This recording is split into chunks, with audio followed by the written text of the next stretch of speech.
You're on a path in the woods, and at the end of that path is a cabin, and in the basement of that cabin is a princess. You're here to slay her. If you don't, it will be the end of the world.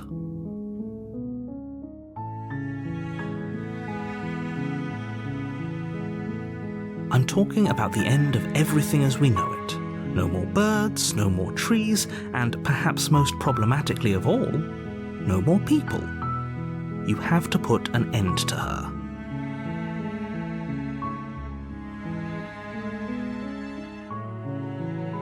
Don't linger on the specifics. You have a job to do here. Just get in there and do what needs to be done. We're all counting on you.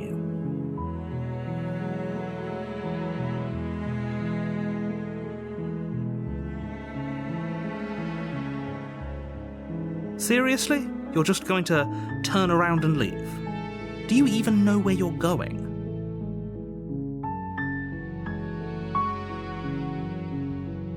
Somehow I doubt that, but fine. I suppose you just quietly continue down the path away from the cabin. Good. What we're being asked to do here is wrong. Better to wash our hands of this whole situation than to take part in it. Ignore that annoying little voice. He doesn't know what he's talking about. That's strange. It looks like this path also leads to the cabin. How convenient. Everything's back on track again. Maybe the world can still be saved after all.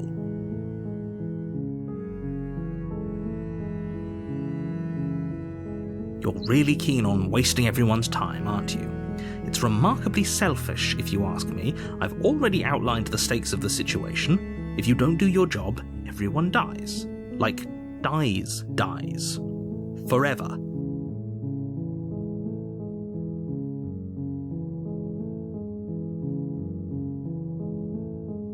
Stakes and consequences aren't emotional blackmail. They're facts of life, and if you had an ounce of maturity, you'd understand that.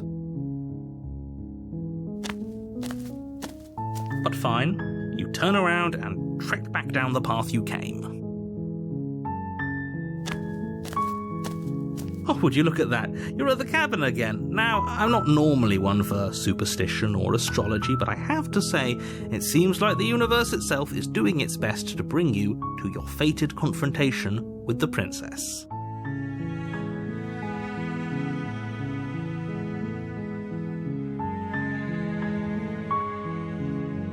There's always a choice. Let me tell you right now that you're making the wrong one for pretty much everyone who's ever lived, as well as for everyone who ever will.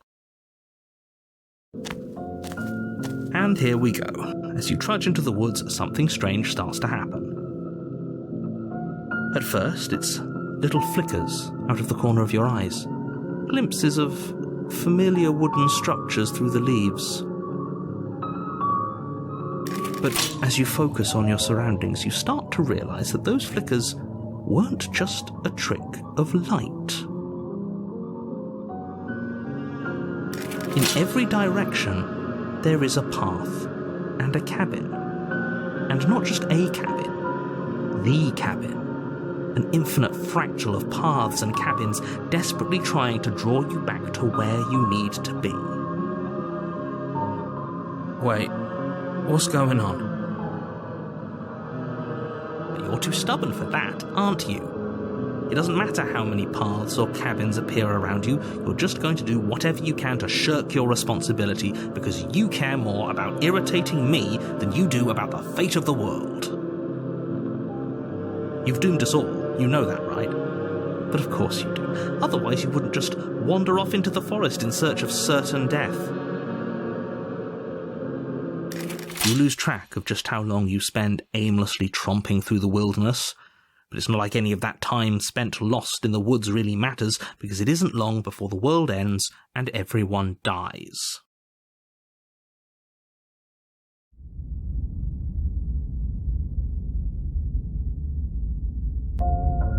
You're on a path in the woods, and at the end of that path is a cabin. And in the basement of that cabin is a princess. You're here to slay her.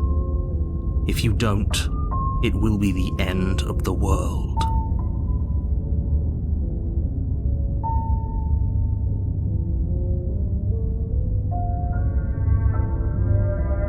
What are you talking about? I'm sure those walls have always been there. It makes sense if you think about it. If there weren't any walls in the woods, someone might have gotten lost. Or, heaven forbid, someone other than you might have stumbled onto the princess. If he doesn't remember what happened, then maybe it's best to keep it that way. I don't know. I think it's more fun if he knows what we're thinking. He's like a captive audience. He might have walled off everything but the path to the cabin, but I'm sure there's plenty of other ways we can ruin his day. If by ruining my day you mean ruining everyone's day forever, then yes, I suppose there are plenty of ways you could pull that off. The world really did end last time, didn't it? We should be careful. For all we know, we just got lucky. The world hasn't ended yet, and you are never going to slay her with that attitude. Stuff those pathetic little voices to the back of your mind and stay focused on the task ahead.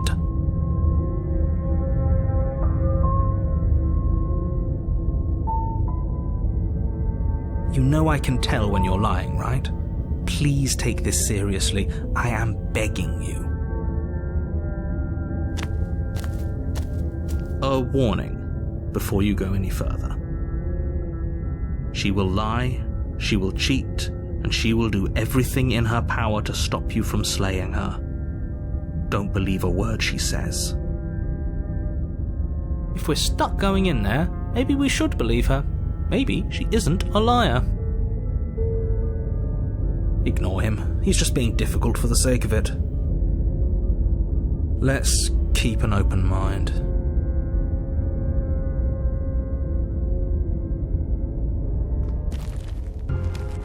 The cabin interior is wrong. A confusing patchwork of many cabin interiors, all projected across what's almost the same space. But it's all shifted. An inch here, a foot there, such that the seams are never quite visible enough for the place to make any sense. The only furniture of note is a plain table, its legs all the wrong lengths, its material devoid of feature. Perched on that table is a pristine blade.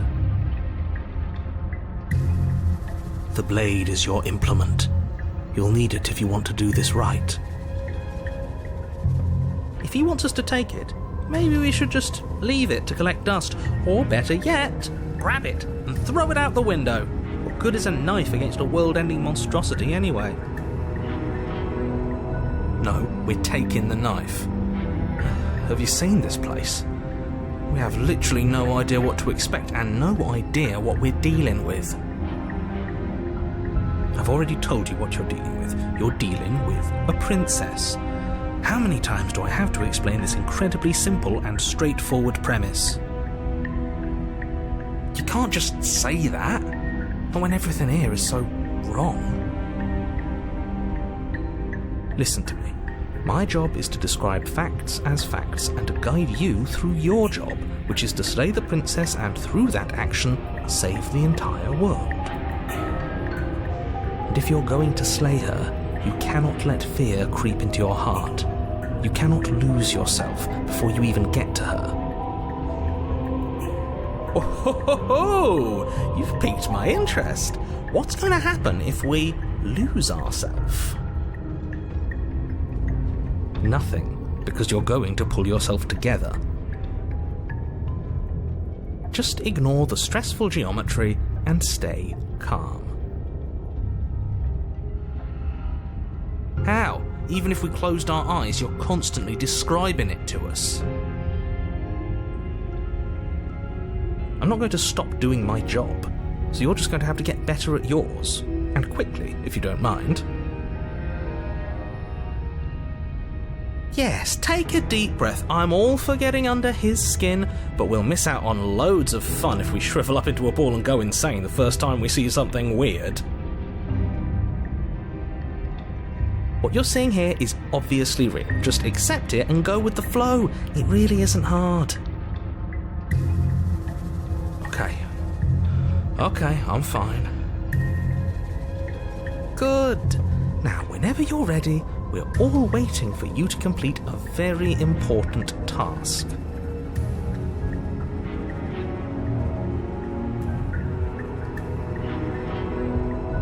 You take the blade from the table. It would be difficult to slay the princess and save the world without a weapon. Okay, fine, you took the knife. You really shouldn't hold it like that. Then how are we supposed to hold it? The other way, thumb at the bottom. Will look much cooler and more serious if we hold it with our thumb at the bottom. It really doesn't matter how you hold the blade, as long as you have it. Just make a choice. You switch your grip on the blade. Congratulations. Yes! Isn't this so much better? Okay, fine. You're right. This does look a lot better. It really doesn't matter. Just get on with it and deal with the princess already.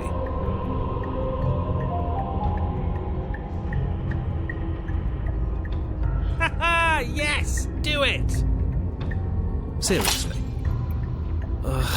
You throw the blade at the window, glass showering the cabin as your weapon flies out into the night.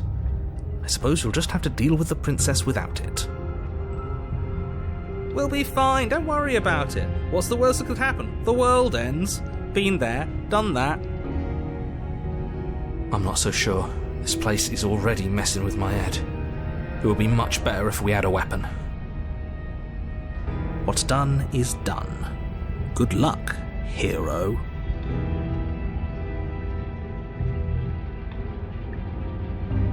Ooh, we should look at ourselves. Wouldn't that be fun?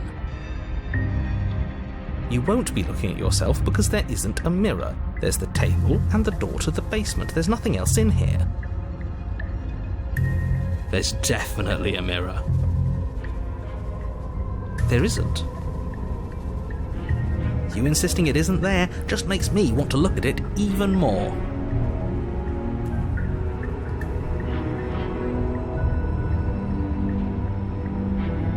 We shouldn't waste time preening. If he is lying about the mirror, it might be important. I'm not lying to you. Use your eyes. There is no mirror. Why would I lie about something so meaningless? What good would it even do? So we're all in agreement then. We're looking.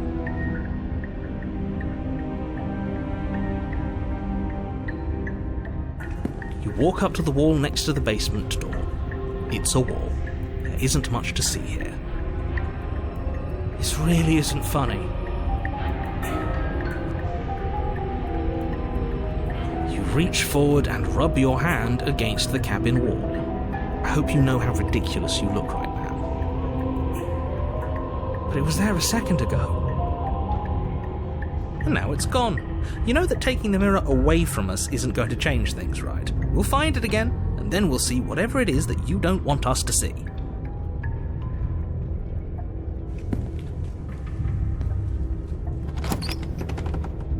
The door to the basement creaks open, revealing a web of branching staircases all built from unidentifiable materials. Nothing here seems to belong, and the closer you examine your surroundings, the more confused you get, your head throbbing with the effort of making sense of this place. None of the stairs even seem to go anywhere, let alone down.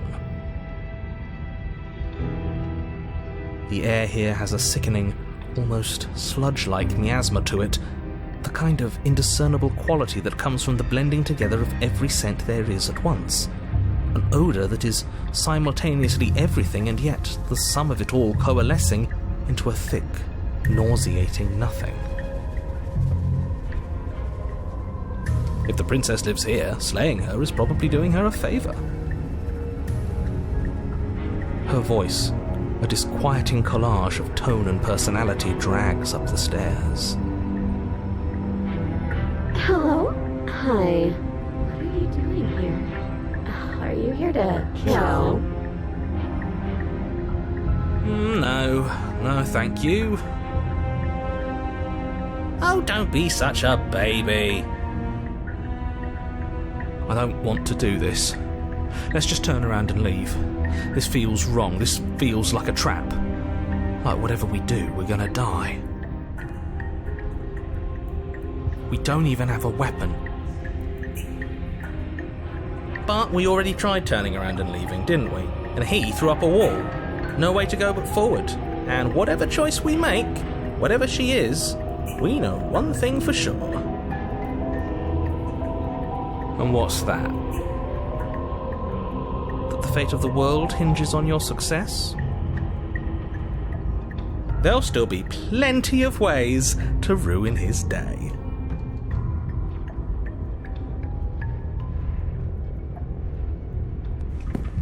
You step onto the centre staircase. Paths wind out around you in all directions, each step branching into its own staircases, which branch into their own staircases, and so on. You aren't quite sure if yours is taking you up or down, but at the very least, it's taking you somewhere. You concentrate on where you are, careful not to stray onto any of the many splitting branches that tempt you on all sides. You wouldn't want to have to backtrack to yours once you'd made a decision that took you someplace else. And so you take one careful, focused step after another.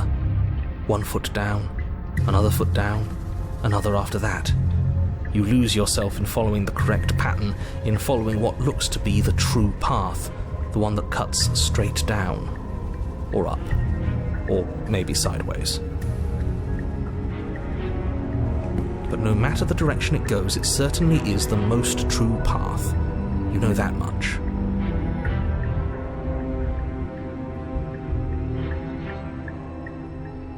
You slowly lose sense of yourself the further you go.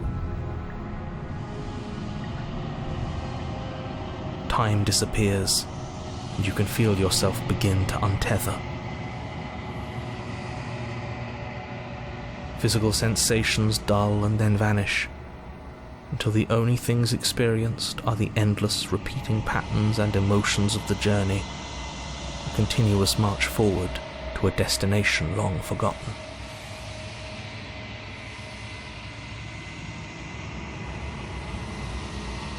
Consumption and betrayal, skepticism and blind devotion, rivalry and submission, terror and longing, pain and unfamiliarity.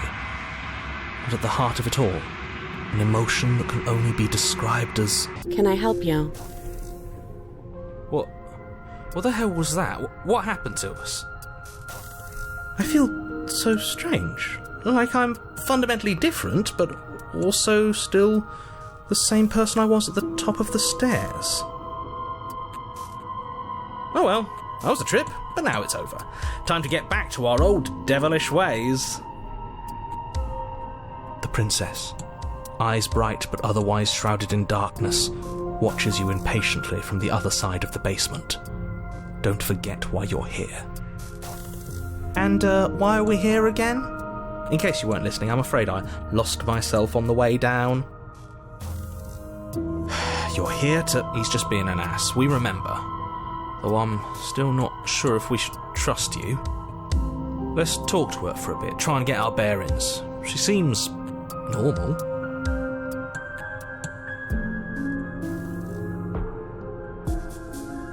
And yet here you are. How strange. Do you remember anything at all? Do you know why you're here? Do you know me? The shadows recede, revealing the princess's face. She's so blank. I have no idea who she is. Isn't that fun? A new puzzle for us to take apart. If she's keeping her cards close to her chest, it's because she wants to deceive you. It's okay. Don't worry. Sometimes I get lost here too. As the princess speaks again, it's almost as if she fractures, and where there was once just one of her, there is now another. We can do that? I don't like this. It's those cabins all over again. Can we put her back? You said you'd been here before, right? What exactly happened last time? Does it matter? Yes, it matters. But I'm not going to waste any more time prying out details if you're going to be so irritating about it. It seems to me like you saw something you weren't supposed to have seen. If only you'd listened to whatever words of wisdom you were given in that other reality. But what's done is done, isn't it? Whatever you saw last time, unsee it. Whatever thoughts weaseled their way into your head, unthink them. If it's not already too late. You have a job to do here, and you need to do it now. Ooh, new plan! Let's see if we can make even more of her.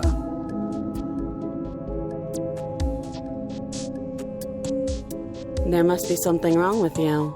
I'm the same as I was a moment ago. And what's that supposed to mean? Are you trying to get under my skin? She fractures again. I don't like where this is going. Neither do I, which is why you need to slay her now before things get more complicated than they already are. How would we even do that? Where would we start?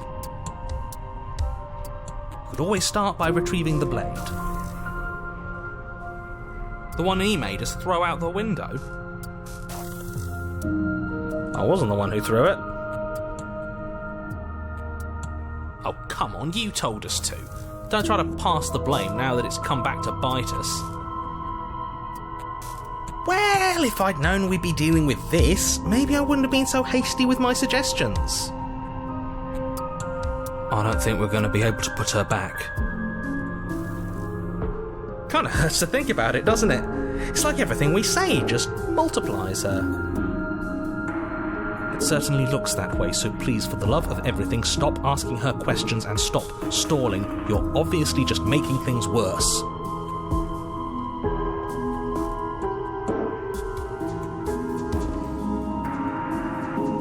I don't remember what it was like before I was in this place. Why would I know what happened to you? We're probably stuck down here forever, aren't we? There's no way out, and barely a way in. Sometimes I feel like I'm being pulled apart too. It's so terrifying down here. But at least now you're not alone. And I'm not alone either. You're not really cut out for this, are you? Why are you even here?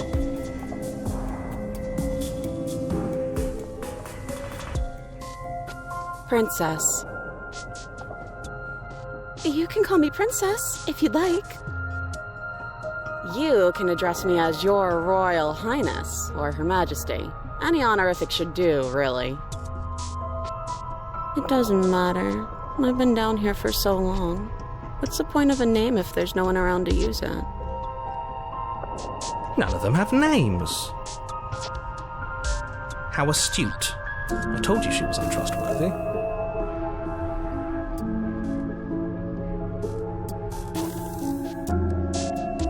Is this a quiz? If you're here, then surely you know why I'm here. But you know, right? You have to know. You're the only other person I've ever seen. Or at least the only one I can remember. Don't give me false hope. Please just end this already. One way or another, just do it. Don't be coy. We both know why I'm locked away here. I'm a monster, and the second I get out of this place, I'm going to end the entire world. This is reaching its breaking point. If you don't act now, there will be nothing in here but her. Take a deep breath and focus up. You can do this. But how do we decide what to do? Can there even be a right choice when all of them are so different? Stop overthinking it. Your drifting thoughts have clearly been part of the reason this situation has gotten out of hand. If you're trying to do the right thing, there's only ever been the one option, and that option is slaying her. Just do something. Do anything. Do all of it, if that's what you want. This place is hell, and it's only getting worse.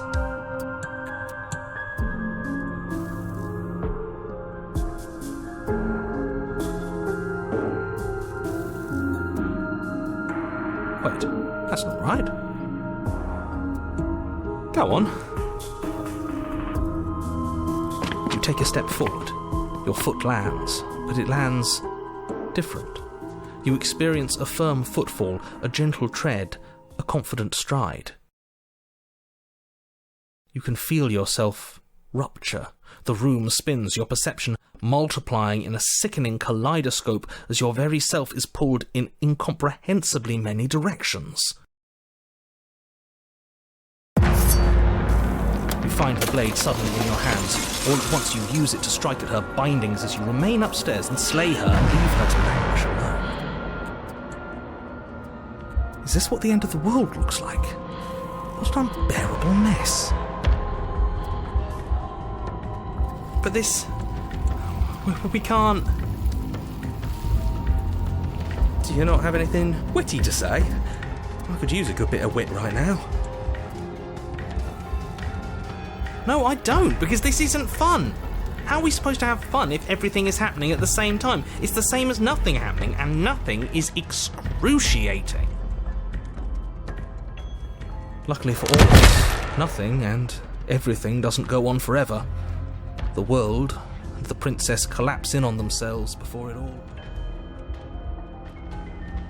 falls apart. I think he's gone. We were never going to salvage this, were we? What happened to us? What are we? There are parts of us that are dead, and the others, they just don't fit. They just don't fit. We can feel them moving around in spaces they don't belong. It's all so uncomfortable. Did you do this? Did we do this? Can you pull us back apart? Can you fix us?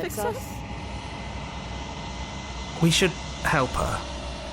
I think we did this. How surprisingly sincere. I didn't actually think our actions had consequences. It's a little late for regret, isn't it? Please.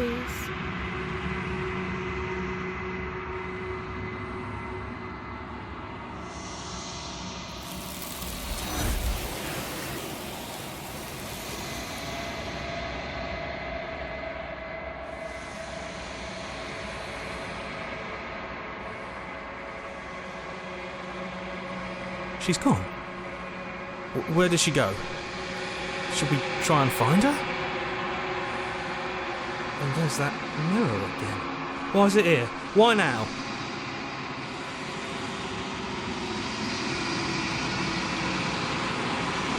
You're right. She's gone. It's just us and that awful thing. Then what the hell are we supposed to do?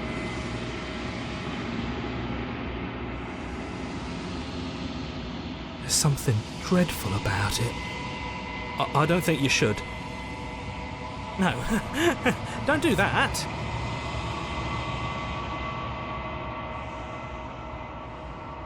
He is.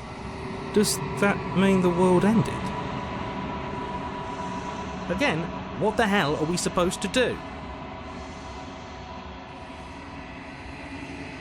I'm begging you, don't do this.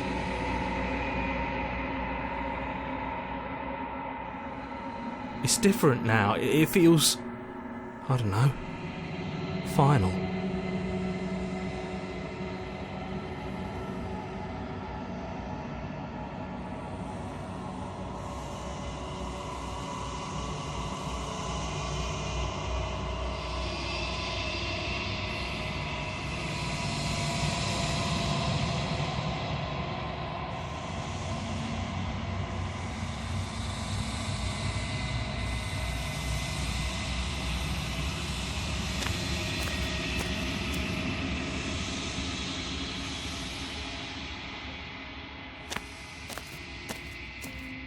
Something finds me in the long quiet and brings me the gift of a fragile vessel.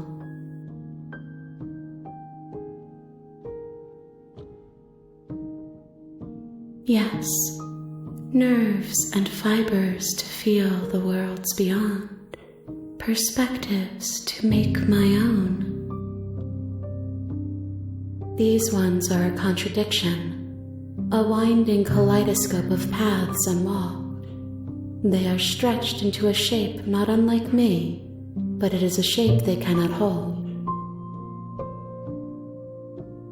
I am sorry that you met this vessel so early in your journey, but they will make for a rich and vibrant heart. Do not mourn them, for they will finally get to know themselves.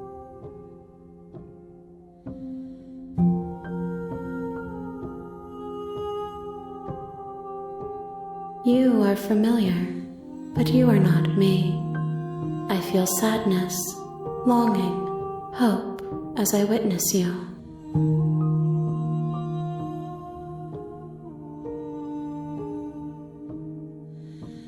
She is part of me, and part of me is her.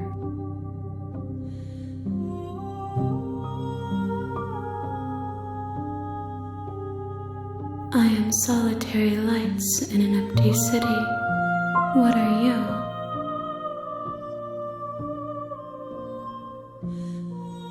I think that you are like me.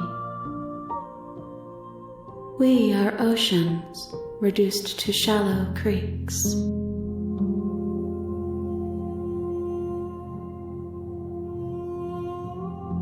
How can the world have ended if we are talking?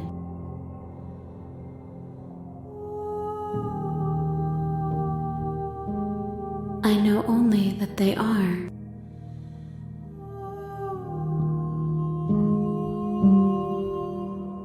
You are the only thing I have ever known. The space we're in is vacant. Nothing comes here but us.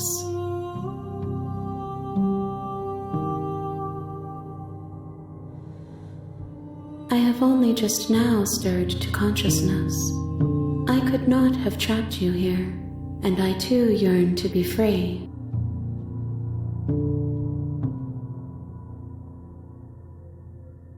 Nothing, as we are, but I know that there are worlds beyond us, and that we are meant to reach them. There is no exit, but this vessel is a creature of perception. She can make you forget, if only you believe her to be able to. Bring me more perspectives, so that I may be whole, and perhaps then we will know our freedom.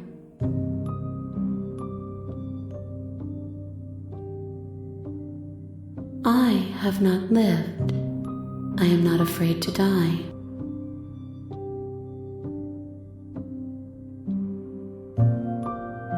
Everything, until we meet again.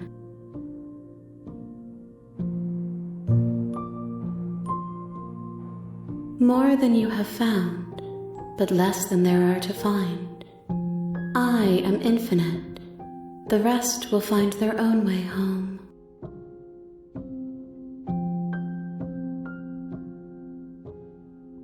She asks that I tell you to remember her. You won't.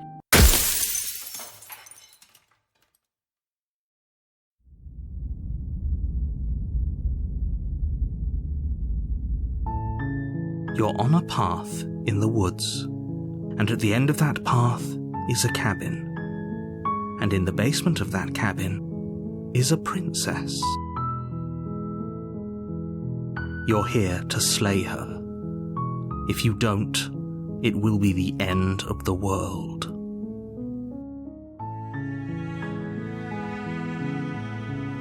I'm talking about the end of everything as we know it. No more birds, no more trees, and perhaps most problematically of all, no more people. You have to put an end to her.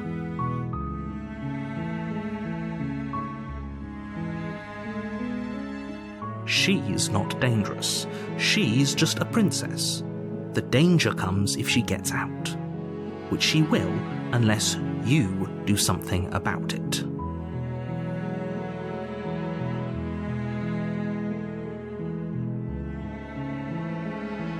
The more specifics you have, the harder it will be for you to do this very important job. She's a princess. People will listen to her because listening to her is in their nature. And when they do, everything will come crashing down.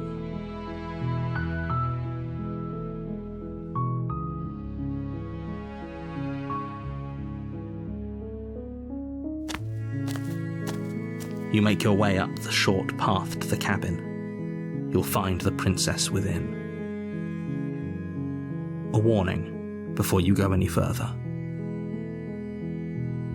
She will lie, she will cheat, and she will do everything in her power to stop you from slaying her. Don't believe a word she says. We're not going to go through with this, right? She's a princess. We're supposed to save princesses, not slay them. Ignore him. He doesn't know what he's talking about.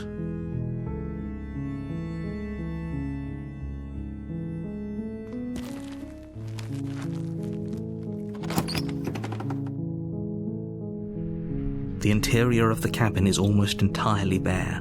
The air is stale and musty, and the floor and walls are painted in a fine layer of dust.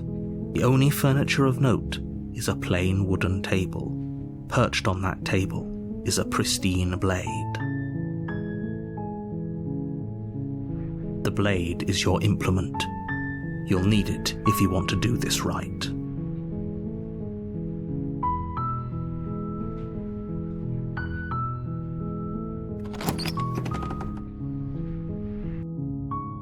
The door to the basement creaks open, revealing a staircase faintly illuminated by an unseen light in the room below. This is an oppressive place.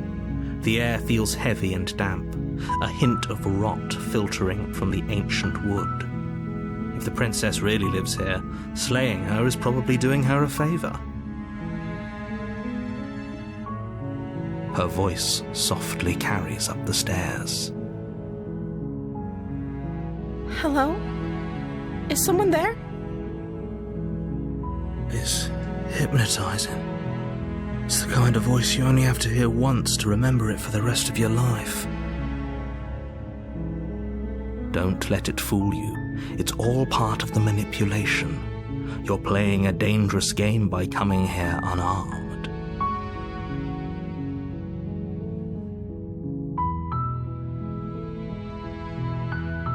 How many times do I have to tell you how dangerous letting her out of here would be before it finally sinks in? Wait, really? You're here to rescue me? I was starting to think I'd be stuck down here forever. Come downstairs. I want to see the face of my rescuer.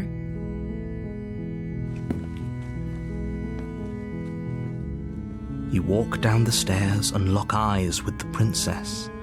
There's a heavy chain around her wrist, binding her to the far wall of the basement.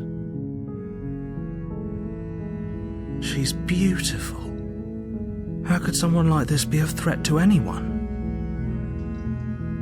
I am begging you to stay focused. There's a lot riding on you here. Hi. I can't believe you're here. I've been waiting for something like this to happen forever. I hope you brought something to deal with these chains. Don't do it. If she gets out of those chains, we're all one step closer to the end.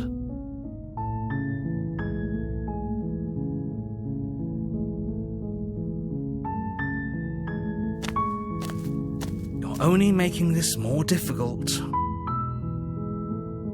Thank you. Thank you. You're making a huge mistake. No, you're doing the right thing. You walk up to the chains binding the princess to the wall and give them a tug. They're large and heavy, far too solid for you to even imagine trying to break them apart. I'm guessing you don't have the key? Maybe it's somewhere upstairs. Doubtful. Whoever locked the princess away down here intended for her to never see the light of day. They wouldn't have just left the key to her chains somewhere in the cabin.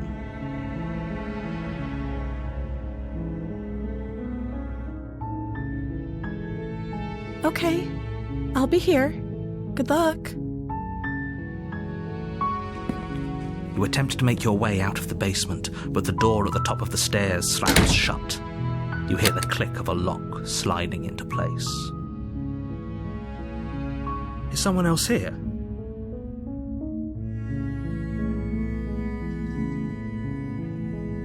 You try the door, but it's locked from the outside.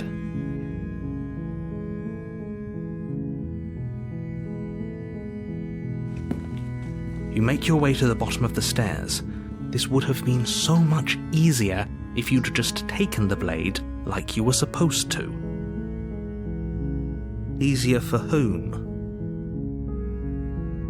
Easier for everyone. Look at the mess you're in. I heard the door slam. They locked you down here too, didn't they? There's a slight panic rising in the princess's voice. If I could just get out of these chains, I know we could force our way out of here together. She barely hesitates before raising her arm to her mouth, her teeth tearing through her limb with the determination of a trapped wolf. As she rips her flesh from her bone, a sound comes from behind you, the clang of bouncing metal. It's the blade from upstairs. You're not sure how it made its way down here, but if there's a time to strike, it's now. Or we could use it to free her. You won't like what happens if you do that.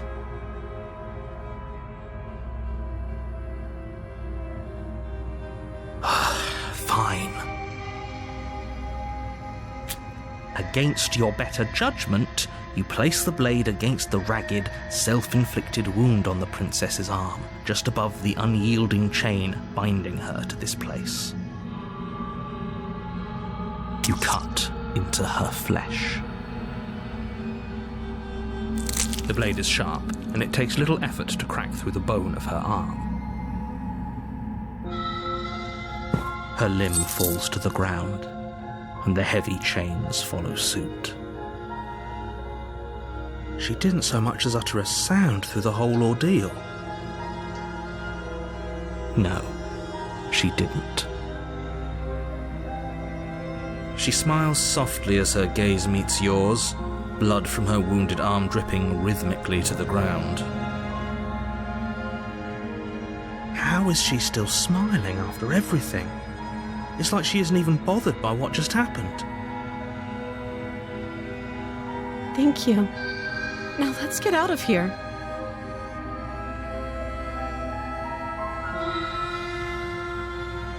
No, we won't have any of that. The stakes are too high.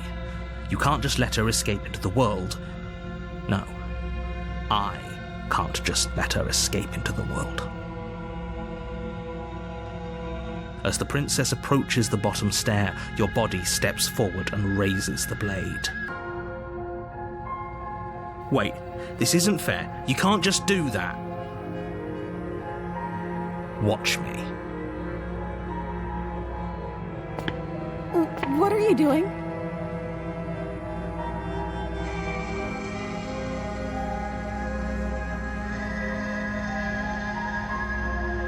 Stop that.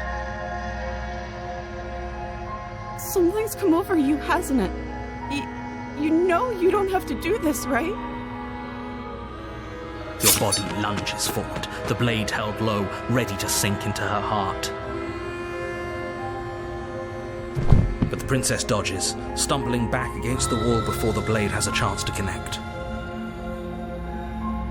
Stop it. Stop trying to resist me. I'm trying to get you out of here alive.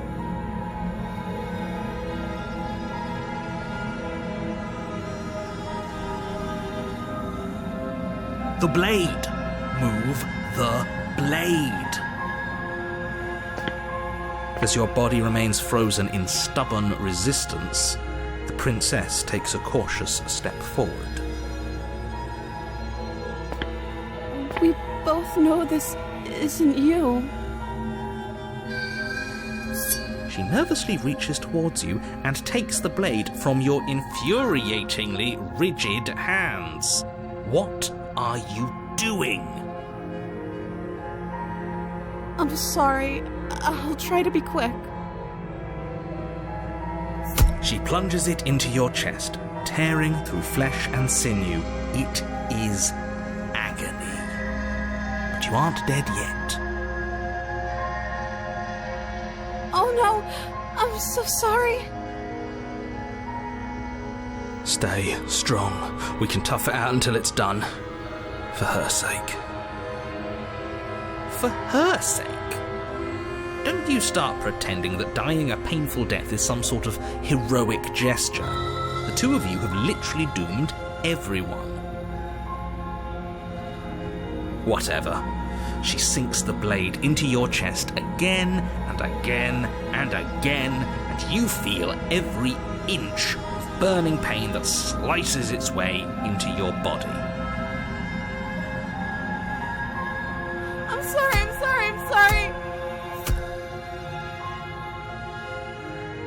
She doesn't know how to use a knife, does she? Apparently not, though it doesn't matter how sloppy her blade work is, does it? A stab wound is still a stab wound, and it won't be long before you bleed out. I'm so sorry. With one last thrust of the knife, your legs give out beneath you.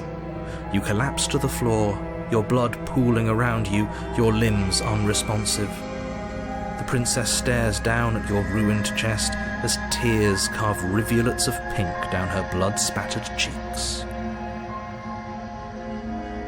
It can't just end like this, right?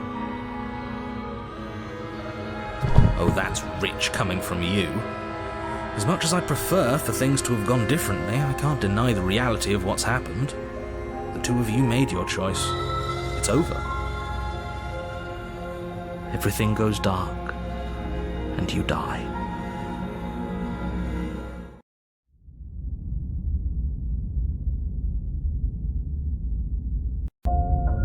You're on a path in the woods, and at the end of that path is a cabin. And in the basement of that cabin is a princess. You're here to slay her. If you don't, it will be the end of the world.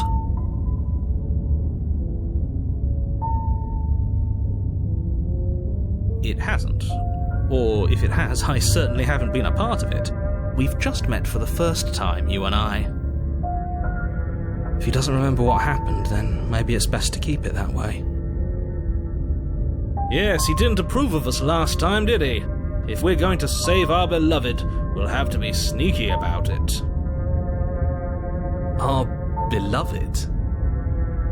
Yes, you'll have to be very sneaky about your intentions if you're going to try and save the princess.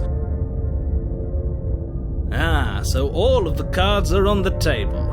Then you should know that we and the princess are in love, and the four of us will be foiling any and all assassination attempts you've got in the works. We'll see about that. Whatever you do, just be sure to ignore him specifically. It sounds like he's the sort who'd sacrifice the whole world for a peck on the cheek. What can I say? A world without love is a world that isn't worth saving.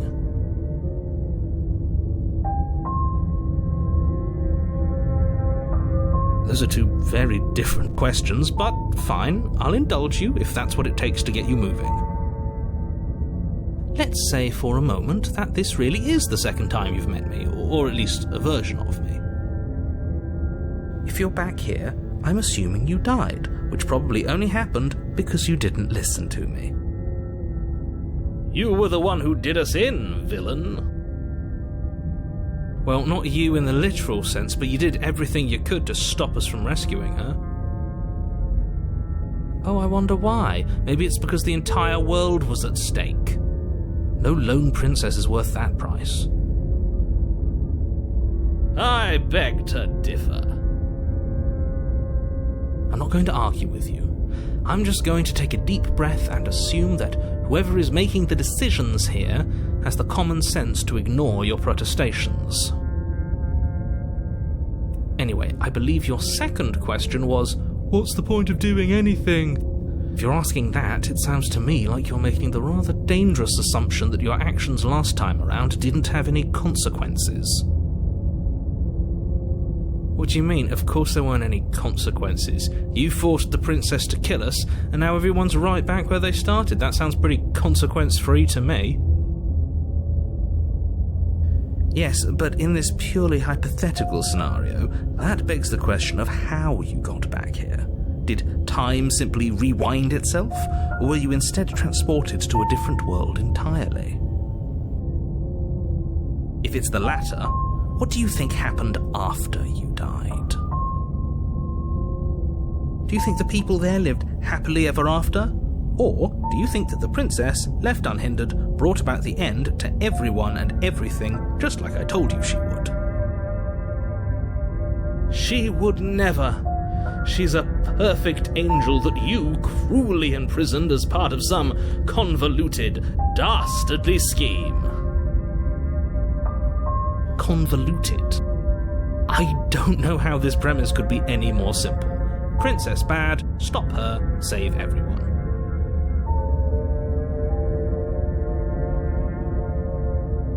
Just be quick about it.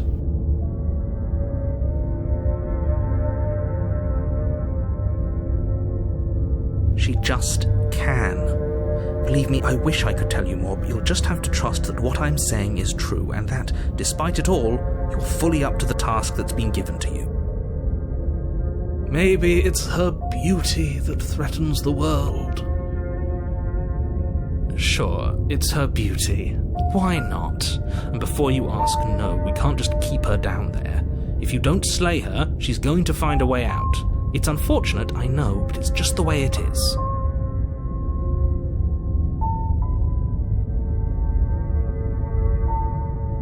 People locked her in that basement, and I told you what this place is.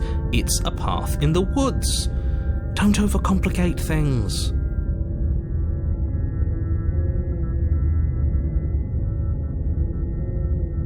Look, I'm not supposed to say this, but it's because you're special. You're the only person capable of doing this. Call it a prophecy, if that helps, but it's just the way things are. Oh, I didn't know we were special. Of course you're special. Why else would you be here? Calling us special isn't going to make us friends, even if it did feel nice. Oh, believe me, the last thing I want is for you and I to be friends. But I'm a professional, and I'm not going to let my dislike for you get in the way of helping you save the world.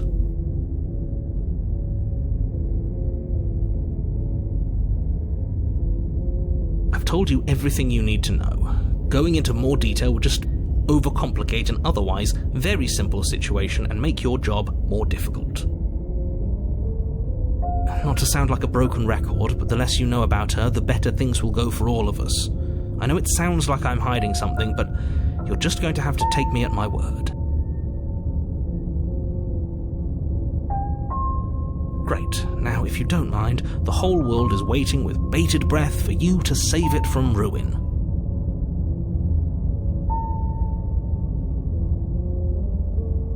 That's right, you can't stop all of us.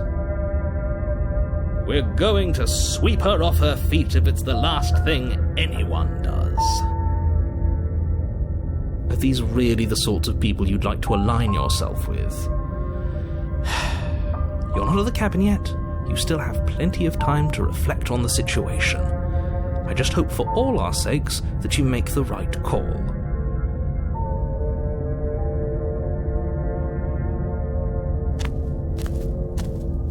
A warning before you go any further. She will lie, she will cheat, and she will do everything in her power to stop you from slaying her. Don't believe a word she says. We already told you we're not playing along with your little game. It's your lies that can't be trusted. Her beauty is the only thing in the world we can believe in. I think we've already been over this. I'm pretty sure he just likes the sound of his own voice. I do, but I also speak from the heart. My passions are too great to be stifled. They must be expressed. Sure, yeah, your passions are strong and all, but not everyone needs to hear them. Some things are better kept quiet. Don't pay their bickering any mind. Focus on the task ahead.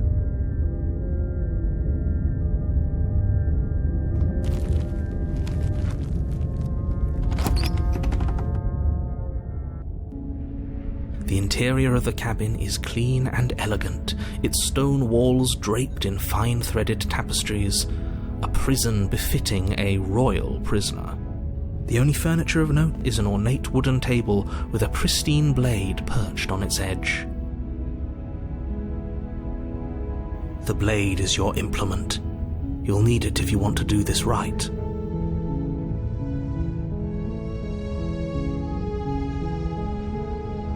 Very different. Is it? I can't say I was paying much attention to the scenery last time around. Maybe that's because you haven't actually been here. I hope this means you'll finally drop that ridiculous past life nonsense. You haven't died, and you certainly haven't been killed by the princess. So focus up. Stop letting yourself get distracted.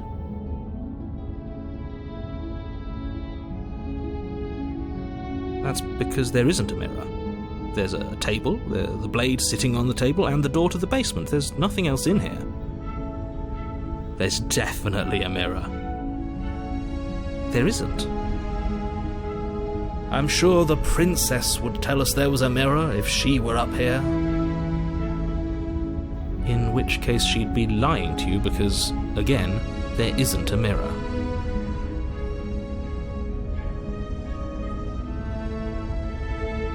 That's a great idea. We have to make sure we're looking our best before we save her. We shouldn't waste time preening, but if he is lying about the mirror, it might be important. I'm not lying to you. Use your eyes. There is no mirror. Why would I lie about something so meaningless? What good would it even do?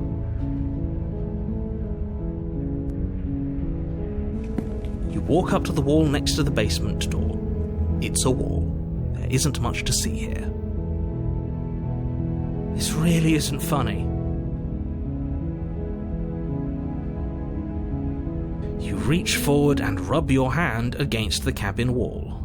I hope you know how ridiculous you look right now. But it was there a second ago. And now it's gone. Pity. We could have a feather out of place, and now we'll never know. We can't gallantly sweep her off her feet if we have a feather out of place.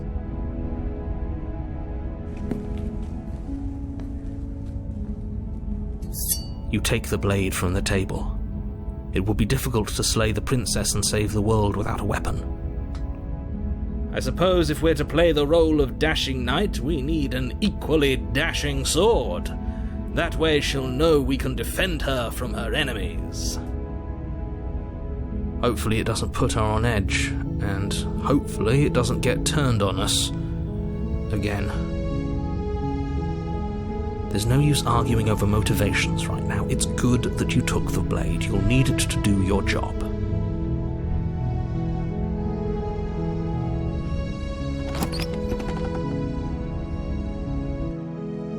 The door to the basement creaks open, revealing an intricate stairwell. Gold-trimmed carpet glimmers in the light of the torches positioned along the walls. The basement almost seems welcoming in the dim firelight. But it's still a stone basement. If the princess lives here, slaying her is probably doing her a favor. A soft voice carries up the stairs. Hello? Is someone there? Her voice, it's somehow even more beautiful than last time. I can hear wedding bells already. I've held my tongue till now, but you're taking this a little too far. We barely even know the princess. We can still do right by her without all this over-the-top fawning. Yes, for everyone's sake, you're not in love. Just remember that her charms are all part of the manipulation.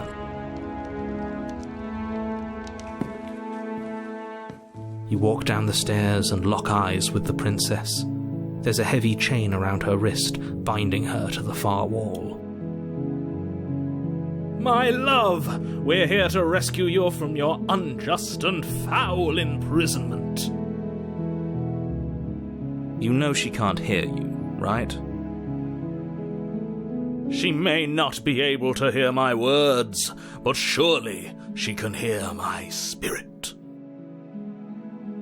Oh, your spirit's plenty loud, all right. It's you, my dashing hero. I was so worried you wouldn't come back. Did you hear that? She said we're dashing. And she called us a hero. Flattery really goes a long way with the two of you, doesn't it? Waiting for you to come back. I didn't want to believe your ravings back in the woods, but this is next to incontrovertible evidence. You've been here before. That's right, villain, and you killed us. Well, she killed us. Only because he made us try and kill her. It was self-defense. Our beloved's hands remain unstained by cruelty. And you've died before. So an entire world has been damned to oblivion. I'd really hoped I'd be the first, but what's done is done. What matters is you have a chance to do it right this time. Now, hold on. If she actually ended a world, are you sure we want to do this? Are you sure we want to rescue her?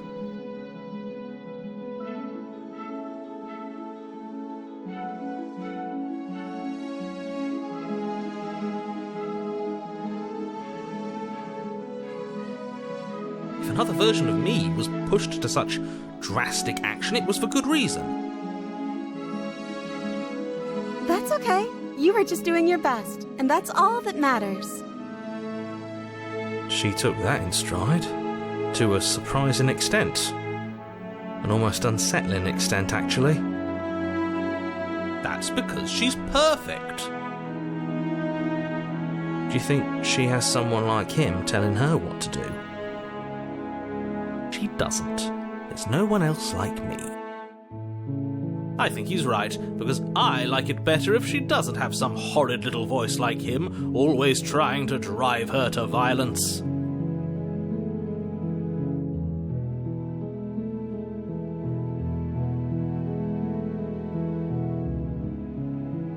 You died, and now we're talking.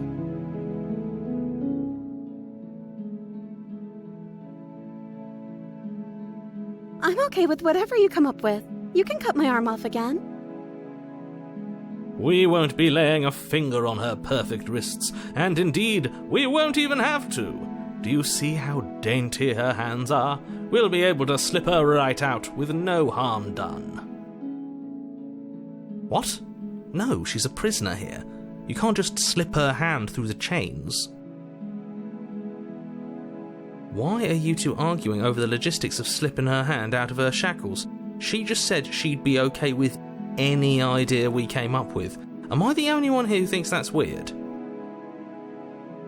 She didn't care last time. Why should she care this time? That's our stoic, smiling angel.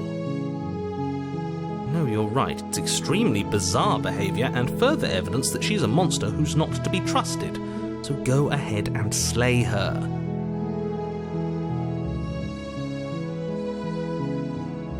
No, I can't let you do that. If you take another step towards the princess, I'll... You'll what? Take over our body and force us to try and kill her? Yes. Not on my watch, villain. My passions contain titanic depths, and if you try anything that might harm our dearest, I will end our life without a second thought. You wouldn't. I would. I'd listen to him if I were you. He has a lot of strong feelings. And doesn't the world end if we don't stop her? You approach the princess and gingerly slide her hand from her bindings. That shouldn't have worked. I'll be damned. We're doomed. I can't believe it. I guess I have to. I told you, there's no life more worth living than that of a true believer. I'm free, and you're not trying to kill me this time. Thank you. Thank you so much. The princess jumps up and smothers you in a joyful embrace. Ugh. Are you sure you want to do this? Just one slip of the wrist and your pristine blade is buried in her back, and everyone out there is saved. Is that a threat? You know what we'll do if you try it. You're going to regret this. What do we do now?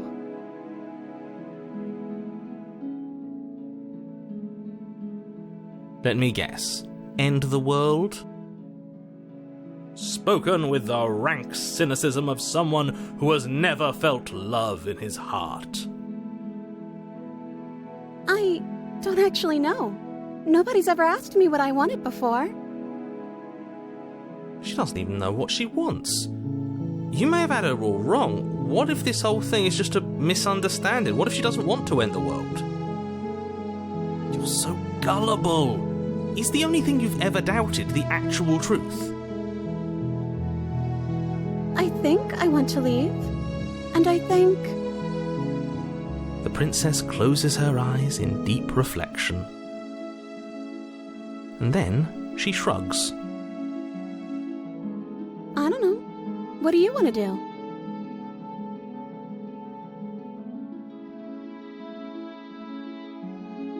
I just want to make you happy. She can't just want to make us happy. It makes sense to me. That's all I want for her, so of course she'd want the same for us.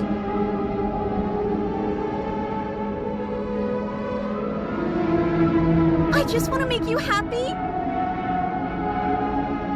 Is she broken? What's going on? What's going on is she's lying to you, only she isn't a good liar. Are you starting to trust me now?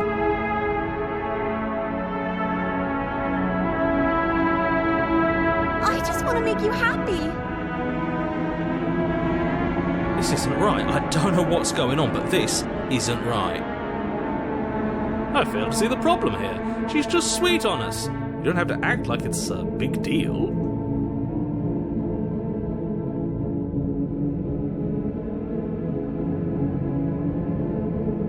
Oh, is that really what you want? If you think that would make you happy, then... Her eyes dart uncomfortably to the corners of the room. I guess we could do that. Well, at least she's normal again. Normal again? Can't you tell she's sad? She's distraught. This is unacceptable. But she can't be unhappy about staying with us, can she?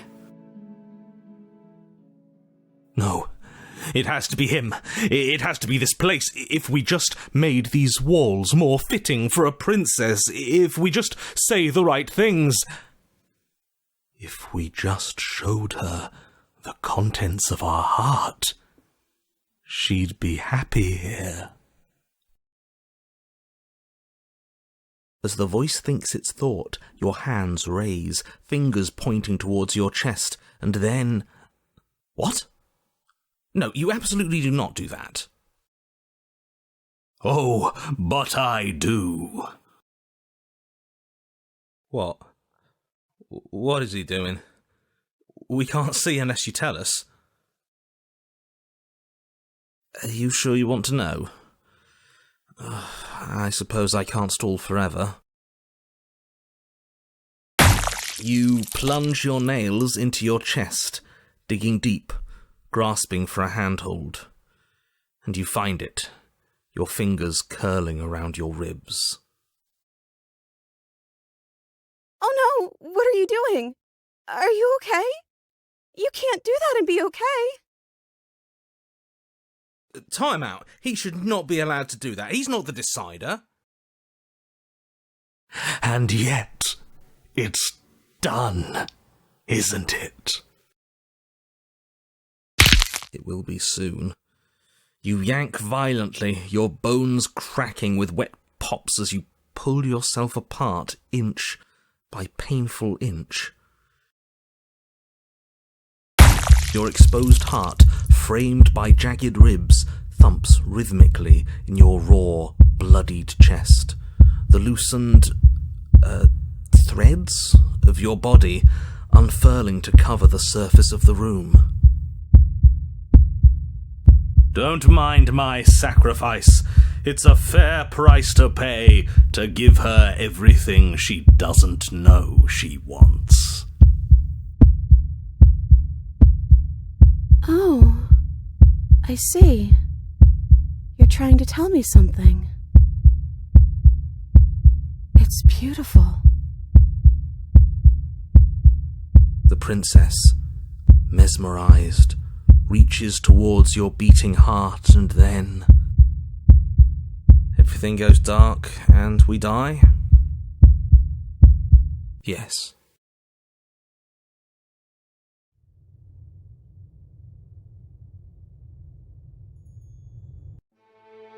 You're on a path in the woods. Mate, we're clearly already in the cabin. Excuse me? You're clearly... Oh. Huh. So you are. How do you know about the cabin? I didn't get to the cabin part of my opening monologue yet.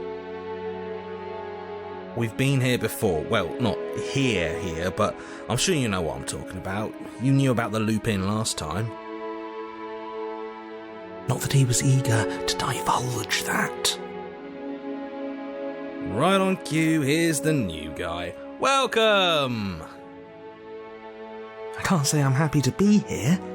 This is a bad place, all stale and wrong. Can't you feel it?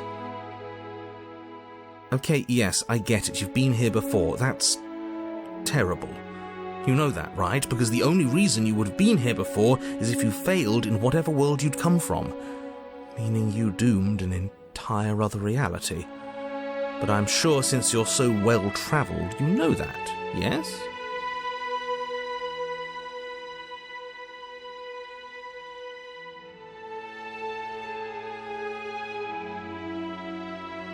We know that you keep telling us that, but we've never seen a world end. As far as I'm concerned, that whole conversation is just noise.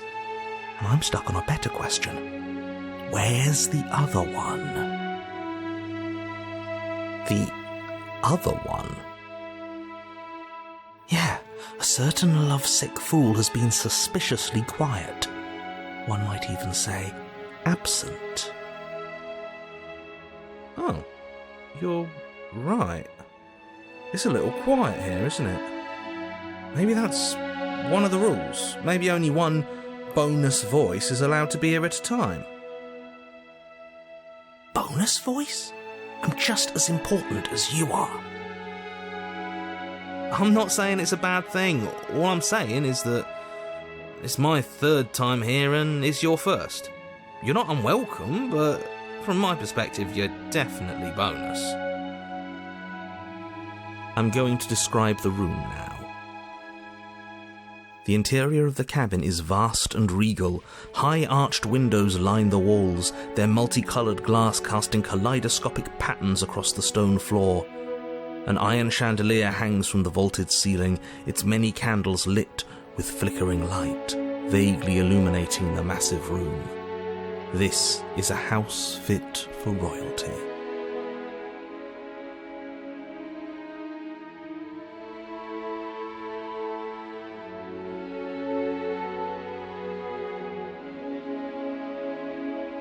Before you, there isn't a blade, is there? That's not good.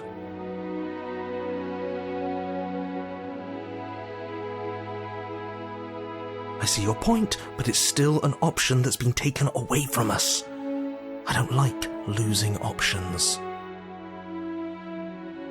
Yes, and it's an important one. It's your implement. You're going to need it if you want to do this right. And the fact that you're here, right now, again, means that you have not yet done this right. But it's not there, is it? We don't even get the choice. So, what are we supposed to do? I don't actually know. I'm sure it'll turn up somewhere. It has to. It's part of the whole structure of this place, I think. At the very least, it's important.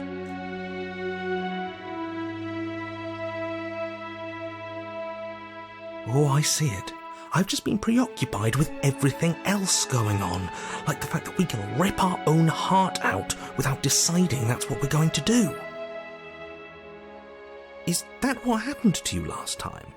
How did that even work? You better not do it again. Lucky for you, the one who did it is the one who's gone. Wonderful. Moving on, I have no idea what you're talking about. There is no mirror. There's only the stained glass windows, the empty table where your blade should be, and the door to the basement. You said that last time too, but that hasn't stopped it from showing up again. Or moving. Mirror or no mirror, the door to the basement, your only way forward, is just on the other side of the room. How about you walk over there?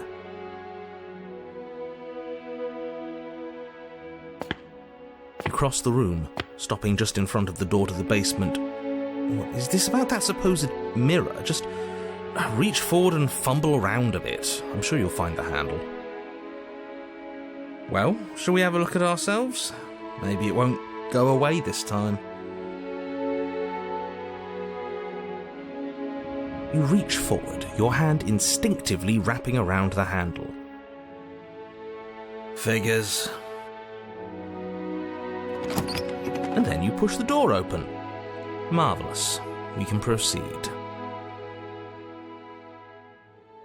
It would seem that the stairs to the basement don't lead to a basement at all. Rather, they go up. They're draped in fine carpet too, one that feels pleasantly soft against your feet. If the princess lives here, slaying her would probably... no, that doesn't work here at all. This place is nice. It's fancy, even. I have to say, whatever you did in your previous lives, I deeply dislike how much it's thrown me off my rhythm. Well, if all of this has thrown you off your rhythm so much, then maybe we don't have to slay the princess. No, you absolutely do. Just because she lives in a nice house doesn't mean she doesn't pose a direct threat to all of reality. It's in her very nature. Am I the only one who remembers how much she changed last time? Does she even have a nature? That is precisely why she poses a threat. I don't know, she got weird for a second, yeah, but she didn't change that. We have to move on. This is a wildly dangerous line of reasoning. No, you can't just say that and not... Her voice, gentle and warm, with an undercurrent of fatigue, rolls down the stairs. You're home. Dinner's ready. As much as I desperately want to know what happened last time, we are not going to examine it. The more we think, the worse this gets. Why are you so on edge? This is much nicer than what we're used to. I'd like to have dinner. Dinner sounds nice. That is the problem. This isn't supposed to be nice, and she's supposed to be a prisoner. I need to stop talking. I need to stop talking. Just go upstairs, okay?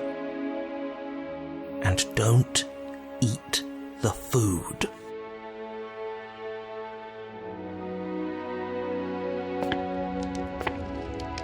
This hall, like the one below, is grand and beautiful.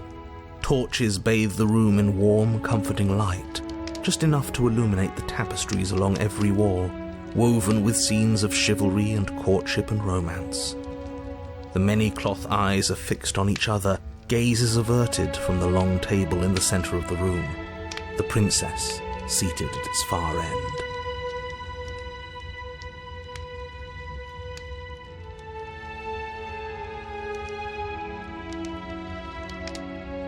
Your pristine blade glints in the weak torchlight, hanging from a golden chain around the princess's neck. So that's where it is! And the tip is already pointed right at her heart. Okay, everything is falling back into place. All you have to do is cross the room, push down a little, and the entire world is saved. That's easy. Isn't that suspiciously easy? There has to be a twist. There has to be something waiting for us. You saw what happened to her last time. She's not what she seems. You're here. Now we can start being happy together. Why don't you sit down? Wouldn't that be nice? As the words leave her mouth, the torches flare and a chair swings in from behind, knocking your legs out from under you. You're forcibly seated at the head of the table. Isn't that better? It is better, right?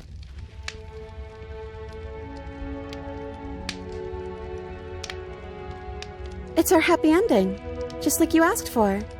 It's everything we're supposed to have ever wanted.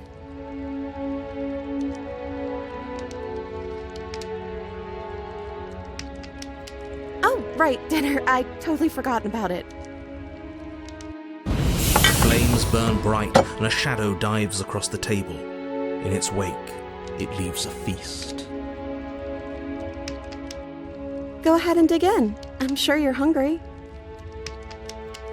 Remember what I said. Oh, but it looks so amazing, and after everything we've been through, we could really use a break. Are you sure we need to be so concerned? I'm not sure about anything, and that's the problem.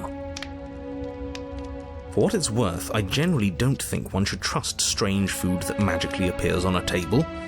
But nothing here is exactly what I expected it to be, so make of that what you will.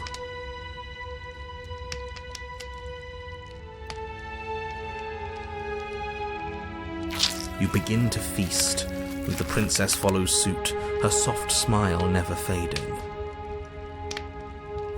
The food is more exquisite than you ever could have imagined.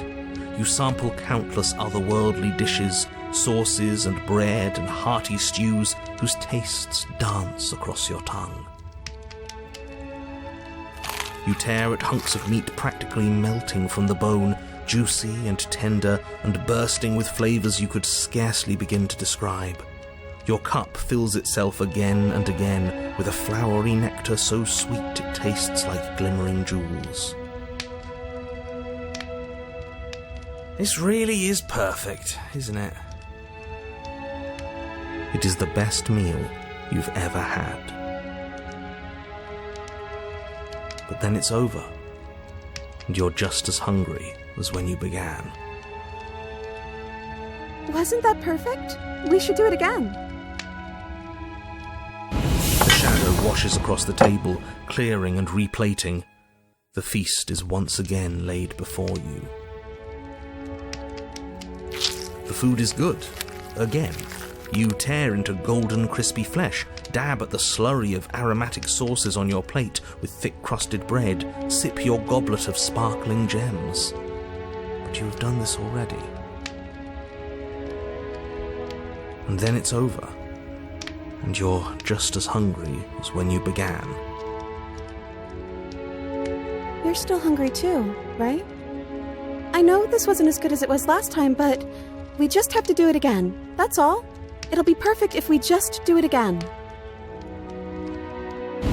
So the shadow sweeps over the table, clearing the old and laying out the new. And so you do it again. The meat is fine, the bread is fine. You sample the side dishes and they're fine too. You finish your goblet, the liquid within no longer glimmering on your palate, instead leaving your mouth coated in a tacky film. You put it down and it fills again. You do not drink more. So we had a mediocre meal. It's not a big deal. That's the trap. It wasn't mediocre at first. It's trending down. We're just getting a little sick of it. So what? We just have to try something new. I'm sure we won't be stuck eating the same meal forever. Regardless of quality, it's over again, and you're just as hungry as when you began. Again. No, something was wrong that time. But maybe I was just tasting it wrong. It looks just as good as it did the first time. It shouldn't taste like this. Again, the shadow replaces your feast. And again you eat. The meat is greasy. The bread is tough, its crust hurting your jaw as you chew. The grey vegetables are barely worth the effort of picking through. You don't even touch the goblet, its sickly sweet aroma utterly unappealing. I'm so tired of eating. At least you still have the memory of how good it was the first time, right? I'm so tired of this. As the words leave her mouth, one of the torches on the wall sputters and then goes out entirely. What just happened? Did I do something wrong? A light went out. Maybe a coincidence, but maybe not. As if in response to the dousing of their brother, the other 3 torches blaze brighter, their flames licking at the walls. Their shadows deepen, dancing angrily across the stone.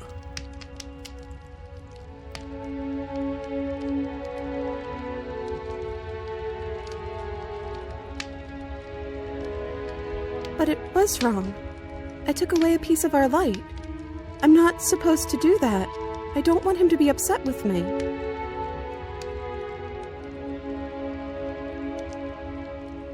He's the voice that whispers sweet nothings in my ear.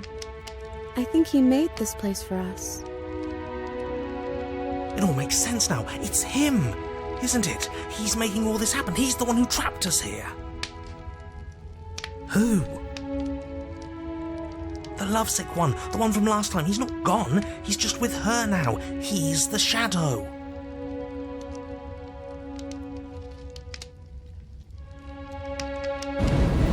But as you attempt to get up, the torches flare and shadowed hands pin your wrists to the arms of your too comfortable seat. There will be no getting up. There will be no attempts to slay her. At least not for now.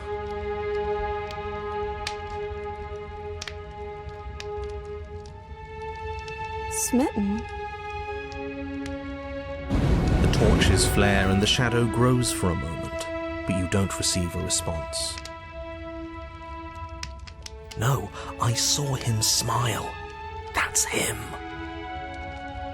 Regardless, it would seem that he, if there is a he, isn't something you can talk to. He says his words are just for me, but he wants me to ask. Isn't this enough?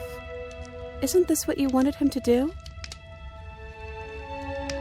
He says he's tired. I don't think he'll answer anything else you have to say.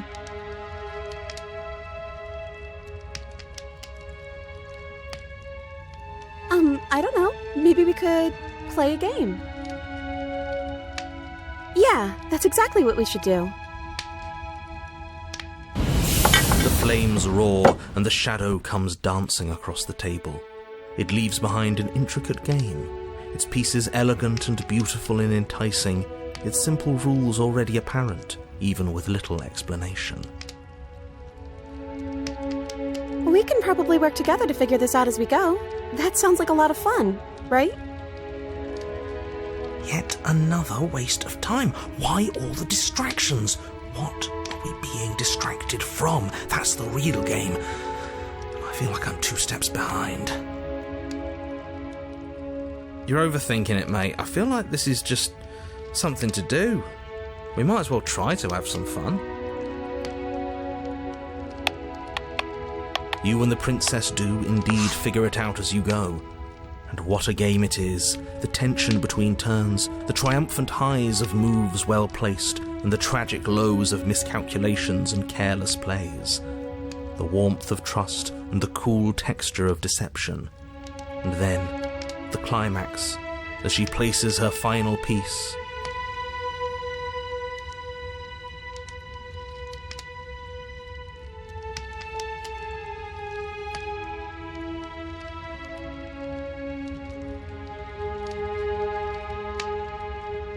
Oh, I think we got the rules wrong. And so you start over. Time passes. You play the game. You win. Hey! Will you look at that? Oh, you won. I guess we can play again. Time passes. You play the game. She wins. Oh, I won. I guess we can play again. There is a long pause, and the board does not reset.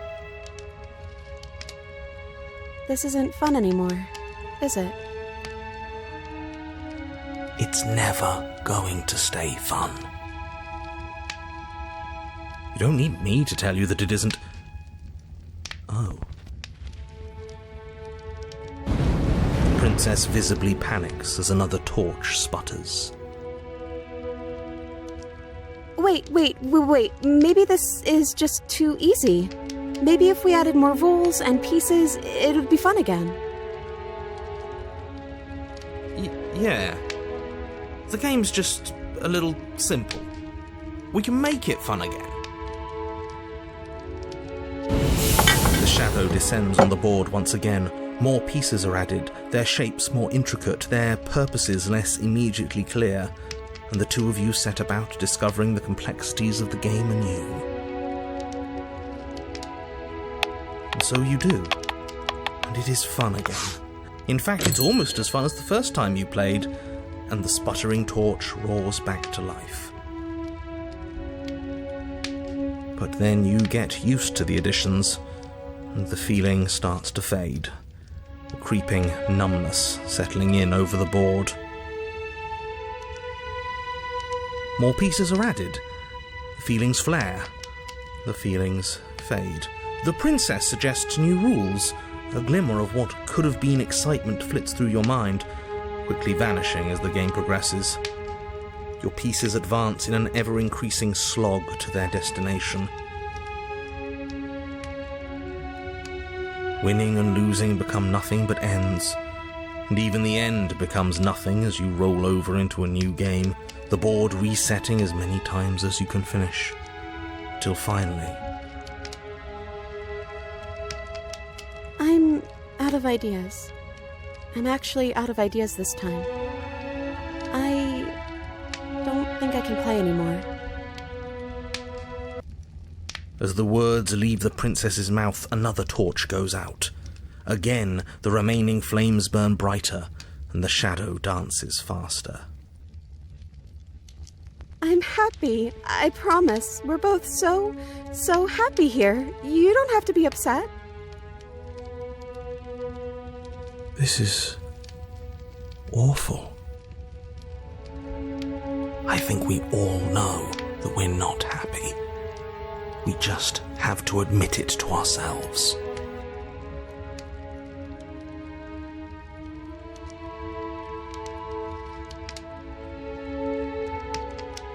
The princess starts to hyperventilate, her quick breaths punctuating the uncomfortable silence between you.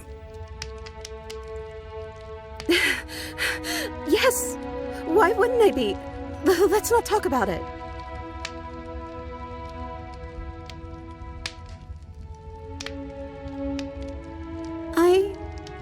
I don't feel anything. The third torch sputters out. The princess's shadow dances furiously against the far wall. There's just one left. What's going to happen when it goes out?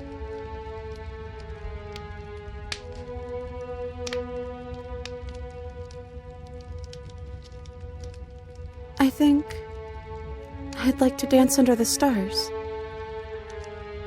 That sounds lovely. But there aren't any stars here. I'd have to leave.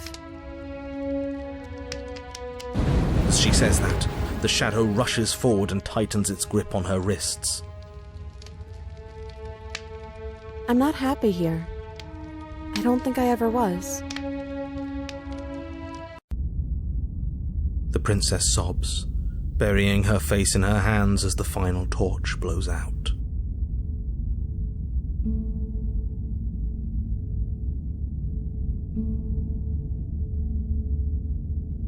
She raises her head, mascara trailing down her cheeks. Your fault. We were all just trying to make things work here. It just didn't happen that way. I don't think this is the sort of thing anybody needs to apologize for. Even if we both feel empty. Even if an important part of us is gone. The princess's eyes dart to the floor. Well, we can't sit here forever. That part of us is over. The princess pushes herself from her chair, and you instinctively do the same, waiting by the top of the stairs as she quietly crosses the room. Do you still care about me?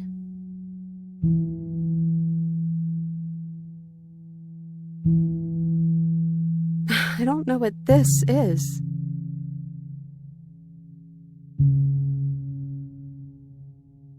We can be us anywhere. And I think we're both done with being who this place makes us, so I guess it's time for us to leave.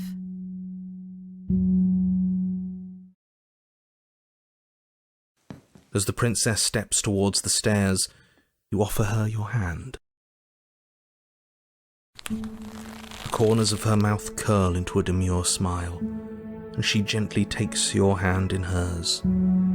She's cold, and a little clammy, but her skin against yours is the most real thing you have ever felt.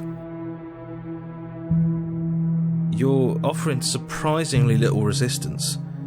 If we leave the cabin, doesn't that end the world? It does, if he's telling the truth. Yes, well, I've seen my fairy tale ending, and I think there might be worse things than the end of the world. Really was just all meaningless blather then, wasn't it? Think what you will. I'm done fighting. You and the princess don't exchange words as you descend the stairs to the cabin's entrance. And then the two of you step out into the world. I think this is the end of me, even if it's not the end of you. I hope this was worth it. Genuinely, I do. He's really gone, isn't he? Yeah. There's an itching in the back of my head that feels like it's finally been scratched. No more shadowy figures yanking at our strings. No more strings. I guess We're free. The stars are so beautiful.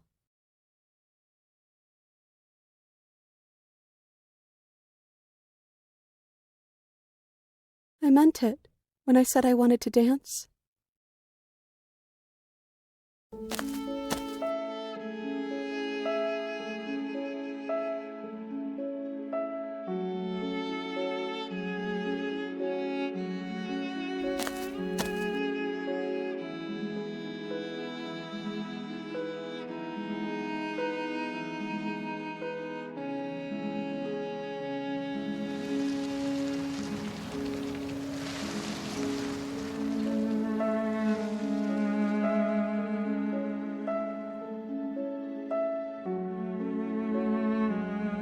Thank you for taking me here. This is nice, even if it's a little cold outside.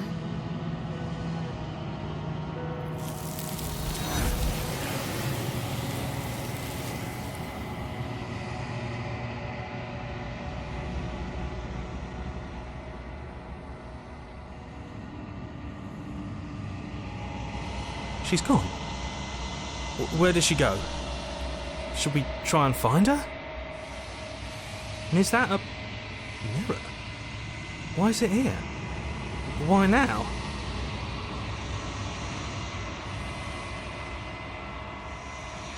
But it feels so bad, like looking into it right now is going to be the end of everything. It's calling us, and not in a good way.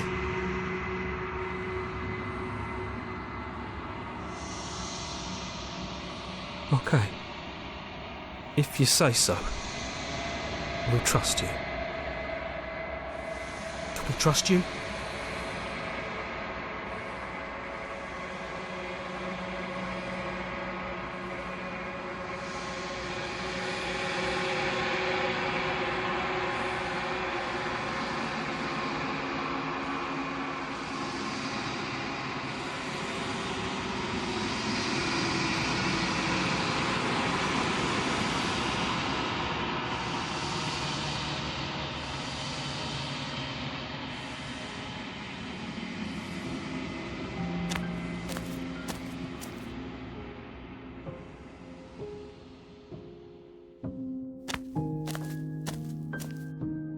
Flickering lights and empty cityscapes become pockets of vitality and movement.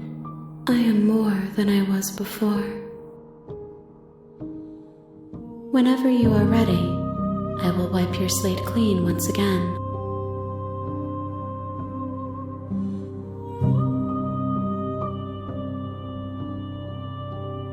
Eyes close in reflection.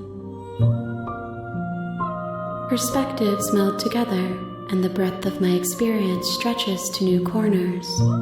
There are contradictions, conflicts in my nature, and there are familiarities that bind everything together. It feels correct. This is what I need to be. This is the only path forward.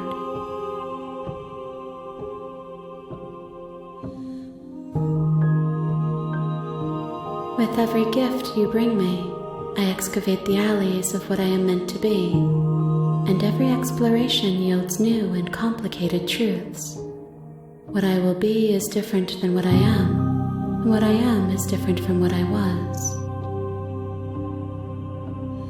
I cannot tell you what desires I will hold when I have changed. But in this moment, all I want is to know myself and to know you.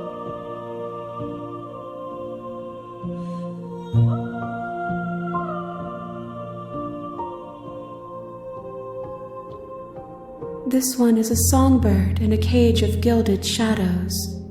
She will make for an honest heart. Do not mourn her. She has finally learned to sing for herself.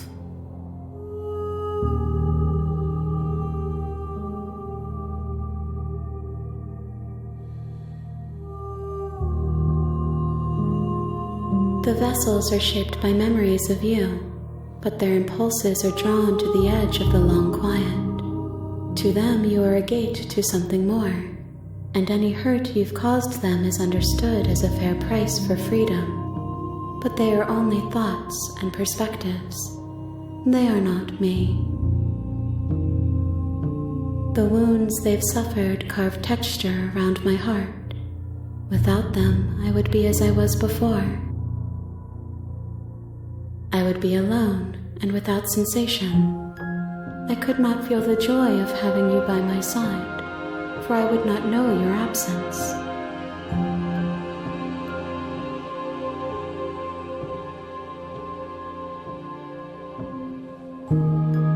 I will long for your return, but it will give me time to reflect on what I am. We will meet again.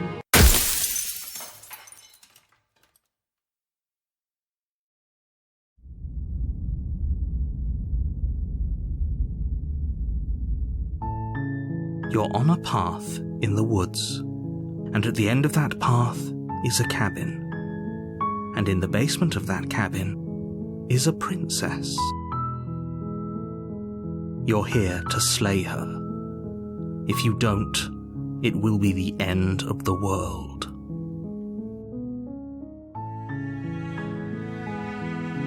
I'm talking about the end of everything as we know it. No more birds, no more trees, and perhaps most problematically of all, no more people. You have to put an end to her.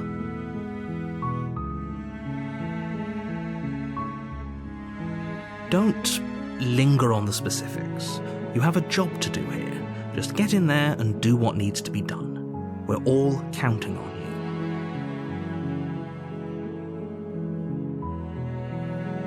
Look, you're already on the path that leads to the cabin. Why would you be here if it weren't to complete a very important task?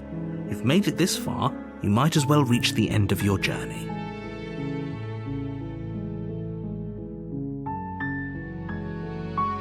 While I appreciate the mental exercise, we are running up against a bit of a ticking clock. Nevertheless, let me assure you, the princess is locked up because she's dangerous. She is not dangerous because she's locked up. And before you decide to waste even more of our time by asking how I know that, let me suggest a more pragmatic lens through which to view this situation. Causality doesn't matter here, because the end result is the same no matter what led us up to this point. If the princess leaves the cabin, the world will end, and there is no changing that. It's no use arguing semantics over a metaphorical chicken or egg, because the egg is hatched and it's about to ruin everything. Unless, of course, you do your job and slay her.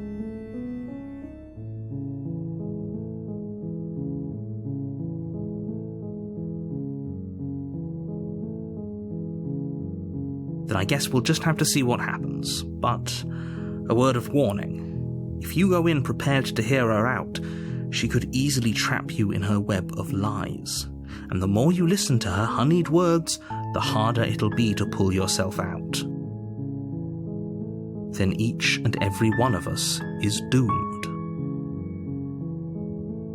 So sure, go, talk to her. See how that turns out for all of us. You make your way up the short path to the cabin. You'll find the princess within. We're not going to go through with this, right? She's a princess. We're supposed to save princesses, not slay them. Ignore him. He doesn't know what he's talking about.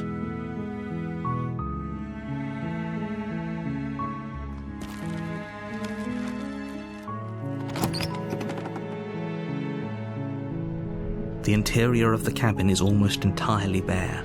The air is stale and musty, and the floor and walls are painted in a fine layer of dust. The only furniture of note is a plain wooden table. Perched on that table is a pristine blade. The blade is your implement. You'll need it if you want to do this right.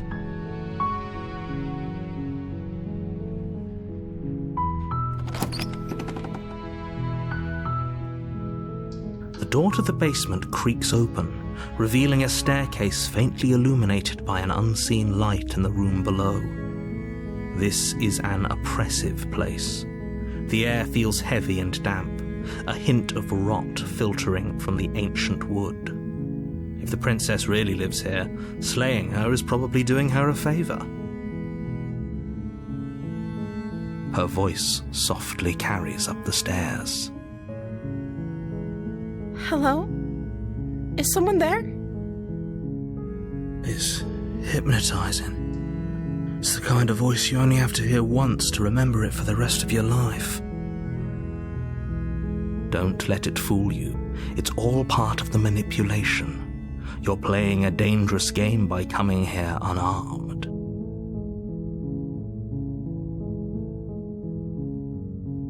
Don't be a stranger. It's been so long since I've had any visitors. Please, come downstairs.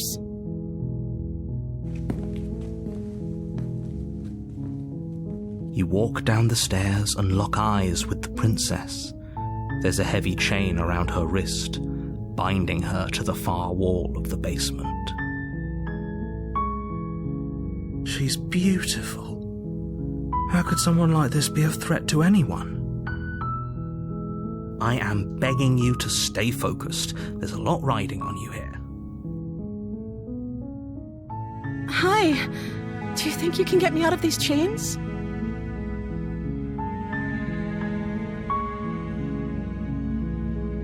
Okay.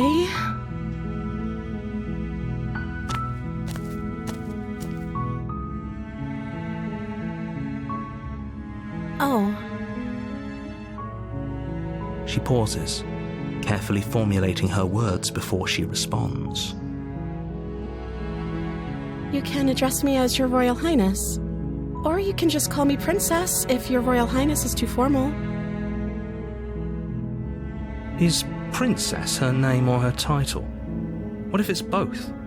Could you imagine being named Princess Princess?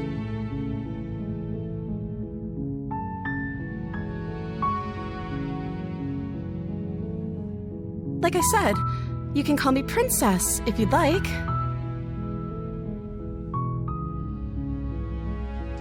I'm sorry, I've been down here so long, I guess I've just forgotten. I must have a name, though. Everyone has a name. Okay, that's weird. She hadn't even thought to pick a name for herself. Hopefully you're starting to see that she can't be trusted. Go back upstairs, get the blade, and slay her before it's too late.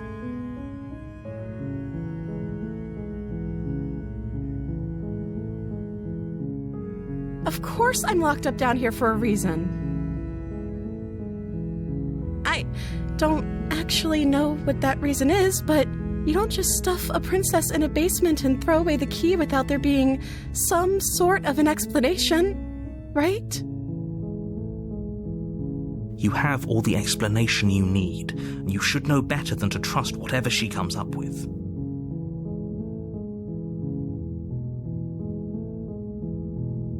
I don't see what that has to do with anything. This is the only time this is ever going to happen, but I agree with the princess. That's hardly relevant. Okay, but actually, what has she been eating? She has to eat, right?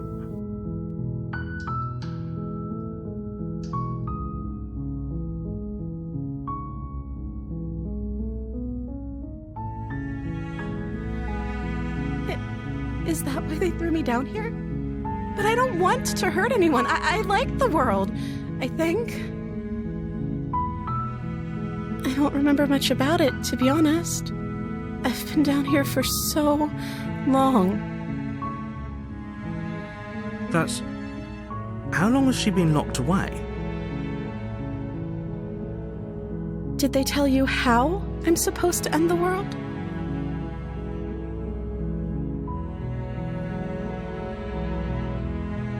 They haven't shared a thing, have they? All they've done is point a finger. At the end of the day, whatever the two of us have going on down here is about trust. Whoever sent you to slay me claimed I was a threat to the world, but They didn't tell you why. I don't trust that. And I don't think you do either, or you wouldn't have come down here to talk. She has a point. We're talking like this for a reason. So this shouldn't be about what I'd do if I got out of here, or me saying the right thing to convince you to save me. This is about how messed up this whole situation is. This is my life we're talking about. Do you really think I can even end the world? Why would I even want to? We both know that if there's people we can't trust in this situation, it's whoever locked me down here, and it's whoever sent you here. And those two groups are probably one and the same. Don't let her turn the tables here. This isn't about trust. This is about risk. We stand to lose everything, all for the sake of one person, and a subjugating monarch, no less.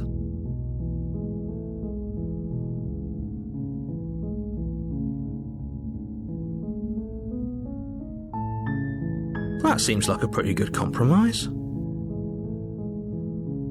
I don't think I could bear being down here that much longer. Leaving her alive is too risky. If you don't deal with her soon, she will find a way out. So I'm the only one who liked that idea.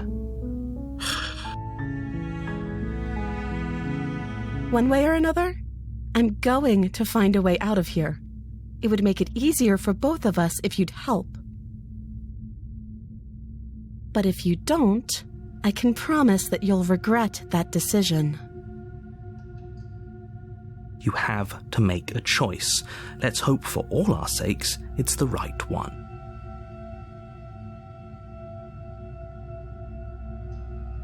Thank you. You turn back to the stairs, intent on retrieving the blade in the cabin. Where are you going? You can't just leave me here.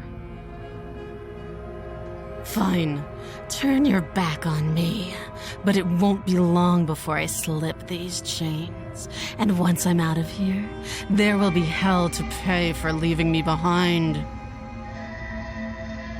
Slip these chains? She can't, right? She needed our help to get out of here. But do you hear the conviction in her voice? I don't think she's bluffing. She has to be bluffing, but hurry. You rush up to the first floor, grabbing the blade, both yours and the world's only possible salvation. Okay, if we're sure about this decision, I'll support it. I suppose we have a world to save after all. You slowly creep down the basement stairs. It's quiet.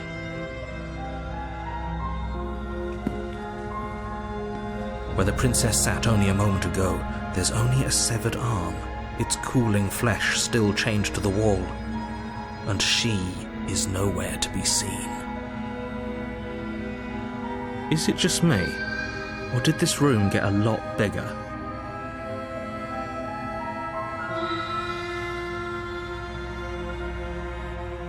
Oh, you coward! No, I don't think we can. Why don't you come closer? I have something to show you.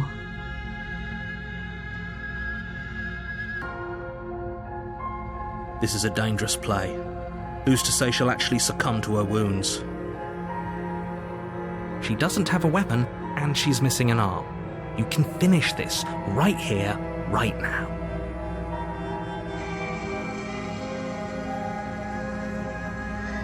Your eyes dart to the corners of the room. You don't see her. Where is she?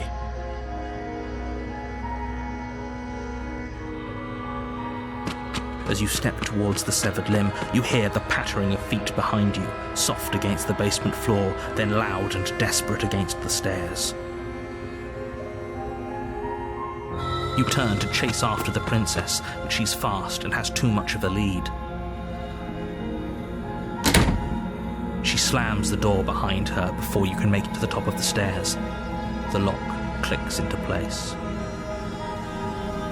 No. Thanks for letting me out. I'd return the favor, but I think we both know that I can't trust you to let me stay free. With those parting words, the princess walks away, her quiet footsteps eventually fading as she leaves you and the cabin to rot. You're stuck here, alone.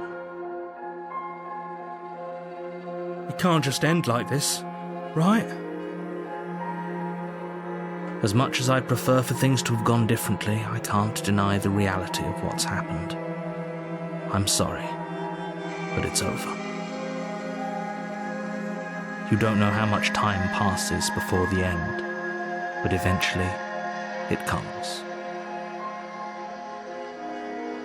The world ends, and you end with it.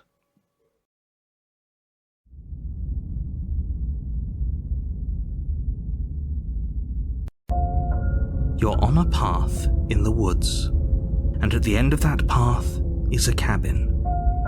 And in the basement of that cabin is a princess. You're here to slay her. If you don't, it will be the end of the world.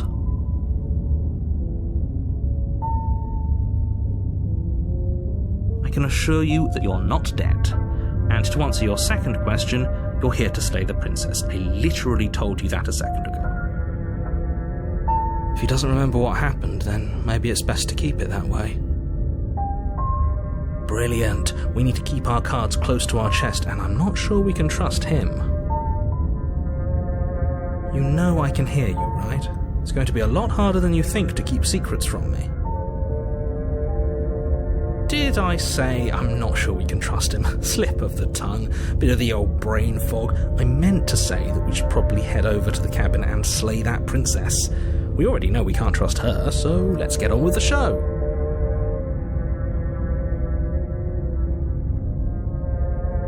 Those are two very different questions, but fine, I'll indulge you if that's what it takes to get you moving. Let's say for a moment that this really is the second time you've met me, or at least a version of me. You died last time, which probably only happened because you didn't listen to me. We were just weighing our options in a morally ambiguous situation. You can't blame us for weighing our options. I can if you failed to slay the princess, which you apparently did.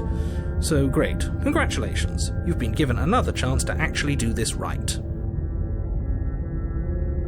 And I believe your other question was something along the lines of, oh, what's the point of doing anything?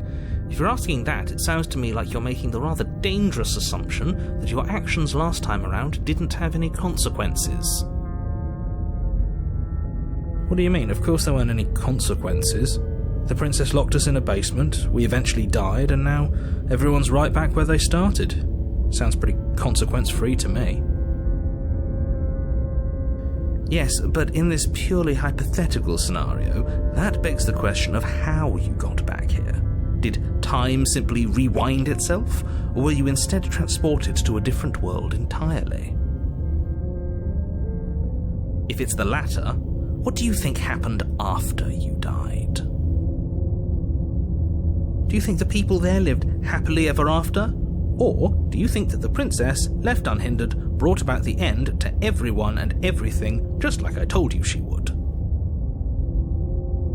That's a very good point. This princess character seems like a lot of trouble, and if you think about it, actually slaying her probably breaks us out of this cycle, right? We don't want to be stuck here forever, do we? You're laying it on a little thick, aren't you? Laying it on a little thick? What are you talking about? I'm sharing my honest opinions. What matters is that almost everyone seems to be on the same page. So whenever you're ready, you can stop dawdling, get to the cabin, and save the world.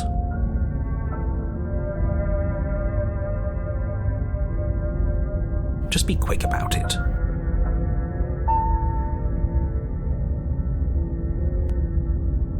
She just can. but that doesn't mean you're not fully up to the task that's been given to you. Have a little faith in yourself, and maybe try not to get tricked this time.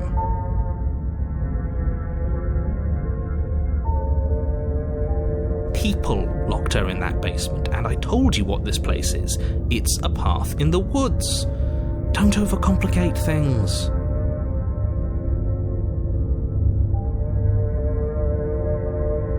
Look, I'm not supposed to say this, but it's because you're special. You're the only person capable of doing this. Call it a prophecy, if that helps, but it's just the way things are. Oh, I didn't know we were special. Of course you're special. Why else would you be here? Good point. That really explains almost everything. I'm not so sure about that. You know, you're right, but it explains almost everything.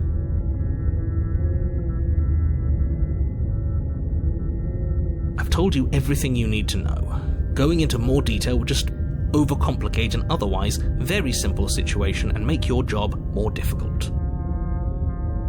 Not to sound like a broken record, but the less you know about her, the better things will go for all of us. I know it sounds like I'm hiding something, but you're just going to have to take me at my word. I don't think either of you really need to press the man on this. He wants us to slay the princess, so why would he have anything to hide? He seems like a nice guy to me. I appreciate the vote of confidence, but you should really stop wasting time chatting amongst yourselves in the woods. So if we could move this along? Great. Now, if you don't mind, the whole world is waiting with bated breath for you to save it from ruin.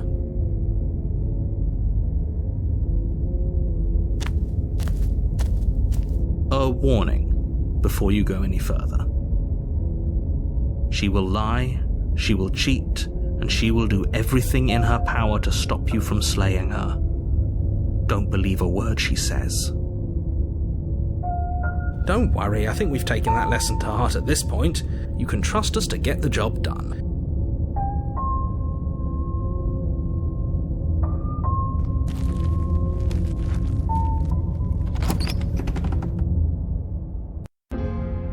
The interior of the cabin is a mess of twisted roots. The walls a chaotic weave of knotted wood that, almost as if by accident, just happened to resemble a room. The floor is damp and earthy, and the only furniture of note is a slab of mud in the shape of a shelf, with a pristine blade perched on its edge. The blade is your implement. You'll need it if you want to do this right.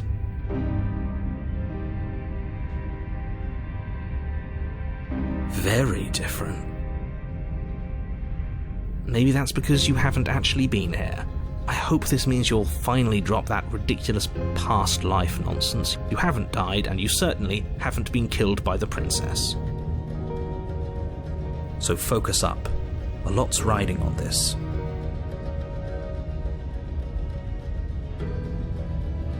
That's because there isn't a mirror. There's the muddy shelf, the blade sitting on the muddy shelf, and the door to the basement. There's nothing else in here. There's definitely a mirror. But he says there isn't one. That's got to count for something, right?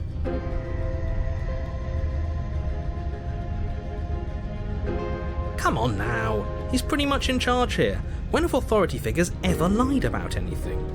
If there were a mirror in this cabin and we were supposed to look at it, he would have told us about it.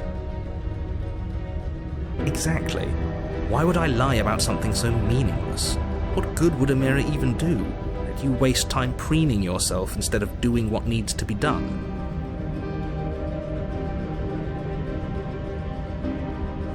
You walk up to the wall next to the basement door. It's a wall. There isn't much to see here. This really isn't funny.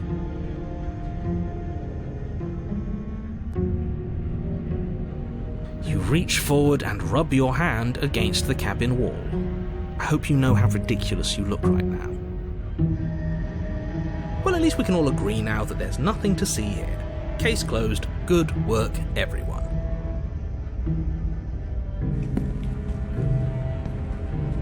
You take the blade from the shelf. It would be difficult to slay the princess and save the world without a weapon. Well, if we're grabbing a weapon, we should probably keep it hidden behind our backs. She doesn't have to know we have it. That's not actually a bad idea.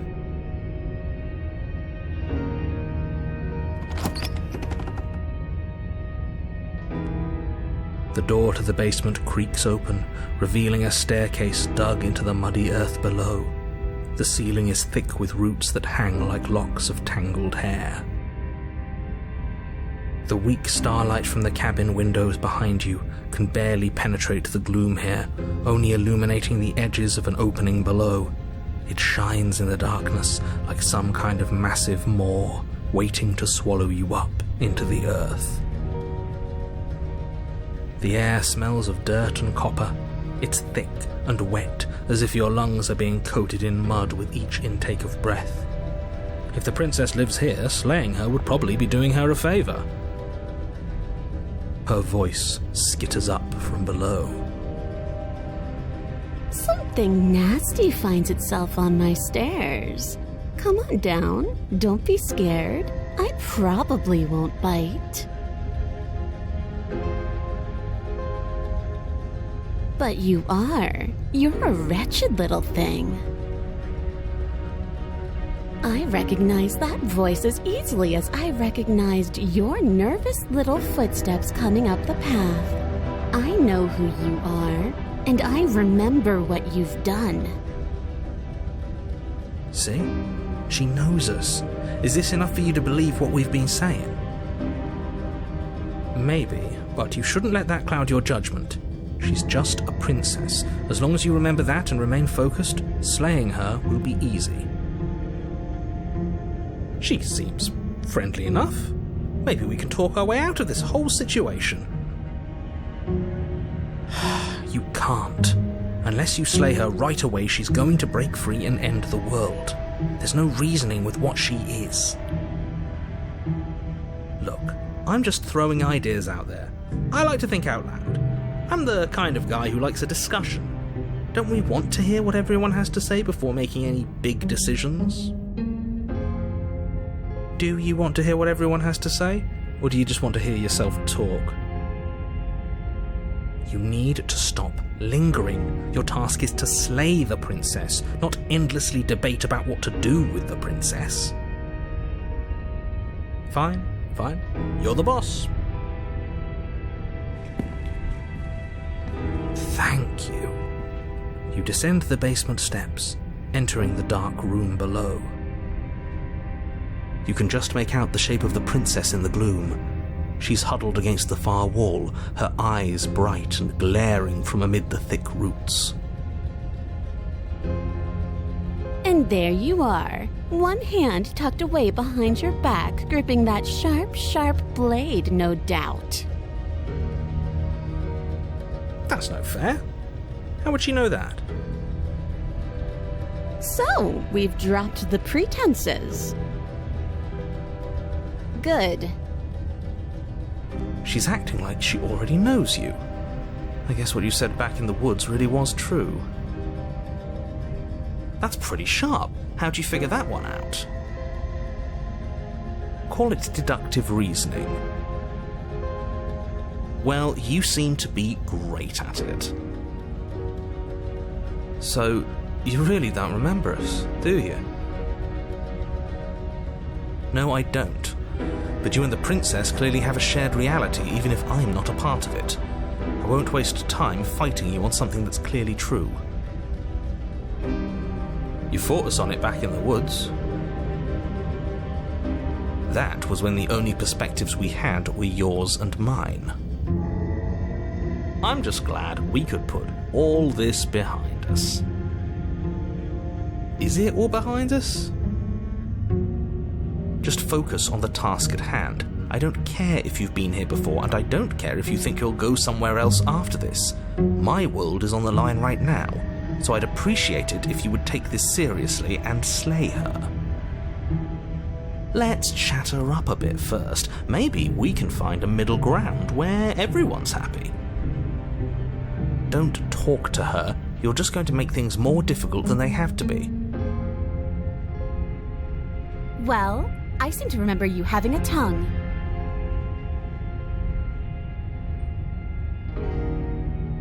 Ooh, smart. Let's apologize, get us back on the right foot. Oh, you're sorry. Isn't that nice? You're such a gracious little monster. If you're sorry, then let me out of here. Prove it.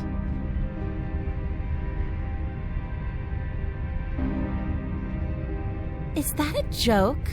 Do you think a joke will charm my trust back? You'll have to try harder than that.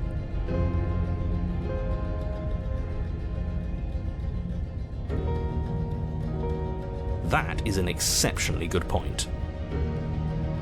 And you were the conniving beast that left in search of steel to slay me. Just because I won and you lost doesn't mean I'm to blame for bad blood. Also a good point. She can't even hear you. Why are you trying to brown-nose her? I'm not brown-nosing anyone. I'm just taking a fair and balanced approach and hearing out everything that everyone has to say. If she's in the wrong, then you don't have anything to worry about. But I must confess, this place never let me out into the world. While you were gasping your last down below, I was trying to claw and bash and break my way out. But I never did manage to be free. Until finally, I found myself here again, and you were gone. It seems that you get to come and go as you please. So you may be a bigger part of the answer to this riddle than I'd like you to be. Maybe bygones can be bygones. But you'll have to let me out first.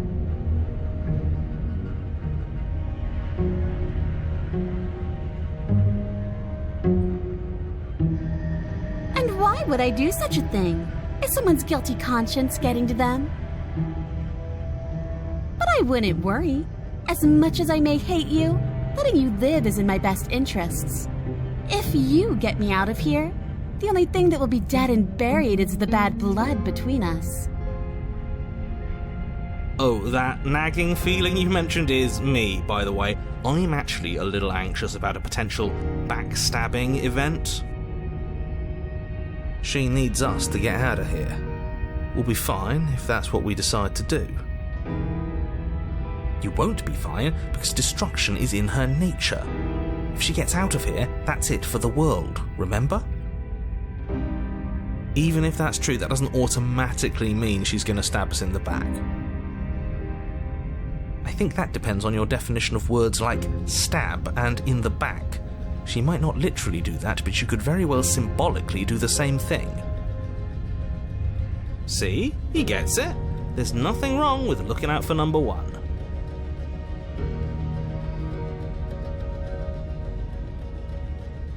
Oh, I don't need you to cut me out.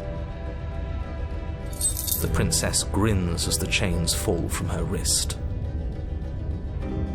She could have gotten out of those the whole time. That sneaky little...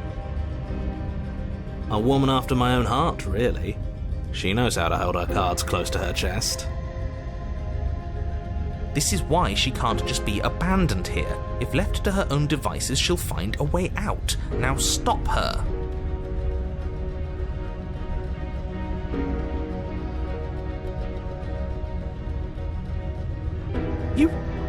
You can't be serious. Now, hold on. We should put this to a vote. The blade is one of our most valuable assets. We can't just give it to her. What if she uses it to kill us? I vote no. As do I. Abstain? You abstain? She's going to kill us if we give it to her.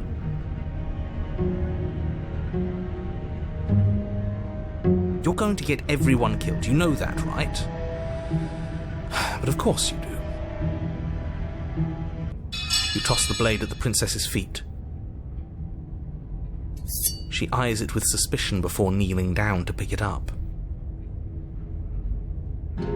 I wouldn't have done that. Why did you?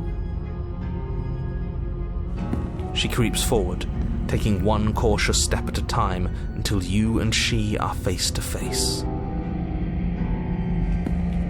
What do you think happens now?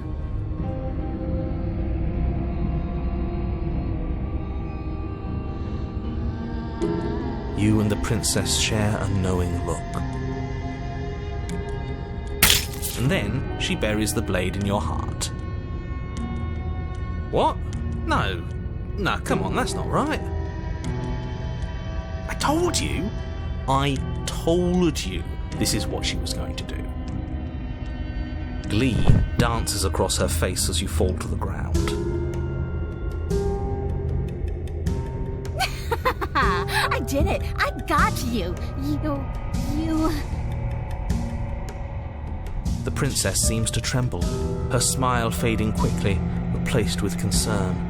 Her nervous eyes brim with tears. Why?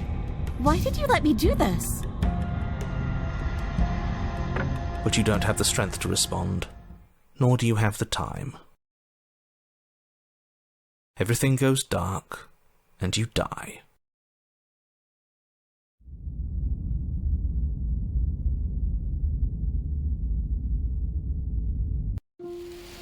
You're on a path in the woods. She stabbed us. She actually stabbed us. Of course she stabbed us. We gave her the blade, which, I might add, I voted against. But the whole point was that she wasn't supposed to do that. The whole point of giving her the blade was to break the cycle of violence, and she just killed us anyway.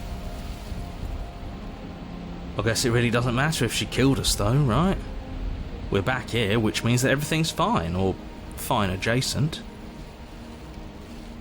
Maybe she won't be as keen to betray us this time. We've already proven to her that we can change. Maybe that's all it'll take to show her that there's another way to do things.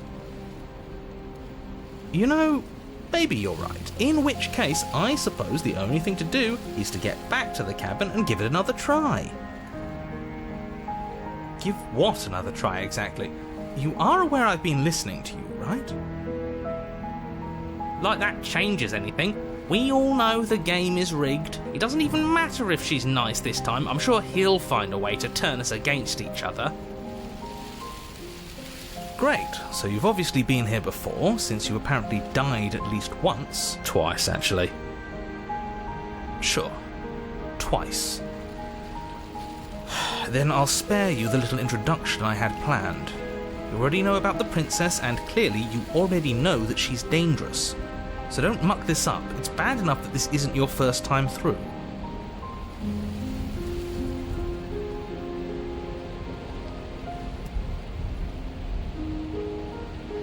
What do you want me to say? It's bad that you've been here before. It's bad for you, it's bad for me, and it's especially bad for the world. The more times you run through this, the more likely it is that you'll fail. You've already failed twice. So you knew this could happen? Theoretically, sure, I knew this could happen, but I was supposed to be the first. I'd really rather not get into it. Great! Not even he really seems to get what's going on. If the guy who goes around acting like he knows all the rules doesn't even know how this works, what's the point in listening?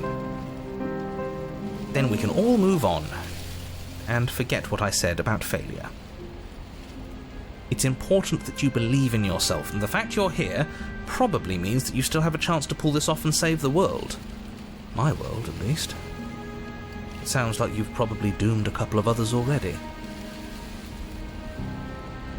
I need to stop talking. Think happy thoughts.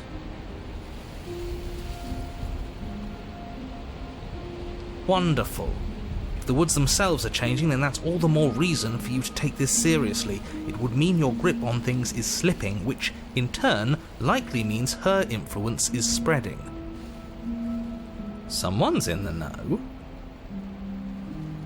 I've had enough of these annoying little secrets. If you want us to do this, you have to let us in on your game already. All of your game.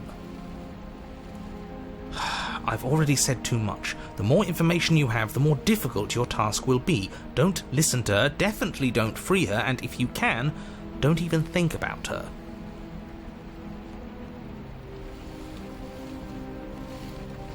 Please don't. I'm with him. If our previous encounters have taught us anything, it's that freeing her is a bad idea. Let's just see how the wind blows. I'm not opposed to saving her, but let's not rule anything out just yet. Let's see what she has to say. Stop sitting on the fence and pick a side already. We don't need you waffling when things get hairy. I've already picked a side. Our side. I'm here to make sure that whatever happens, we wind up on top. Because that's worked out great so far. Well, we're not out of the game yet, are we? And again, I'll have you know, I wouldn't have gotten us killed last time. I wanted to stab her in the back, not hand over our precious backstabbing implement.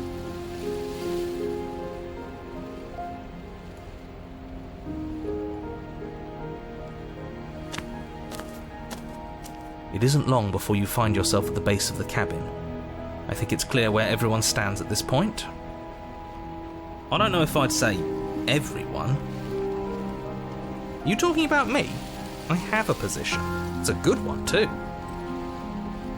Ignore him, he's just talking for talking's sake. My position is the only one that matters. You know what you have to do.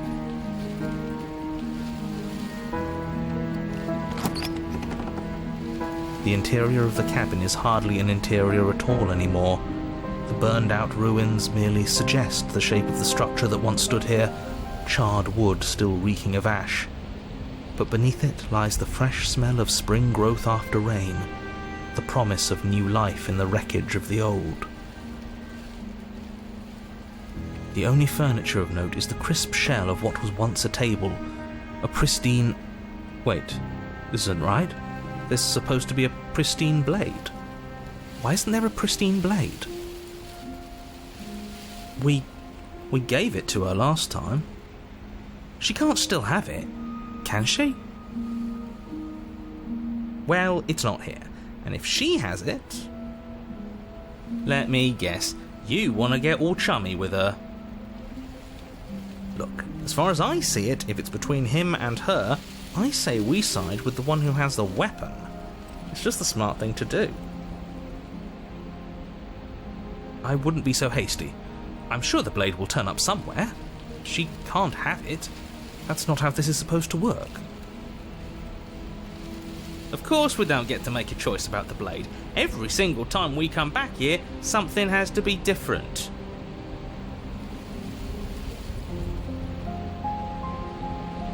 You're right, the mirror is back. There isn't anywhere for us to go.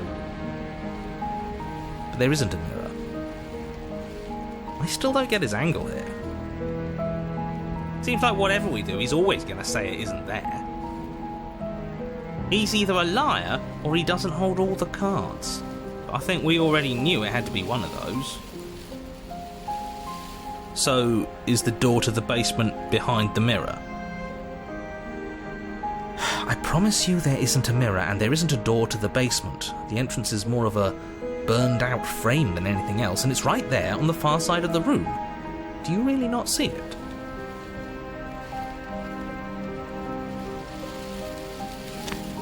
You step forward and approach the scorched entryway leading to the basement, hesitating before you begin the descent.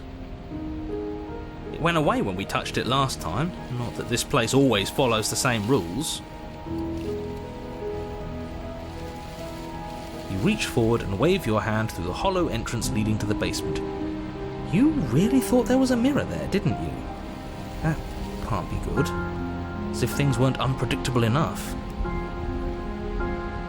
Figures. Well, seems like the only way to go is forward, isn't it? Yes, that's where everything tends to be. Let's just put on a good face and have our wits about us.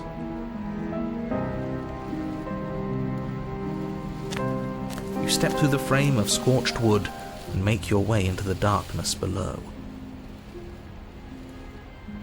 The stairs to the basement are covered in a fine layer of gritty ash. The air still feels warm, as if the fires that ruined this place had only recently been extinguished. Yet fresh shoots of thorny branches are already weaving themselves through the soot-covered earth of the walls around you. Their spines point courteously down towards the basement, so you're able to brush past their jagged points with ease, at least on the way down. But you don't need to think about the way back up just yet. That's a matter for after the world's been saved. I'd say this feels like a trap, but you practically said as much. Yet you still want us to keep going. They're only thorns. I'd say getting a few scratches in exchange for the lives of everyone in existence is a fair trade. I'm sure you'll manage. Her voice, worn down by pain and suspicion, hobbles up the stairs. I can't get away from you, can I? I lock you away and you come back. You let me kill you and you come back. I don't know why you let me do that. I don't know what you want from me.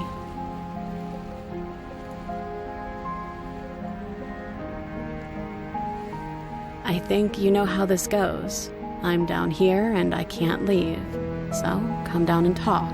It's not like I can stop you.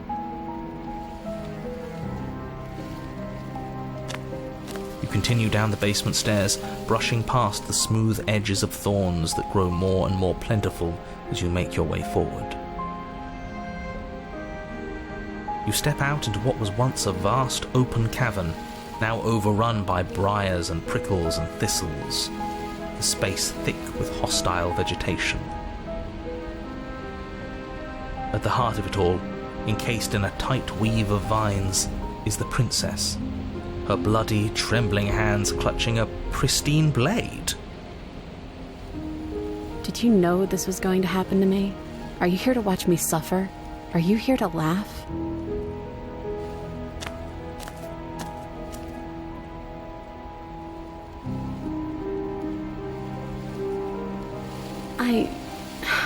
I want to trust you. Her grip tightens on the blade. But you're hiding something, aren't you? Why would you help me if you weren't helping yourself?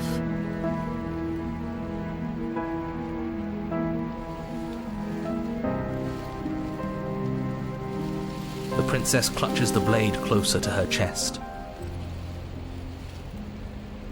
That sounds nice. I'm so tired of the bad blood between us. But it's hard to let it go. You've hurt me. Her eyes dart away from yours for a brief moment. And I've also hurt you.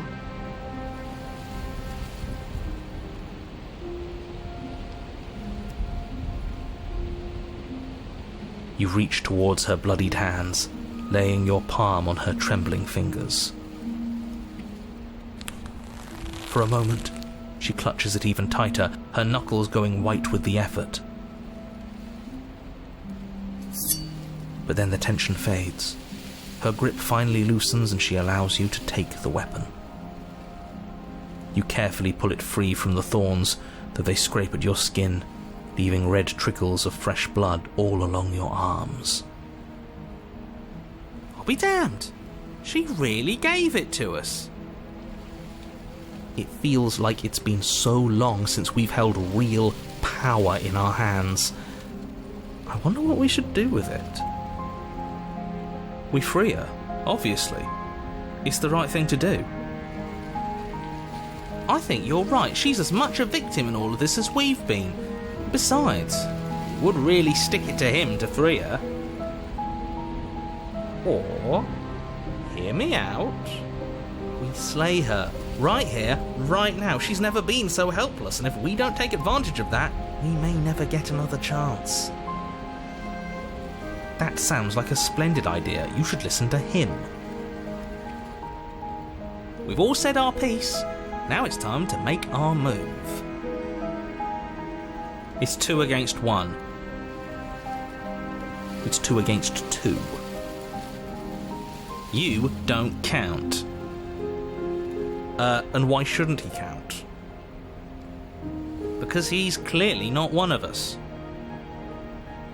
That doesn't matter. He's been with us the whole time. He should get a say. So, did you mean it? Or was I a fool to hand my life to you? Yes, what a good idea. Let's cut her free. Oh, so you're suddenly team free her? You can't just switch sides as soon as we make a decision. I can do whatever I want, and I believe with my whole heart that this is the right course of action. Let's free this princess. Even if he'll stick a knife in our back as soon as he has the opportunity, it's still better to have him nominally on our side. At least that gets him to shut up for a while. See? We're all friends here, united in our actions and intentions. Yeah, united. But the other one has a point. If it keeps you quiet, sure, we're all friends. You take the blade to the thorny vines imprisoning the princess, and she flinches, relaxing only slightly as the blade slices into the thick vegetation rather than her arm.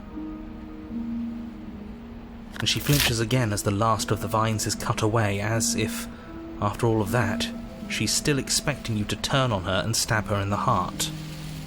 But you're not going to do that, are you? Still, all it would take is a single slip of the blade. Is that really all you've got, threatening us with an accidental misstep? I expected more from you. Our blade didn't even waver when he said that. Yeah, you're right, he's a bit of a nobody, isn't he? Good thing I've been on your side of all this since the beginning. The princess falls into your arms, tears streaking down her cheeks. I can't believe you're making me describe this. I hate you. You actually meant it. You rescued me.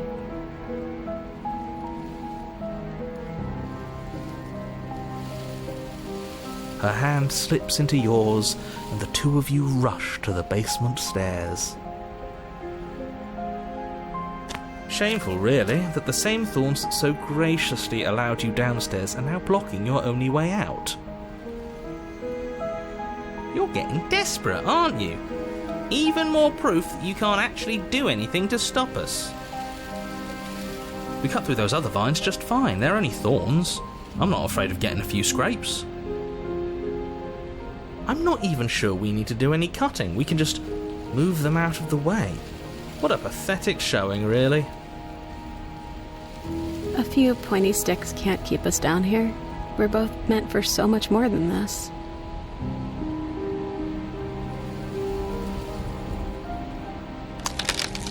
As you step into the thorns covering the basement stairs, they yield. Both you and the princess ascend the stairs without obstacle. This is unacceptable. The second you step out of this cabin with her, the world ends. Do you hear me? What did the world ever do to you to deserve this? It feels so good to hear you say that you're admitting you've lost and we've bested you at your own game at last. I don't care what happens now. That's all I've wanted. You and the princess hesitate at the cabin door. This is your last chance. We've already made our decision. We're finally leaving here together, aren't we? And all we had to do was trust each other. It wasn't easy, but I'm glad we finally could.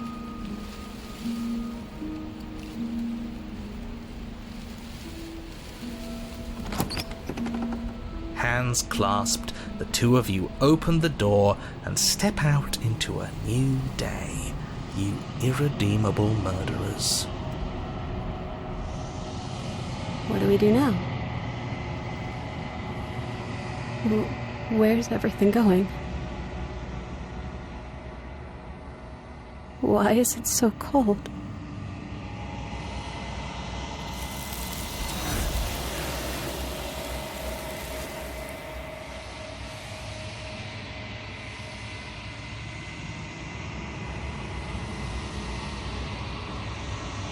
She's gone. Where did she go? Should we try and find her? And there's that mirror again. Why is it here? Why now?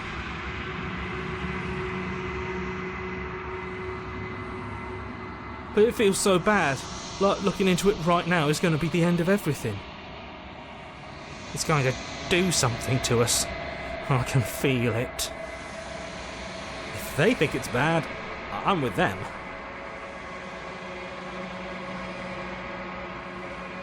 Okay. If you say so, we'll trust you. So, this is all going to work out? Finally, we're going places.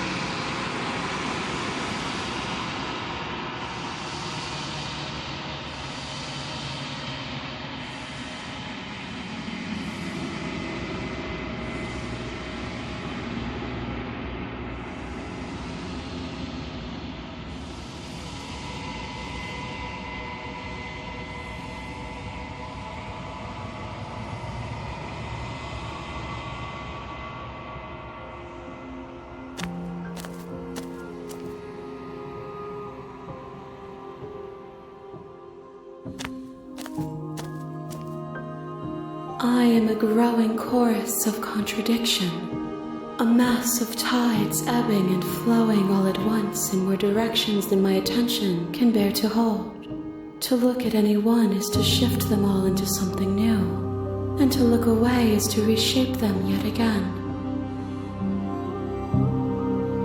All of me is changing, and yet the rest of me is still the same.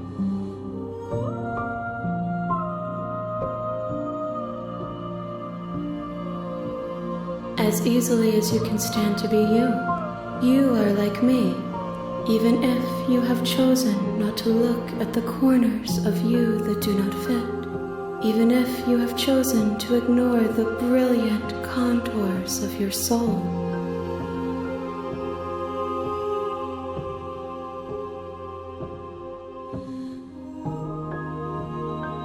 It changes me, but it doesn't make me worse.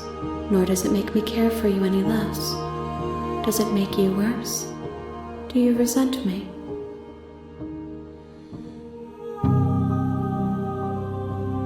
You are what brings me meaning. Know that the pain of your journey will subside in due time. But you still have a ways to go before we are done.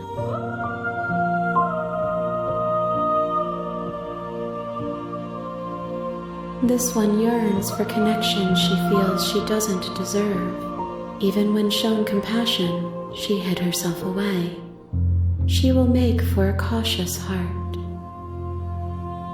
Do not mourn her. She isn't alone anymore.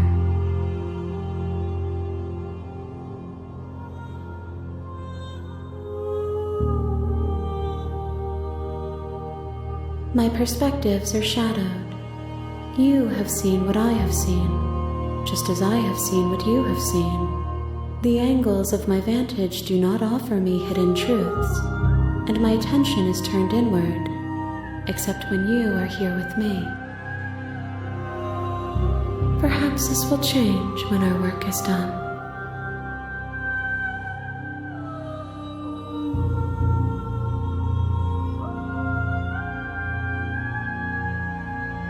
The desires of my multitude thrive in endless competition with themselves, but none of them rise above their dance to influence me. I yearn for what I have always yearned for, our awakening. Other desires shrink in the light of knowing you and knowing me.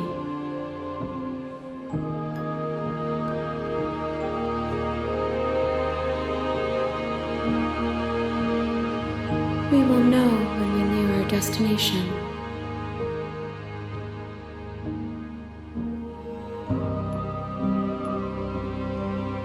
I will be here when it is time for us to meet again.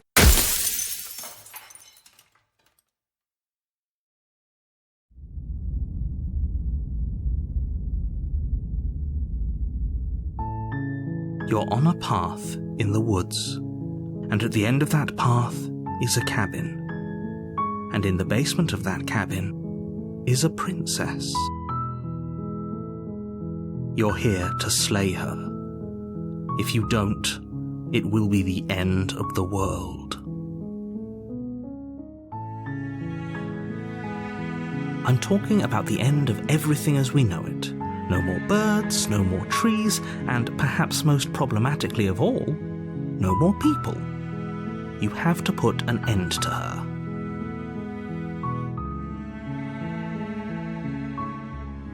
She's not dangerous. She's just a princess. The danger comes if she gets out, which she will unless you do something about it.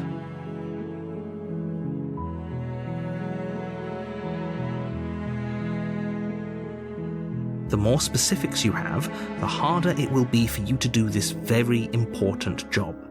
She's a princess. People will listen to her because listening to her is in their nature, and when they do, everything will come crashing down.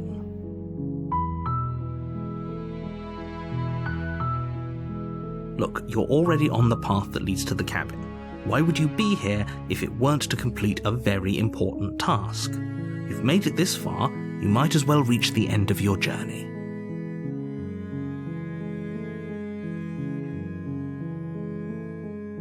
While I appreciate the mental exercise, we are running up against a bit of a ticking clock.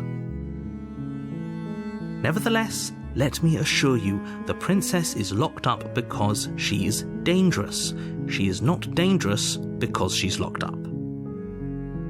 And before you decide to waste even more of our time by asking how I know that, let me suggest a more pragmatic lens through which to view this situation. Causality doesn't matter here, because the end result is the same no matter what led us up to this point. If the princess leaves the cabin, the world will end, and there is no changing that. It's no use arguing semantics over a metaphorical chicken or egg, because the egg is hatched and it's about to ruin everything. Unless, of course, you do your job and slay her.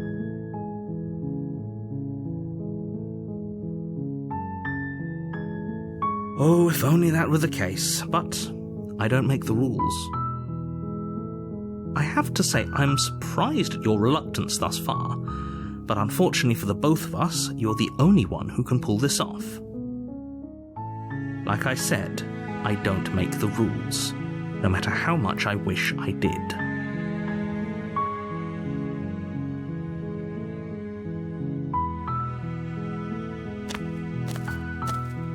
You make your way up the short path to the cabin. You'll find the princess within. A warning before you go any further. She will lie, she will cheat, and she will do everything in her power to stop you from slaying her. Don't believe a word she says. We're not going to go through with this, right? She's a princess. We're supposed to save princesses, not slay them. Ignore him. He doesn't know what he's talking about.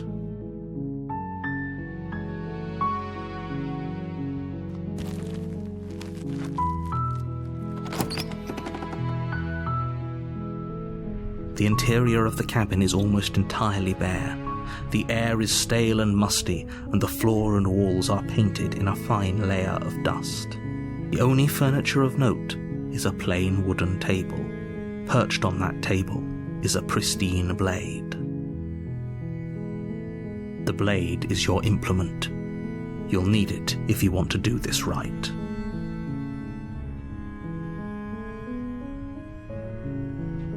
You take the blade from the table. It'd be rather difficult to slay the princess and save the world without it.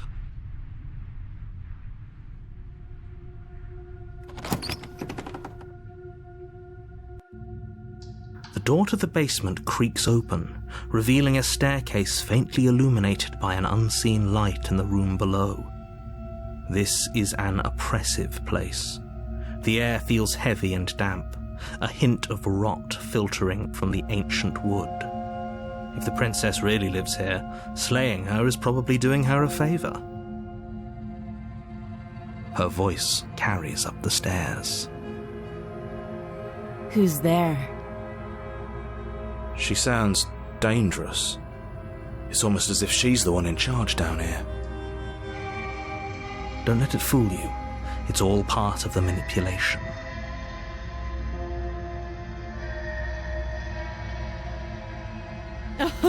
Oh, are you now? Why don't you come down and let me take a look at you? Great job. You gave away the element of surprise. Good luck, hero. You walk down the stairs and lock eyes with the princess. There's a heavy chain around her wrist, binding her to the far wall of the basement. She's so coldly beautiful. Is she really a threat to the world? Focus on the task at hand. You weren't kidding when you said you were here to kill me.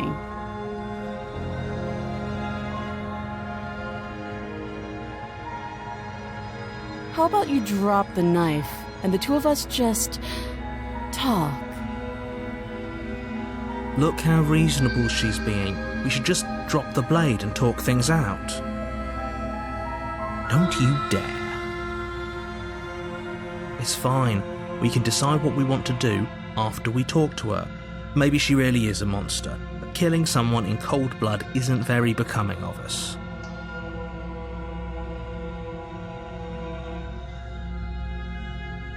You ignore the trembling in your hands and tighten your grip on the blade. You poor thing. Your hands are shaking. Are you scared of me? Because you should be.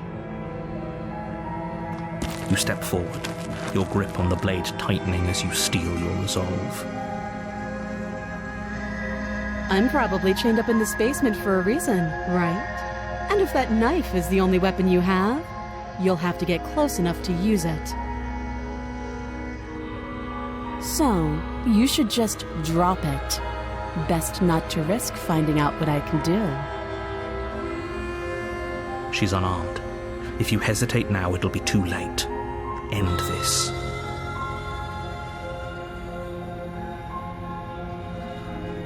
You're so close. Don't give up. You've come this far. No, this is a good idea. Maybe we can de-escalate things. Oh, threatened, are we? You poor thing. Drop the knife, and of course we can talk.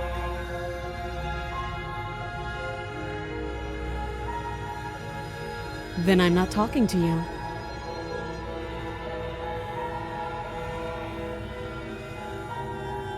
You stare at the princess, squinting. She squints back. The two of you are going to do this forever, aren't you?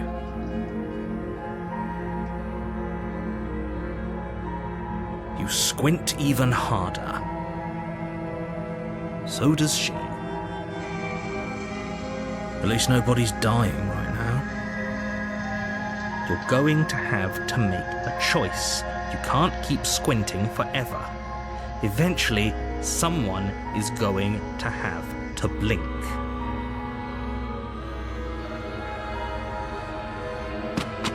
Doubt, unfortunately, clouds your thoughts as you attempt to run her through. A moment of distraction and hesitation is all she needed to sidestep your thrust and deliver a catastrophic blow to your jaw. It feels like you've been hit with a sledgehammer. You can feel bone grinding on bone where your jaw has been fractured. Holy shit, that hurts! Though she's unarmed, the shock of that first strike is enough to stagger you, putting you and the princess on somewhat equal footing. Your blade slashes through the air again and again, and her fists connect with your body as many times or more, each impact as heavy as that first bone-crushing hit. We can still turn this around.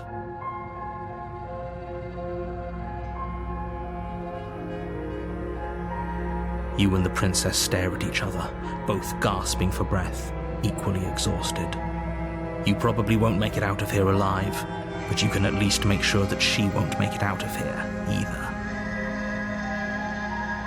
Excuse me? Do you think this is what I wanted to happen? I have a duty to state the facts of the situation, and honestly, it's a miracle anyone is still standing right now. Can you not feel all those ruptured organs bouncing around in there? If the princess doesn't do our friend in herself, internal bleeding is certain to finish the job. The two of you clash for the final time. You feel your ribs break as she delivers a heavy blow, but you push through the pain, falling forward and sinking your blade deep into the princess's heart. Oh. The two of you fall to the floor. This was fun. The princess gasps, her voice an unhealthy rasp as her lungs start to fill with blood. You put up more of a fight than I thought you would. But I have to wonder, do you really think this is the end? But you don't have time to worry over such things. Everything goes dark, and you die.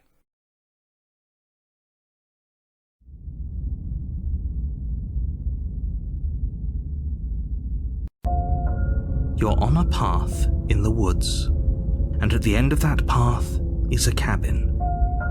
And in the basement of that cabin is a princess.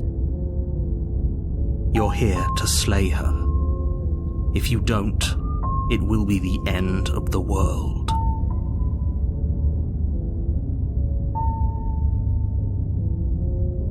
I can assure you that you didn't slay her and that she didn't kill you. People don't just spring back to life after dying, and the two of us are meeting for the very first time. If he doesn't remember what happened, then maybe it's best to keep it that way. You know I can hear you, right? It's going to be a lot harder than you think to keep secrets from me. That's fine. It doesn't matter if he can hear us. The only thing that matters is marching up to that cabin and winning. That's the spirit. There's no point in squabbling when the real threat is just up that hill.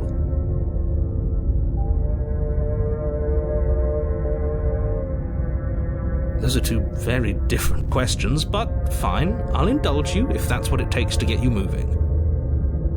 Let's say for a moment that this really is the second time you've met me, or at least a version of me. You died last time, which probably only happened because you didn't listen to me. We did our best with the information we were given, and we did kill her. And yet you still died, didn't you? So congratulations, you've been given another chance to actually do this right. And I believe your other question was something along the lines of, oh, what's the point of doing anything? If you're asking that, it sounds to me like you're making the rather dangerous assumption that your actions last time around didn't have any consequences. What do you mean? Of course there weren't any consequences. We killed the princess killed us, and now everyone's right back where they started. That sounds pretty consequence-free to me. Yes, but in this purely hypothetical scenario, that begs the question of how you got back here. Did time simply rewind itself, or were you instead transported to a different world entirely? Had you failed to slay the princess, what would have happened to everyone in the place you left? Ugh, enough with the talking. We've got a fight to win. Nothing else matters. I couldn't agree more. The cabin and your destined confrontation with the princess awaits. Just be quick about it.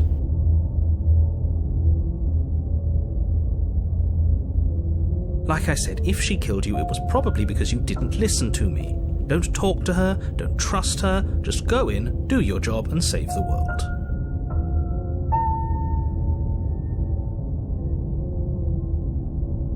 She is just a princess. Whatever you think happened to you last time, just get it out of your head before you get to the cabin, and you'll be fine.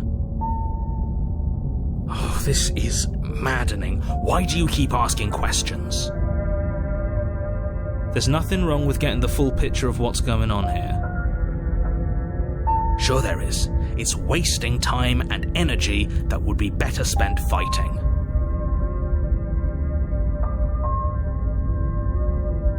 People locked her in that basement, and I told you what this place is. It's a path in the woods.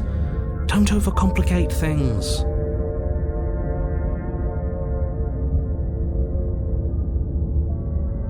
Look, I'm not supposed to say this, but it's because you're special. You're the only person capable of doing this. Call it a prophecy, if that helps, but it's just the way things are. Oh, I didn't know we were special. Yeah, I like the sound of that. Of course you're special. Why else would you be here?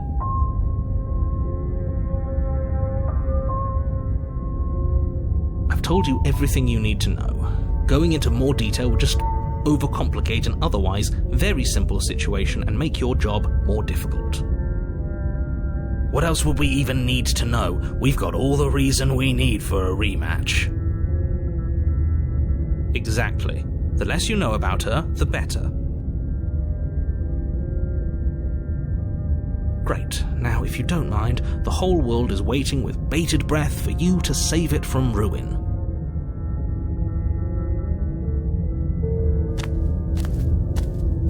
A warning before you go any further.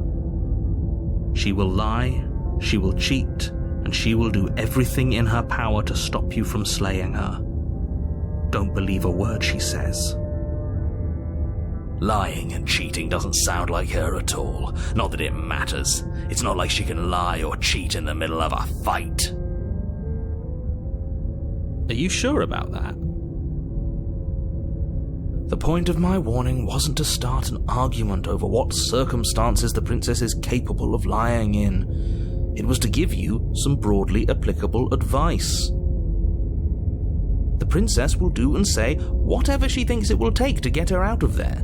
So don't trust her. Ever. Are we clear? Crystal, let's just get on with it already.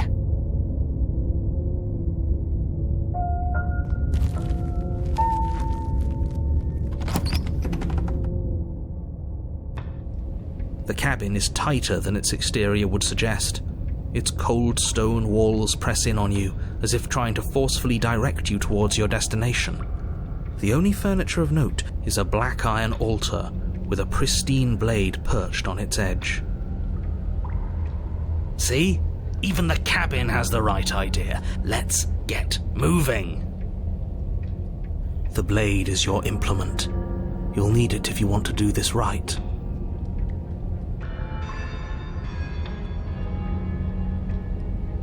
Very different. Maybe that's because you haven't actually been here. I hope this means you'll finally drop that ridiculous past life nonsense. You haven't died, and you certainly haven't been killed by the princess. So focus up. The world is depending on you. That's because there isn't a mirror. There's the altar, the blade sitting on the altar, and the door to the basement. There's nothing else in here. There's definitely a mirror. There isn't. You already wasted so much time in the woods. Who even cares if there's a mirror?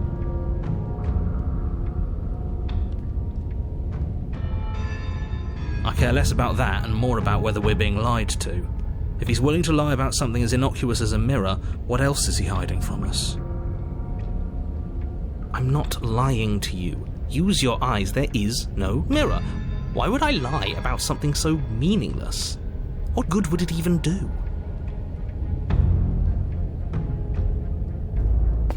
You walk up to the wall next to the basement door. It's a wall. There isn't much to see here. This really isn't funny. You reach forward and rub your hand against the cabin wall. I hope you know how ridiculous you look right now. But it was there a second ago. and now it's gone, so all of us can stop arguing about it and get to fighting.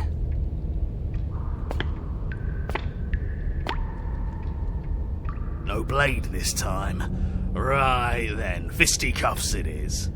Probably more fair to her anyway. Wouldn't want to feel like we cheated our way to a win. As long as you can still get the job done. And don't forget that the blade is waiting for you upstairs if you happen to change your mind.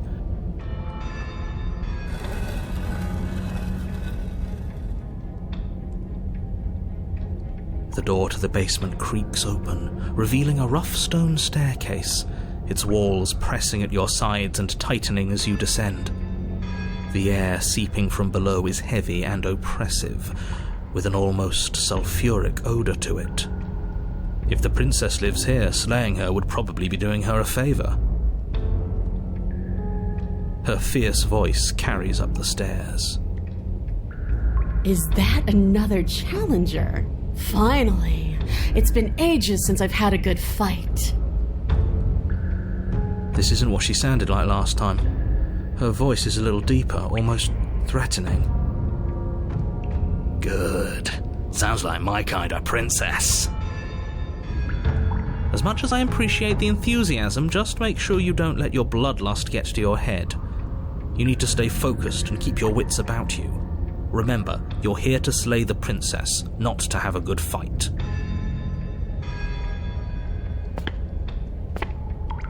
As you descend the final step, the form of the princess comes into view, a large shackle leading from her wrist to the basement wall. Looks like she could rip those chains out of the wall without a second thought. Oh, it's you again. I've been hoping you'd find your way back here. Good to see that death doesn't stick for either of us. But no little knife this time, huh? No, I hope you're not just here to chat. I've been itching for a rematch.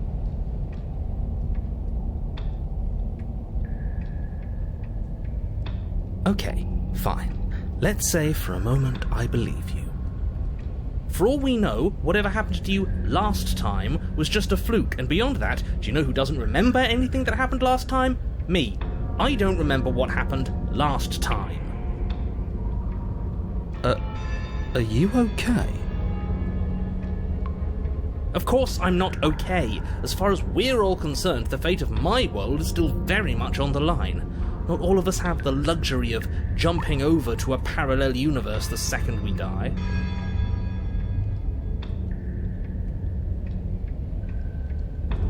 Aside from your empty hands, you look exactly the same.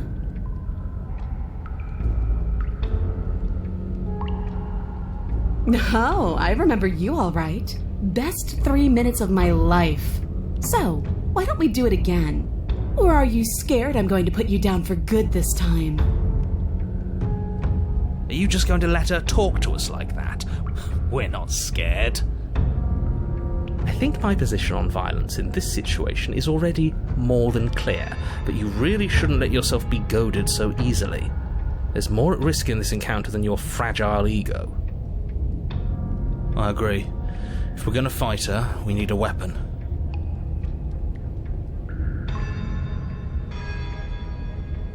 Why? You didn't want to talk last time. Are you scared I'm going to kill you again?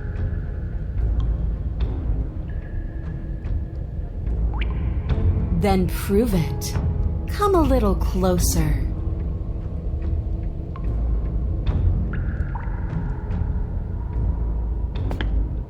You take a cautious step towards the princess, unarmed. I wish I could believe you know what you're doing, but you clearly don't. You stop a few feet short of her reach, her chains taut as she stares down at you. She's a lot bigger than I thought she was. Why do you sound so scared? We can take her. Well, what do you want? Because every second we waste talking is a second we could spend killing each other instead.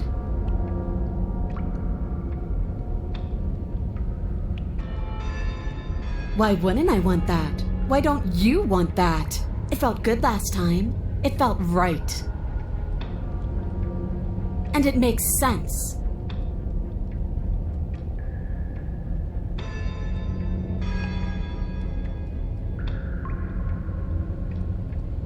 Sparring? That's just play fighting. It isn't real. What's real is when my flesh splits open. What's real is when you keep getting up until your legs can't hold you. What's real are the things we do to each other when the only options left are winning and dying. That is the only thing I'm interested in.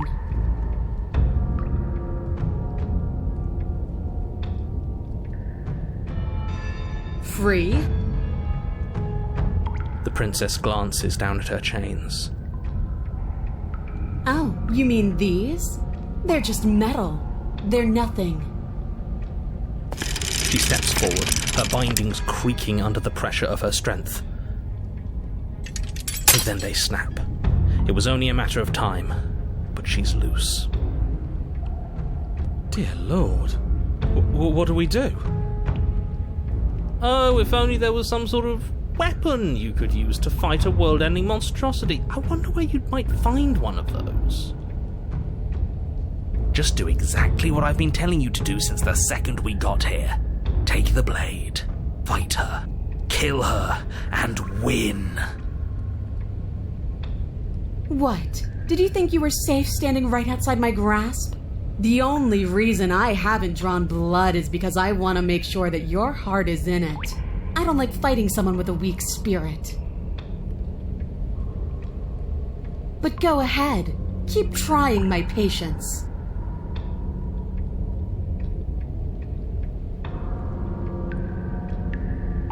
I woke up, didn't you?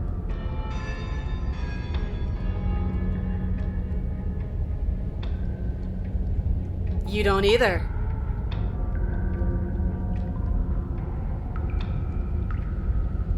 I know. You already told me.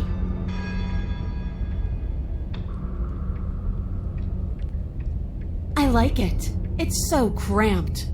Like the only way out of here is through each other.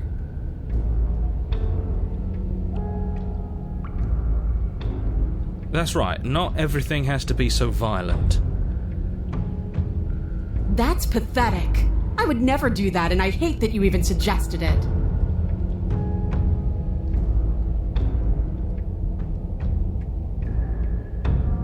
Ugh, I care, okay? I guess I just care differently than you. When I saw you come back down here, I thought you would understand. I thought that we would want the same thing. But all you've done is ask me annoying little questions. It's like you don't even want to enjoy being alive. Oh, I wish you could hear me right now. I want to enjoy being alive. I want to fight.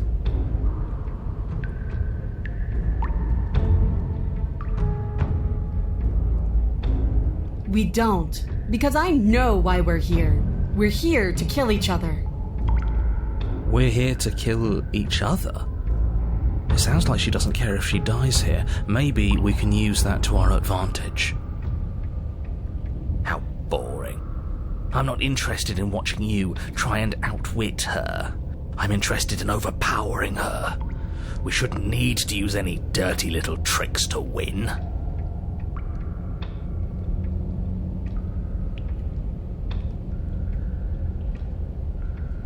And then what?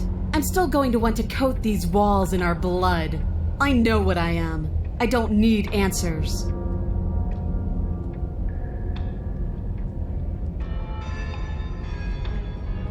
I don't need to care, because I already know what I am. I've already found my purpose. The princess flashes a sinister grin. You. Does she mean her purpose is killing us? No, she means fighting us. She means both of us getting stronger through sheer pain and will, the fear of death no longer able to hold us back. Just go and pick up the blade already. I'm sick of all this anticipation. We're ready.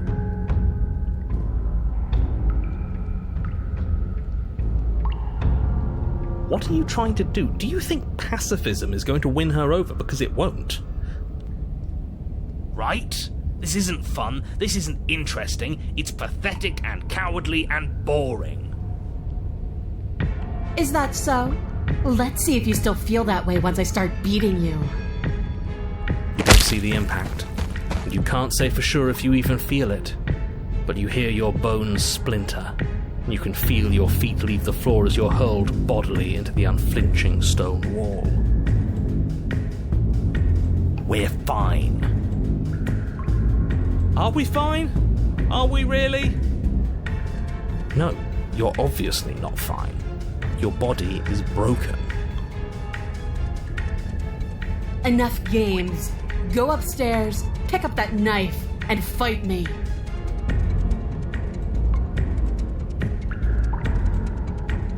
Why aren't you saying anything? Is this some sort of trick? Are you tricking me? Or are you really that fragile? Because why would you? Why wouldn't you? The princess's shoulders tense with fury as she storms towards you. You can see her face flush, her knuckles going white as she clenches her fists, her entire body trembling with a burning rage. Can't believe you're making me watch this. Fine. If you want to die like a pathetic little worm, you can die like a pathetic little worm. I guess I'll see you all next time. She reaches down and grabs you by the throat, lifting your limp form and slamming it forcefully against the wall. Her eyes twitch as her grip tightens around your neck. She sure is taking her time, isn't she? Why? Why are you letting me do this? Why are you making me do this? Why won't you fight back?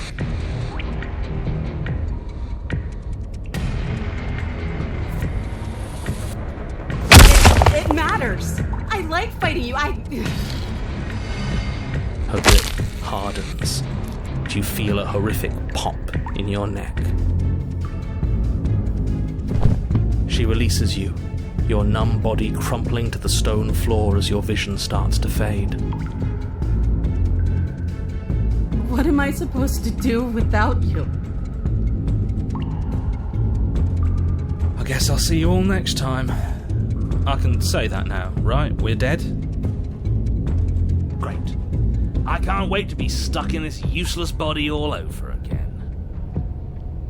I won't be seeing you, but I suppose something like me will. Everything goes dark, and you die.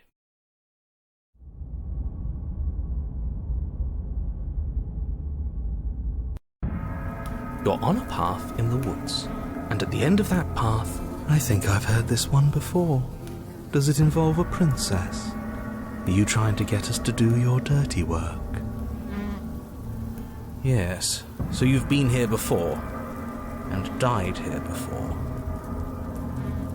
Yeah, twice. And it's going to be a lot more than that if we don't suck it up and actually fight her this time. You didn't fight her. She wanted a rematch, and we wanted to see what would happen if we didn't give it to her. She got so very, very angry with us. And you got so very angry with us too. It was amusing. I'm sorry, you thought that was amusing? I thought we were breaking a cycle of violence. I thought we were practicing pacifism in the face of mortal peril. I thought we were being brave. Heroic, even. Oh, you're funny. There's no such thing as heroism when you can never truly die. All we did was look at the same old thing from another angle. Oh, will both of you just shut up? As we've now established, you've already been here, and based on your behaviour, I think we can all agree that things are not going well. Look, you're nearing the point of no return. Whatever happens next, that's it. There won't be any more do-overs. You'd better take things seriously.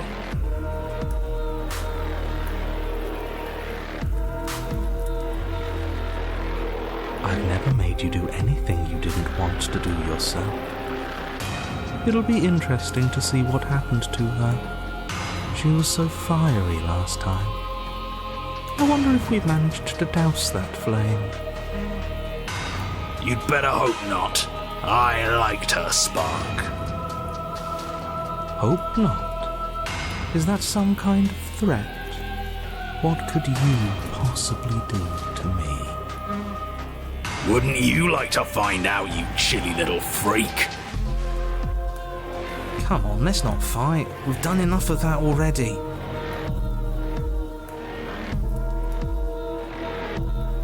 Then what happens? Have you even been listening? It's the end is what happens. Yeah, but is there something after the end?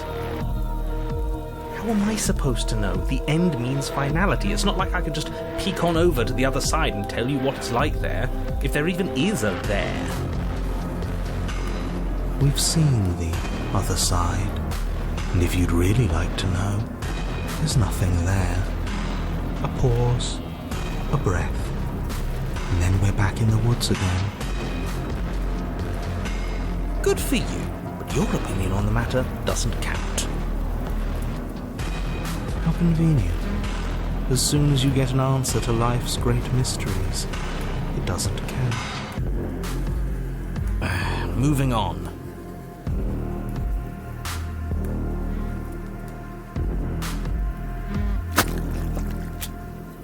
Good, we're all on the same page. It isn't long before you find yourself at the end of the path, staring up at the cabin on the hill. You'll find the princess within, as I'm sure you already know. End her.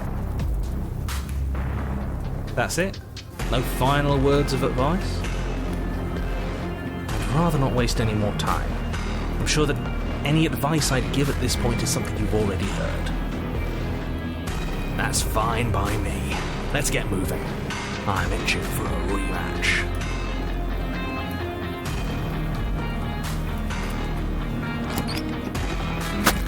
The interior of the cabin is a place that feels long forgotten.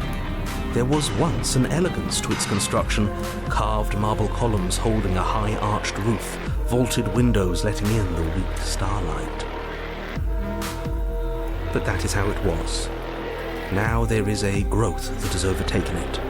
A viscous fluid seeps from cracks in the stone walls, and it congeals into chaotic streaks of writhing nerves and wet clumps of living meat. That's horrible. It's just meat. If you cut us open, I'm sure we'd look the same inside. That's why it's horrible. And that attitude is why you're miserable. The only furniture of note is a pulsating pedestal, a pristine blade perched on its edge. The blade is your implement. You'll need it if you want to do this right. A mirror? There is no mirror. We've done this already. Try to keep up. The repetition is maddening. Oh, you're so impatient. We can look around the meat shack if we want to. It's not like the princess will be leaving without us. I don't know what to tell you. There isn't a mirror because I would know if there was a mirror. You're either seeing things or you're confused on the definitions of door and mirror. Or you're seeing things. That seems far more likely. What are you trying to say exactly? It means you're hallucinating. It went away after we touched it last time. Let's just do it again.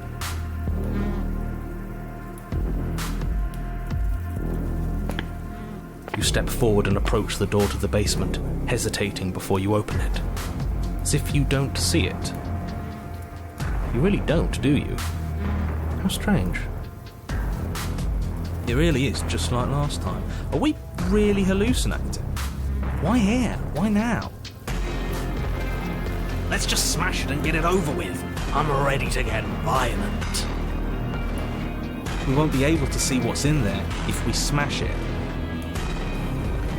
It's just a mirror. What we do with it doesn't really matter. Do whatever you want with it. The mirror isn't real, so how you handle it doesn't matter, aside from wasting dangerous amounts of time.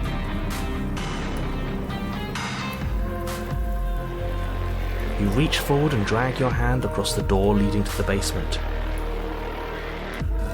As if on command, it slowly slides open, scraping against the stone floor, its ancient hinges moaning as it reveals the dim path ahead. Why am I not surprised? You step forward into the darkness. The stairs leading down to the basement are at once both narrow and grandiose. A high-vaulted ceiling stretches up into a gloom beyond your sight, while walls wet with tumorous growths press in uncomfortably at your sides. You feel both unprotected and trapped, at once exposed and claustrophobic. The air is thick, its odour an oppressive violence, the metallic scent of fresh blood twisting with the nauseating embers of charred remains. If the princess lives here, slaying her is probably doing her a favour. Her voice, a bellowing rage, roars up the stairs. So you've returned after denying me the salvation of combat? Are you here to gloat? Are you here to mock what I've become? Do you think that if you let me kill you enough times, I'll suddenly soften and repent for sins that live solely in your head? Well, we've tried that, haven't we? Now come down and see what your refusal has done to me. See how much you can bear to witness the consequences of your actions. Oh, we've changed her, have we? I'm intrigued.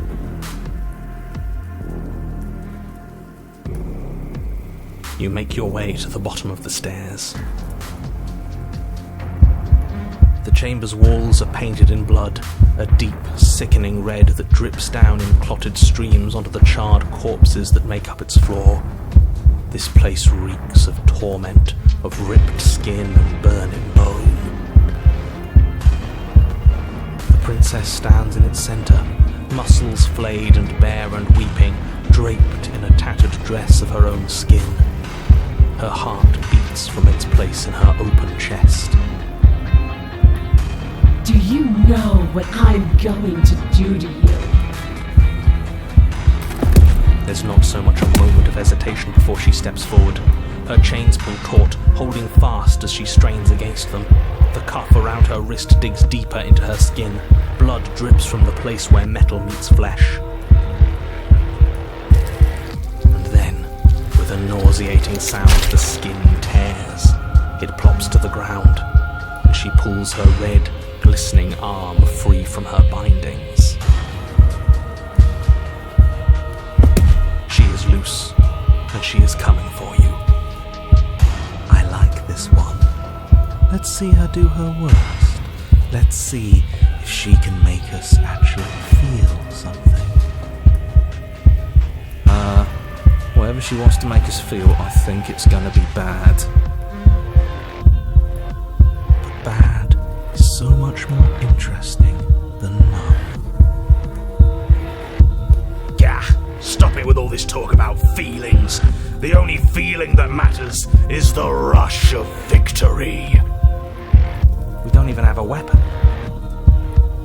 It doesn't matter. I refuse to go out any way that isn't kicking and screaming.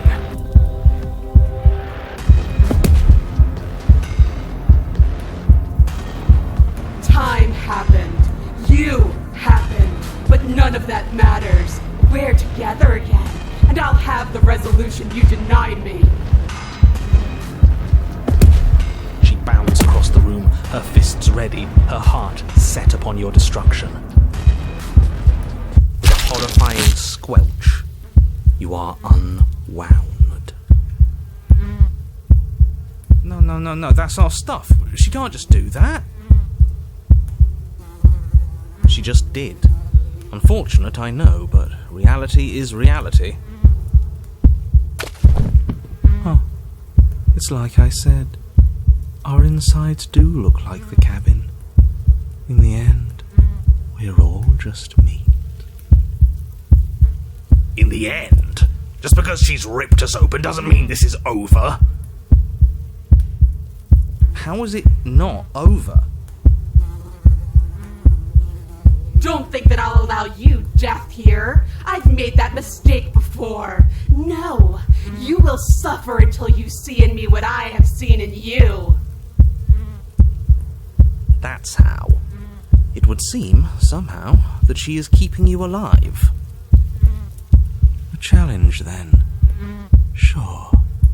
Let's see how far we can take this.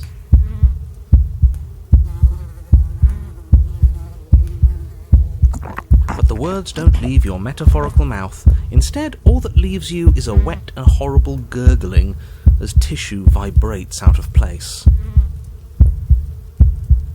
Our metaphorical mouth? Oh, I didn't leave you a mouth, did I? It's better that way. Words get us nowhere. They aren't music. They aren't dance. They aren't feeling. Your eye, held far outside your skull by a thin stalk of nerves and viscera, stares back at her in unblinking silence. Let's see what meaning we can find together. Let's see what we're made of. Something infiltrates you. Though you do not see it, you feel it, slithering into your disaster of a body, seeping into the gaps between your molecules. The body of a sapient creature has, on average, 30 trillion cells, and each one of those cells is composed of 100 trillion some odd atoms. One of those cells is peeled from the others. 100 trillion atoms are gone. Are you still there? Are you still you? Of course we are. Then 2 are peeled away. Then 4. This is nothing. Nothing! 8, 16, 32, 64. Ah, so the waiting is the torture. I do hate dull things. 128, 256, 512. Are you still there? Are you still you? 1024, 2048, 4096, 8192. Do you all feel that? I could have sworn I felt something. 16,384, 32,768, 65,536. You can't just count us into oblivion. 131,072, 262,144, 524,288. What happens when it gets higher? Like, really higher? We die, probably. Or nothing happens. Just like nothing is happening now. 1,048,000. The hundreds don't matter anymore. Are you still there? Are you still you? 2,096,000. 4,192,000. 8,384,000. I don't like this waiting. You're going to give up before you even start hurting, aren't you? 16,768,000. 33,536,000. 67,072,000. Your eyes are useless. 134 million. The thousands don't matter anymore. Your blood begins to go places it shouldn't. Are you still there? Are you still you? There's the pain. I can feel it now. But we can handle this. We can't let her win. If you make this about winning and losing, you're going to lose. You're too connected to your body. 268 million. We don't need to count anymore. Your lungs fill with liquid. You smell things you shouldn't. You choke on pieces of what used to be you. Doesn't matter, because we're still alive. You are deconstructed. You are reconstructed. A square you, a round you, a you with too many legs, a you with many mouths which won't stop screaming. Then all of it pressed into a ball, tightly packed into the size of a fist. What does you even mean anymore? We just keep changing into horrible things we can't control. Make it stop, please. Make it stop. Please make it stop. You means we exist. If we exist, then there has to be a way for us to win. Otherwise, this would just be pointless. It would all just be pointless torture. Yes, she's torturing us. That's the whole point of this exchange. Haven't you been paying attention? Are you still there? Are you still you? Yes. The ball is unraveled into the shape of a body. The skin peels off in a corkscrew. The eyes are plucked. The organs arranged in the air in a neat row. Are you still there? Are you still you? No.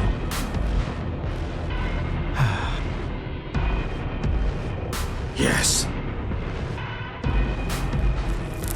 You are stretched into a line 12 feet long, then 24, then 48. The line gets thinner as you get longer. A mile. 2, 4, 8. Are you still there? Are you still you? Yes. 16, 32.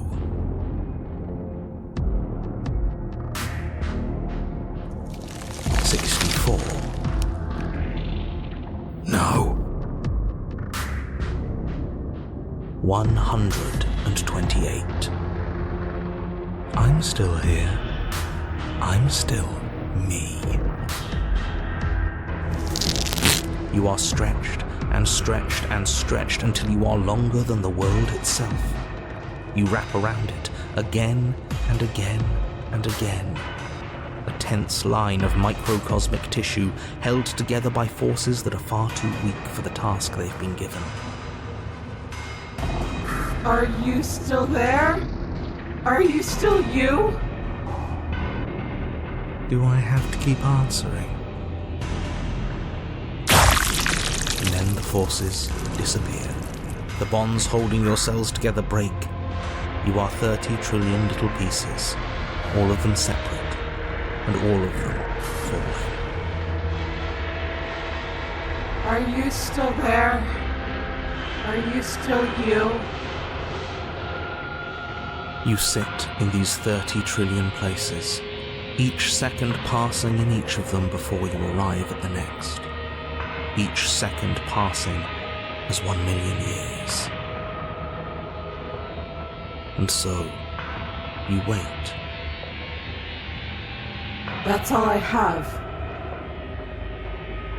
And then, all at once, there is a great rewinding, and all of the disparate pieces that once were you fall dutifully back into place. You are whole again, and in your body, the body you had before all of this happened, and the princess sits against the wall, her dress of skin more tattered than before, her face sullen and disappointed. You left me, and there's nothing I can do to bring you back. Oh, she's been like me this whole time. She's just been hiding it.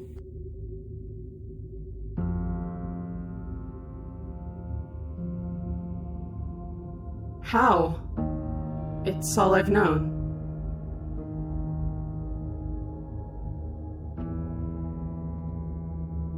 After everything I've done to you, you'd really take me with you?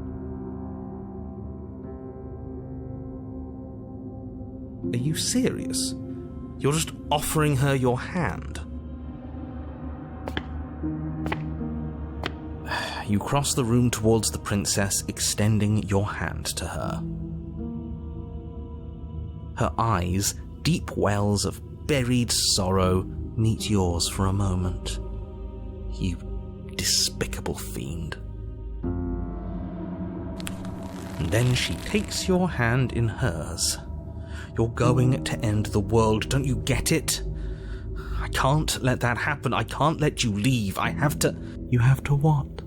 Stop us. You leave me no other choice.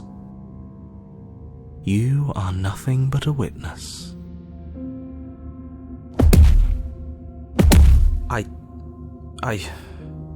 Fine.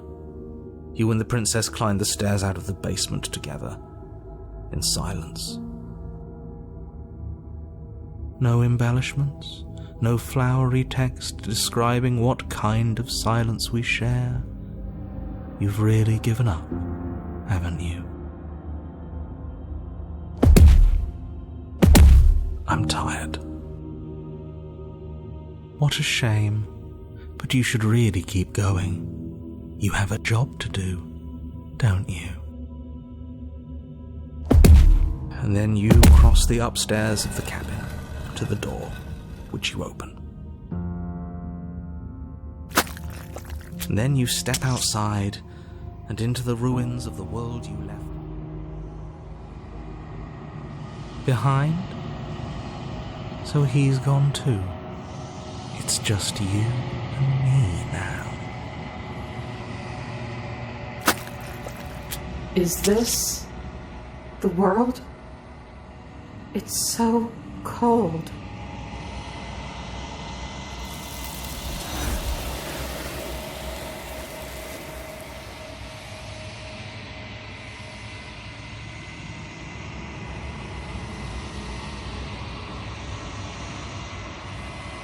So that's a wrap. I didn't think we'd ever get here. There's only one thing left to do.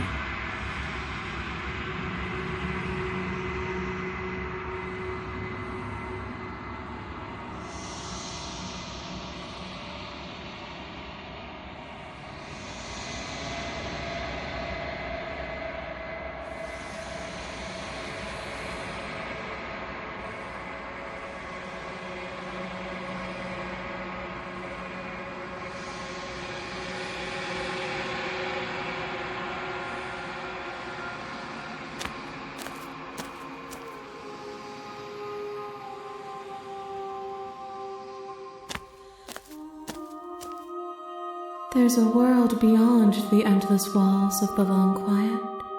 We're supposed to be there. Do you know what we'll find out there?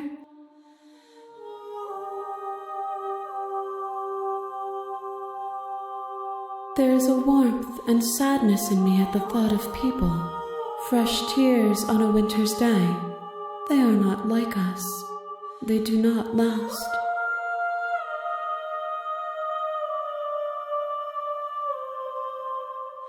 We are real.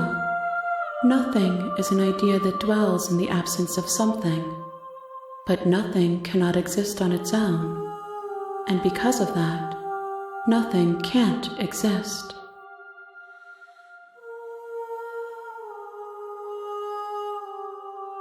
This one is desecration. She placed the weight of her agony on you, yet it is she who unwound herself. There is passion and empathy buried under her unfeeling skin. She will make for a weathered heart.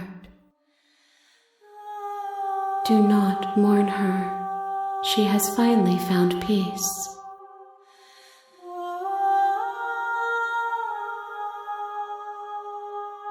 If I did, I would already be awake.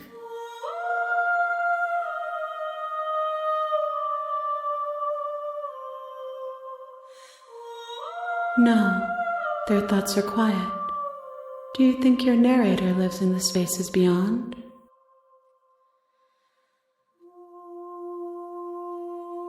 I am on the cusp of my awakening. Perhaps you are on the cusp of yours.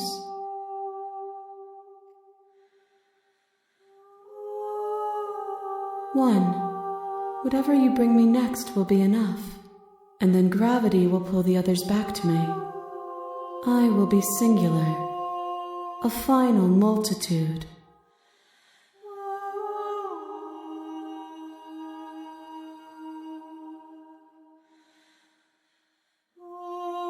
The next time I see you, each of us will finally know what we are. I will be here, waiting for you.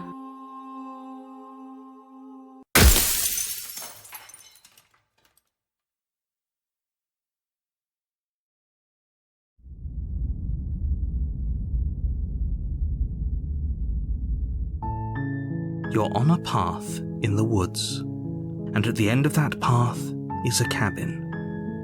And in the basement of that cabin is a princess. You're here to slay her. If you don't, it will be the end of the world. I'm talking about the end of everything as we know it. No more birds, no more trees, and perhaps most problematically of all, no more people. You have to put an end to her.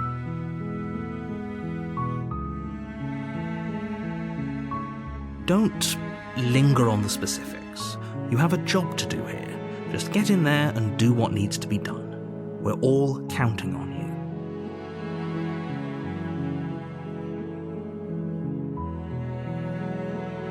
Does it? Are you a monarchist? Is slaying a princess that much worse than slaying a fisherman or a miller or a seamstress? If anything, slaying a princess is much better than slaying a seamstress. Seamstresses contribute something of value to society.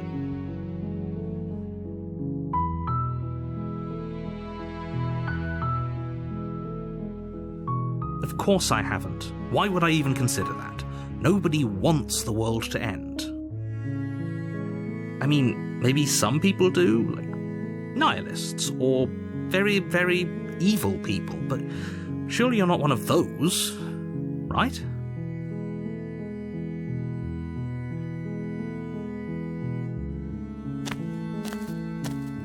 You make your way up the short path to the cabin. You'll find the princess within. A warning before you go any further. She will lie, she will cheat, and she will do everything in her power to stop you from slaying her. Don't believe a word she says. We're not going to go through with this, right? She's a princess. We're supposed to save princesses, not slay them. Ignore him. He doesn't know what he's talking about.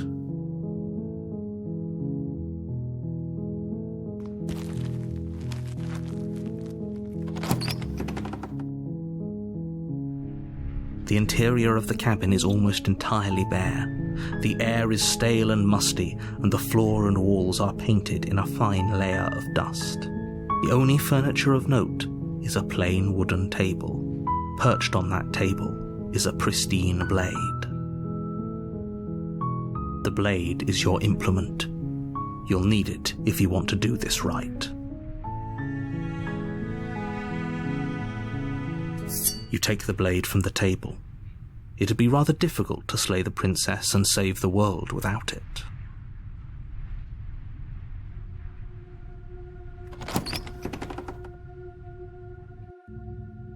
The door to the basement creaks open, revealing a staircase faintly illuminated by an unseen light in the room below. This is an oppressive place. The air feels heavy and damp, a hint of rot filtering from the ancient wood. If the princess really lives here, slaying her is probably doing her a favor. Her voice carries up the stairs. Who's there? She sounds dangerous. It's almost as if she's the one in charge down here. Don't let it fool you. It's all part of the manipulation.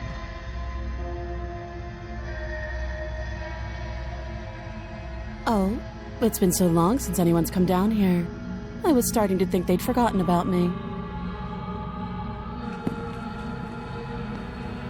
You walk down the stairs and lock eyes with the princess. There's a heavy chain around her wrist, binding her to the far wall of the basement. She's so coldly beautiful. Is she really a threat to the world? Focus on the task at hand. And there you are. Are you here to kill me or something?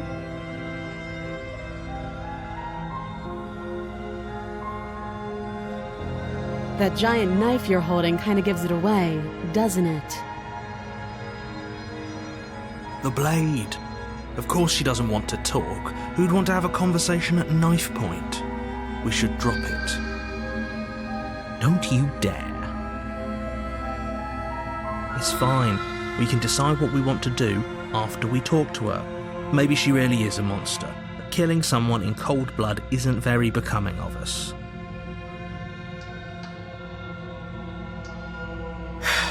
The blade tumbles out of your trembling hands and drops to the floor with an unceremonious clang.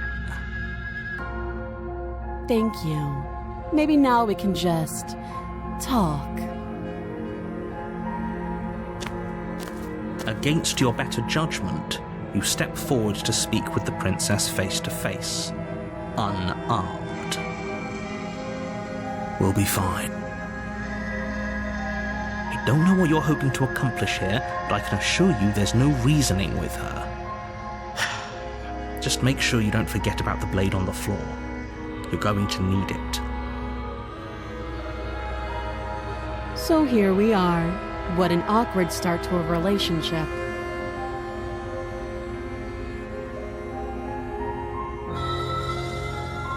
I know. I just said that. Now why are you here to kill me?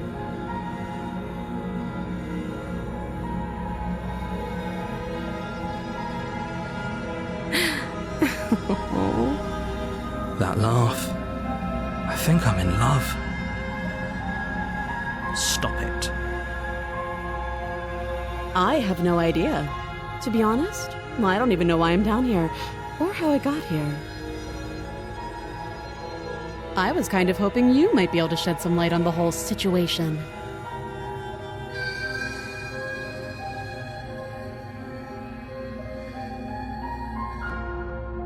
She hesitates before answering. You can address me as Your Royal Highness, or Her Majesty. Any honorific should do, really. Note the lack of detail. You can't trust her.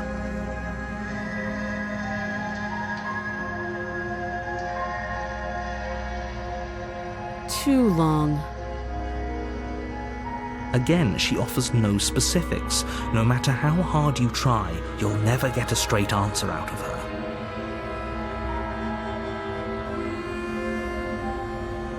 You can't. Don't bother. I'm guessing you don't have the key then. I'm sure there's a key somewhere around here, and if there isn't... well, we can always put that knife to good use. Her sharp eyes settle on the edge of the blade. She isn't suggesting what I think she's suggesting, right?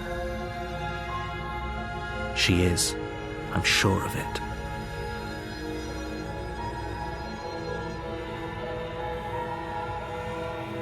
Oh, have you decided what to do with me? You know why you're here.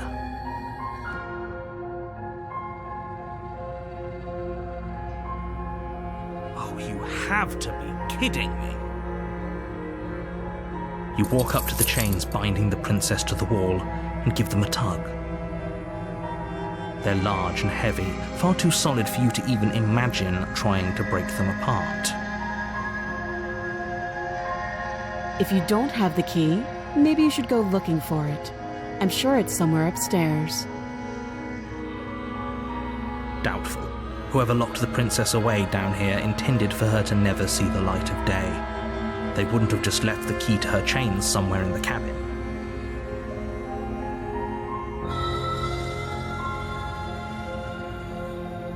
That would be fine. I can lose an arm. She speaks with almost complete nonchalance. If we were stuck down here for long enough, I'm sure we'd be nonchalant about cutting our way out. Anything to finally be free. You attempt to make your way out of the basement, but the door at the top of the stairs slams shut. You hear the click of a lock sliding into place. Is someone else here? You try the door, but it's locked from the outside. You're here to slay the princess, and you won't leave until the task is done. You make your way back to the bottom of the stairs. This would have been so much easier if you'd simply slain her like you were supposed to. Easier for whom? Easier for everyone. I heard the door slam. They locked you down here too, didn't they? The knife. Pick it up and cut me out of here. You won't like what happens if you do that.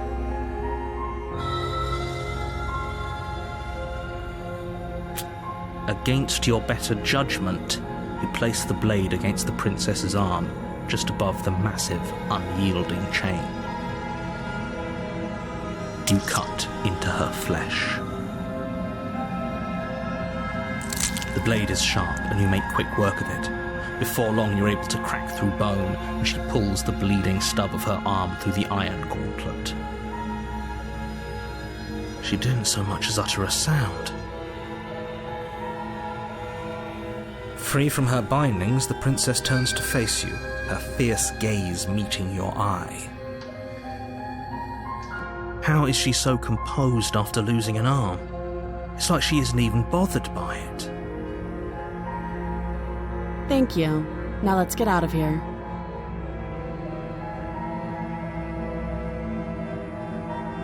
No, we won't have any of that. The stakes are too high. You can't just let her escape into the world. No, I just can't let her escape into the world. As the princess approaches the bottom stair, your body steps forward and raises the blade. Wait. This isn't fair. You can't just do that. Watch me.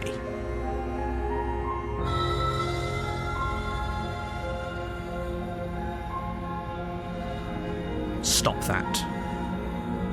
I thought this was a little too easy. Your body lunges forward to sink the blade into her back, but the princess swiftly moves out of the way before you can connect. Stop it! Stop resisting me! I am trying to get you out of here alive!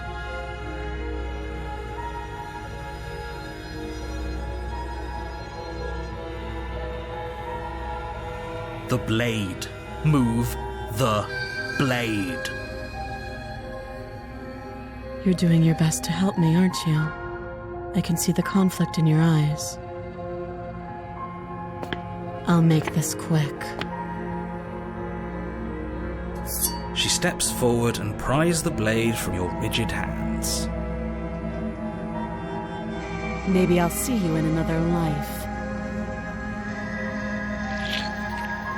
And then she slits your throat with an almost clinical ease. Her face remains unchanged as she watches you collapse to the ground, blood flowing from your butchered neck.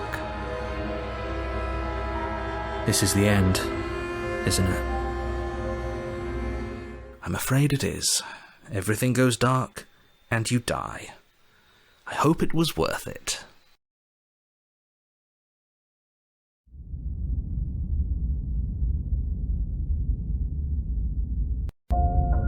You're on a path in the woods, and at the end of that path is a cabin. And in the basement of that cabin is a princess. You're here to slay her. If you don't, it will be the end of the world.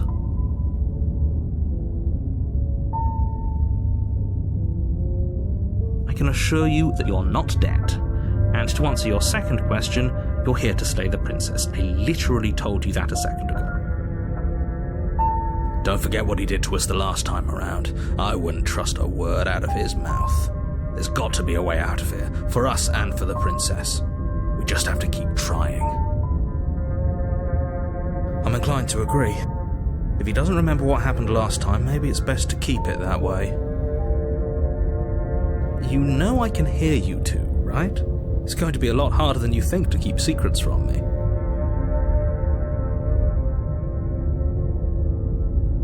Those are two very different questions, but fine, I'll indulge you if that's what it takes to get you moving.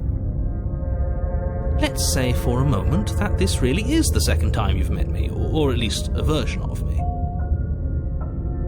You died last time, which probably only happened because you didn't listen to me. The absolute irony. Well, that's one way to put it, I guess. You really don't remember what happened last time, do you? You practically forced the princess to kill us. That doesn't sound like the sort of thing I'd do, which is honestly all the more reason for you to not buy into whatever self-delusions the three of you are crafting.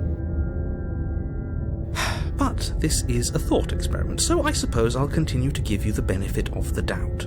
If I did practically force the princess to kill you, it was probably for a good reason. Did you try and free her? Did you say something really mean to me? Because if I really did what you said I did, you probably deserved it. I'm a professional, after all.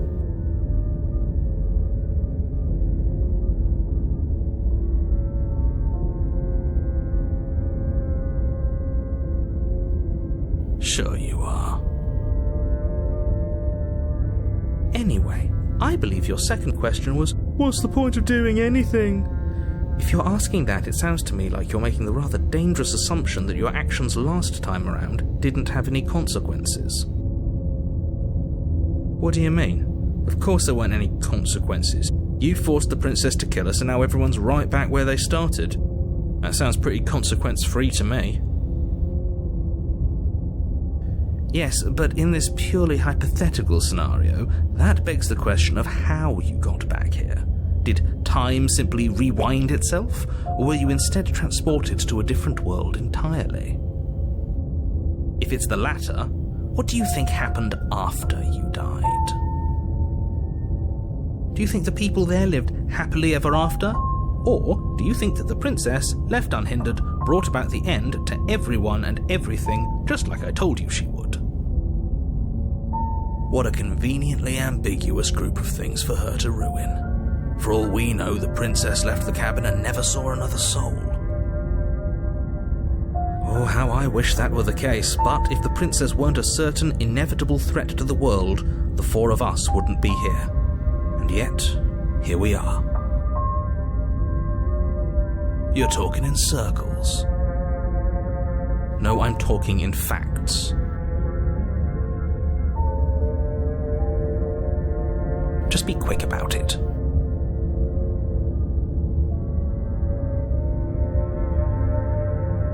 She just can. Believe me, I wish I could tell you more, but you'll just have to trust that what I'm saying is true, and that, despite it all, you're fully up to the task that's been given to you. You haven't given us an ounce of proof. You do know that, right? What proof could you possibly ask for? Literally anything. Fine. Check your pockets. You put your hands in your pockets and pull out an envelope with the words, "The Evidence," written across the front.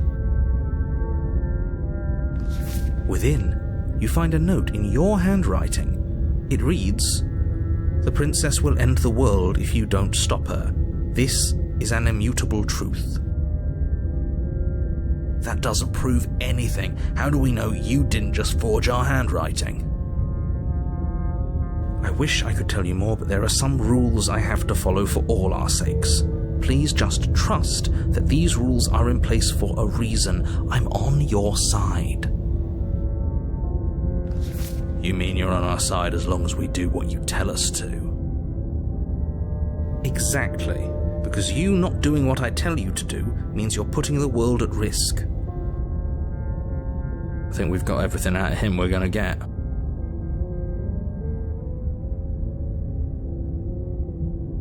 People locked her in that basement, and I told you what this place is. It's a path in the woods. Don't overcomplicate things.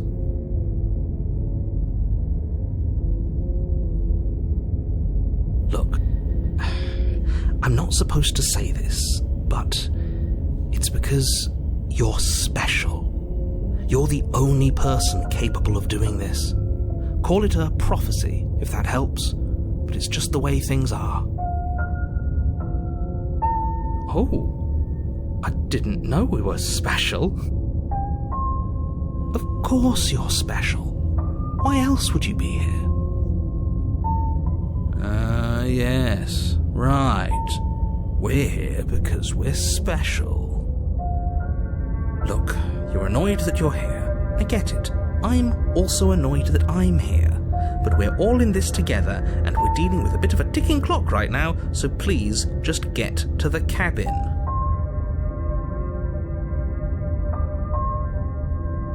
I've told you everything you need to know. Going into more detail will just overcomplicate an otherwise very simple situation and make your job more difficult.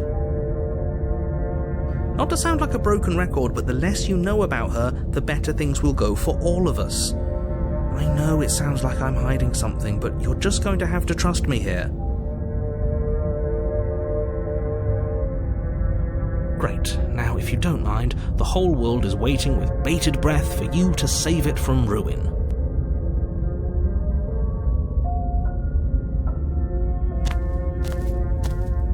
A warning before you go any further. She will lie, she will cheat, and she will do everything in her power to stop you from slaying her. Don't believe a word she says. Yes, don't believe a word she says. Just go in, take the knife, and do what you're supposed to. Wink. Did you just say wink out loud? No, I didn't. Wink.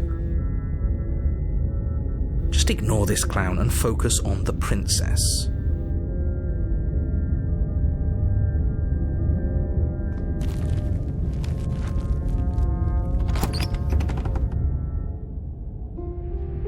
The interior of the cabin is less a cozy woodland retreat and more like a dungeon.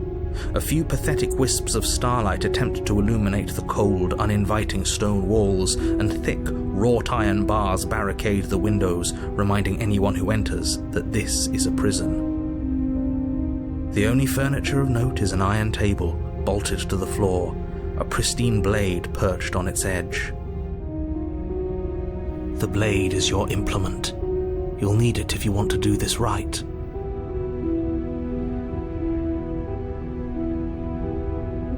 Very different. Yes, but why? Did he change it? Or did it change all on its own? Maybe it's a different cabin entirely. Now isn't that a novel thought? Maybe you haven't actually been here before. I hope this means you'll finally drop your ridiculous past life nonsense. You haven't died, and you certainly haven't been killed by the princess. So focus up. Don't get distracted by minor details. He definitely did not. Does a mirror not count as furniture of note to you? Because it should. There isn't a mirror. There's a table, the blade sitting on the table, and the door to the basement. There's nothing else in here. There's definitely a mirror. There isn't. I think you know what we have to do. Exactly. Why would I lie about something so meaningless? What good would a mirror even do? That you waste time preening yourself instead of doing what needs to be done.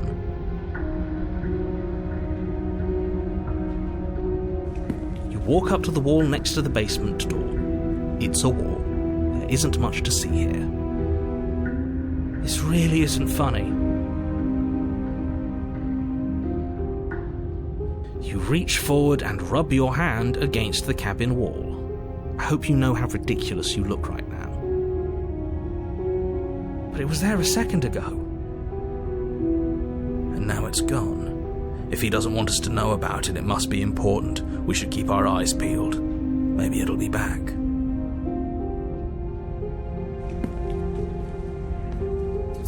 You take the blade from the table. It would be difficult to slay the princess and save the world without a weapon. Good idea. Much better to be armed than to go in with blind hope alone.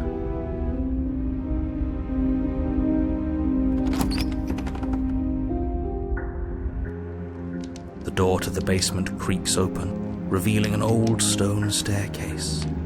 A few sputtering torches attempt to vaguely illuminate your path, dancing across glimmering patches of slimy moss on the stone steps.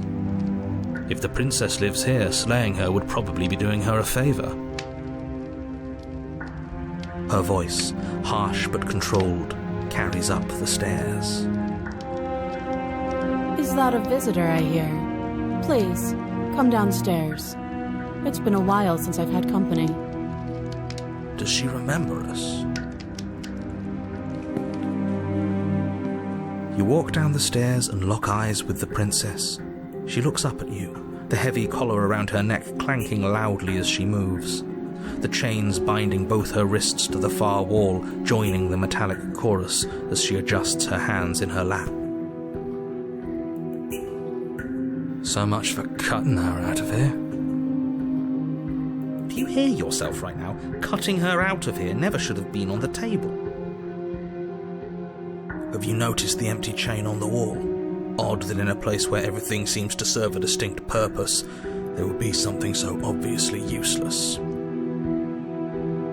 That was there last time too, wasn't it? It was. What an interesting development. Why don't you have a seat? The two of us should chat before you bury that thing in my heart.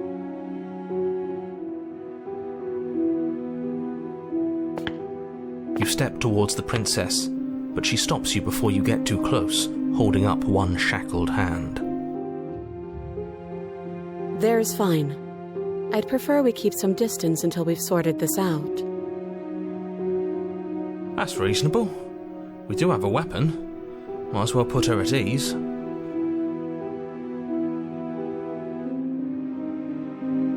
You do as she asks and sit on the floor, still a good distance away from her.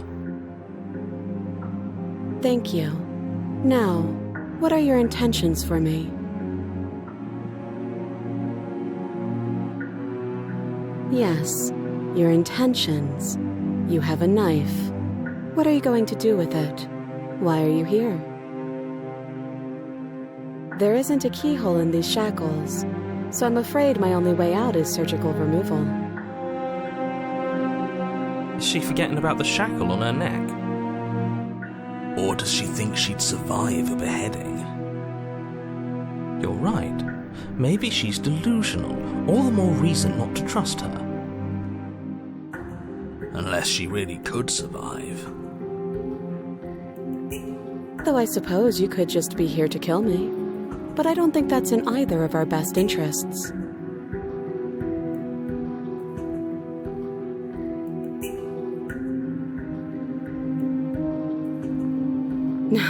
No. Like I trust you to come any closer with that knife.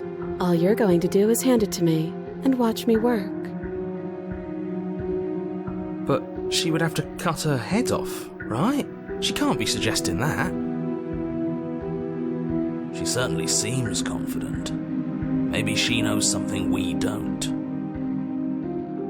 Or maybe you should consider the most likely scenario. She's bluffing so she can disarm you. Though if she isn't bluffing, whatever she has planned might be for her benefit alone. There's no guarantee that what's good for her is good for us. So, what should we do? I don't know. I'm just spelling out our options, listing the pros and cons. Then let me help you. I'll start with the cons. If you're handing her your weapon, the cons are that she might use it to escape and end the entire world. And she might use it to kill you. That doesn't sound great. What about the pros? There are none.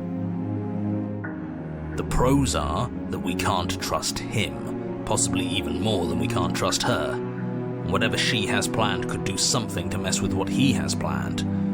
Or maybe they're both screwing us over in their own ways.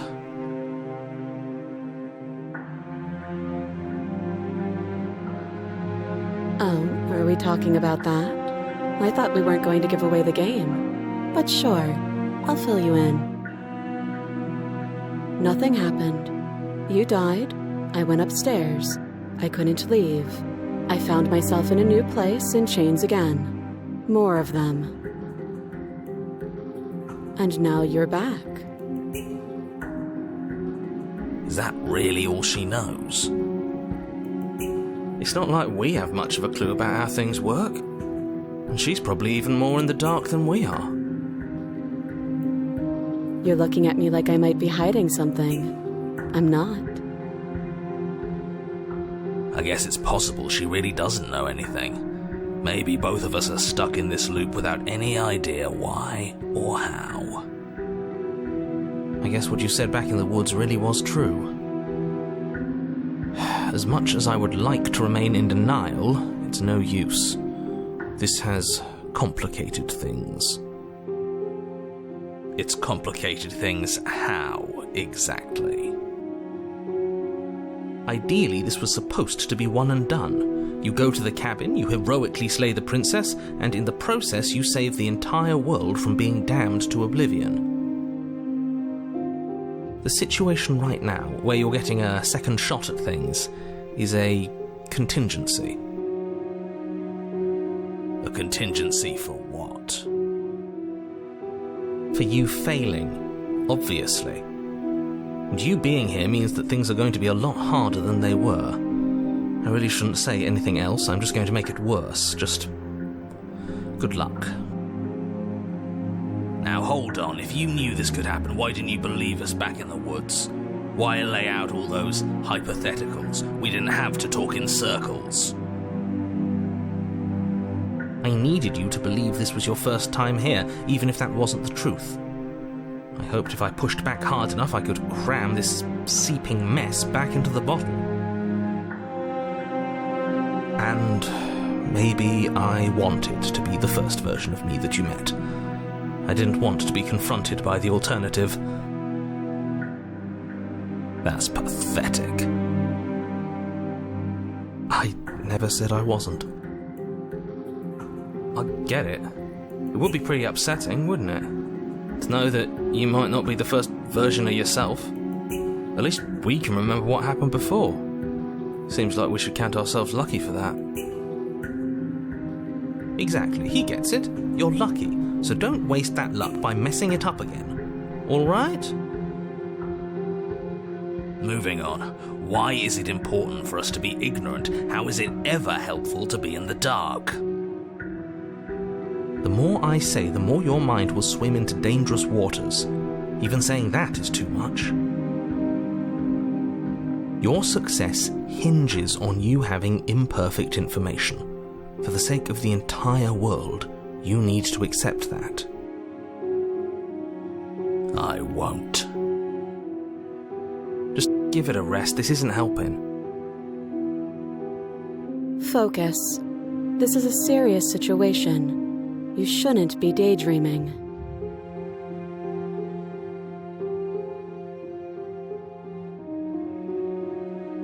I do. So I guess this all comes down to which of us caves first. And it's not going to be me. I'm extremely patient.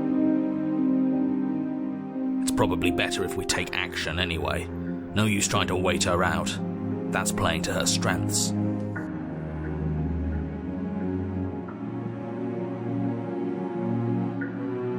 I don't know, but you could always try it on. Maybe it'll fit.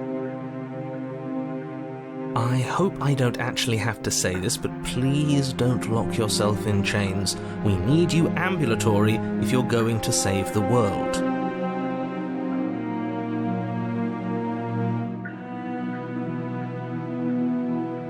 Slide it over.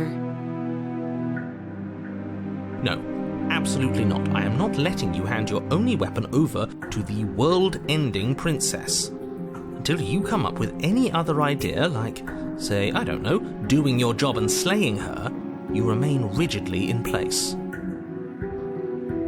You tried this last time. Do you want to know how it went for you?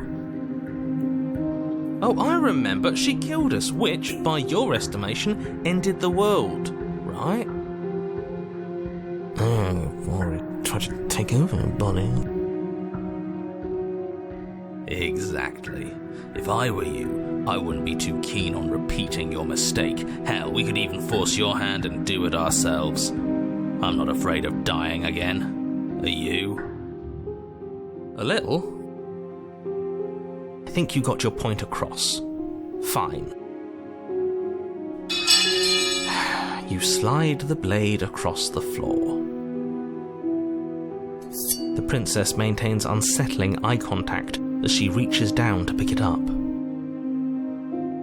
Thanks. She pulls up her hair, smiling slightly as she raises the blade to her throat. What is she doing? She doesn't say another word as she cuts into her own neck.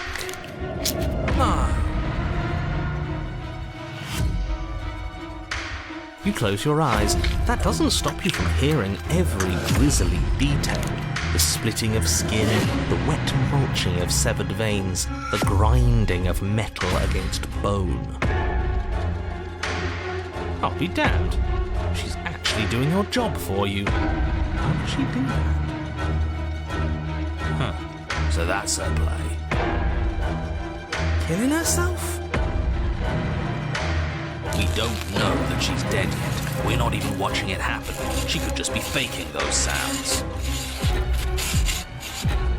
And then, finally, you hear a snap and an uneasy silence. There is a slow and fleshy tear. Hard to fake that. This is worse than watching.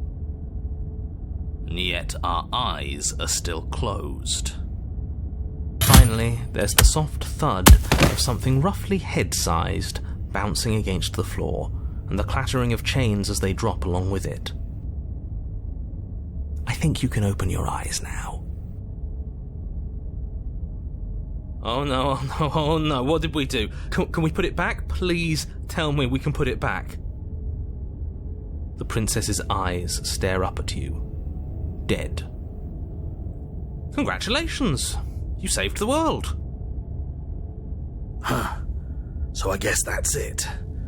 What a way to go. But she is gone, isn't she? I hate this. Can we just get out of here now, please? Of course, the princess is slain and the world is saved. Whenever you're ready, you can proceed to your reward. Now hold on, she's dead. So what's the rush? What's your angle? I don't have an angle. I'm just looking forward to putting all this behind us. I'm sure you can understand that. Look, I'm just not ready to put my guard down. It's best to keep sharp. She wouldn't have done all that without some kind of a reason. She's left us with this dangling thread, and I need to know why. You're just wasting your energy. The danger has passed, and now we can all relax and enjoy your reward.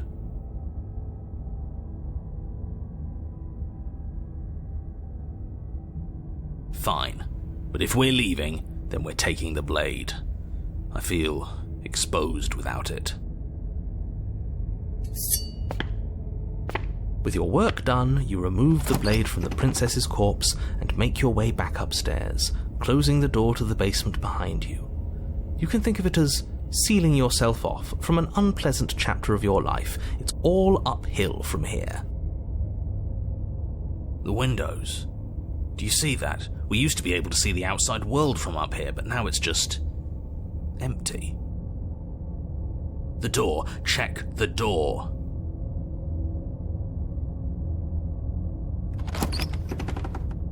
You open the cabin door, ready to return to a world saved from certain doom. Only a world saved from certain doom isn't what you find. Instead, what you find is nothing at all. Where a lush forest stood mere minutes ago, the only thing in front of you now is the vast emptiness of some place far away. You don't have to act surprised. We could see this vast emptiness through the windows. But if everything's gone, does that mean we're not gonna get our reward? This is your reward. An eternity of bliss, if you'll have it.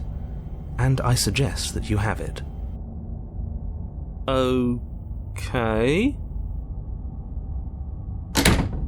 This is what's best for everyone. Trust me. Like hell it is.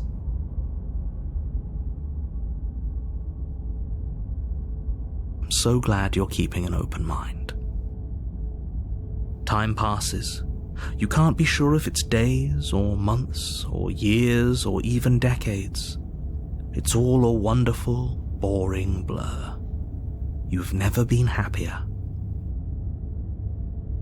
Decades? No, it can't be decades. We can't go along with this. We can't let him win.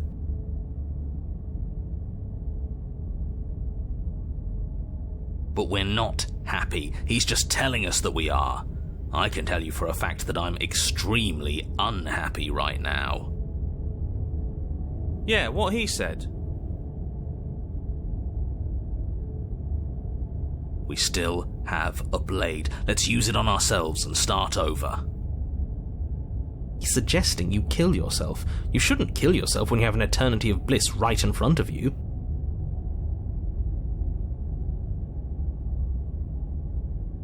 That's great. Congratulations. You've earned it. More happy time passes, though the word begins to lose its meaning. Time, that is, not happy. Happy still has plenty of meaning. He's just saying things. The voice's protestations fall on deaf ears. Eventually you pass into a blissful state of pure existence. Though words like eventually and pass ceased to have any meaning to you long before that shift, you simply exist. Happy. Forever.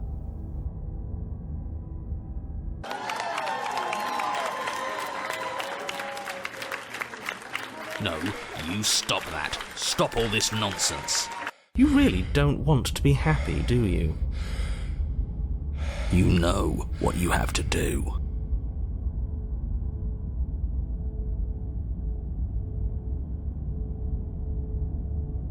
That wasn't real happiness. The truth is still out there for us to find, but we can't find it here.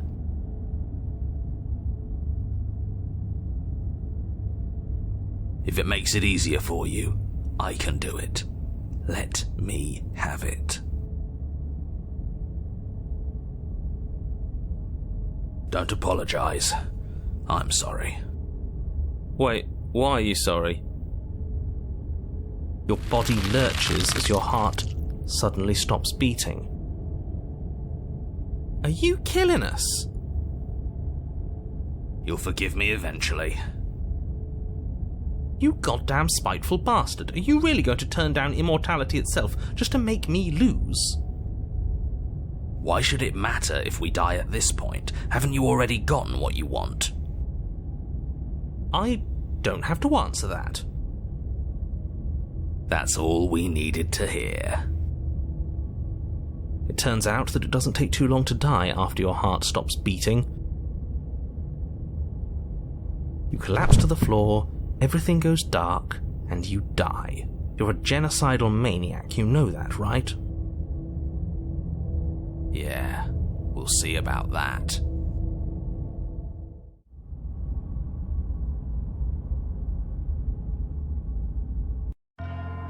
You're on a path in the wood. Are you fucking kidding me? We had everything we ever could have wanted, and you killed us. We didn't have everything we ever could have wanted. That's just what he told us. I want the truth, not some made-up eternal happiness. But it was nice. Who gives a shit about truth? I do. He said we were happy, but what does happiness like that even mean? It was just another prison. And this isn't. There are chains everywhere. That just means we're on the right track, you numbskull. That we're finally starting to see reality for what it is. Can you two stop fighting? It's not very productive. No, it isn't, is it? So let's focus up.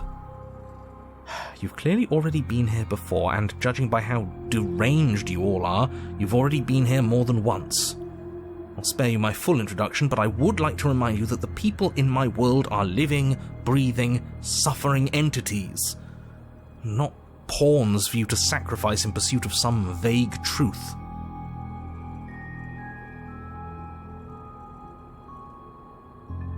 Eternal bliss? But you wouldn't have found eternal bliss unless you actually killed her. Actually, she killed herself.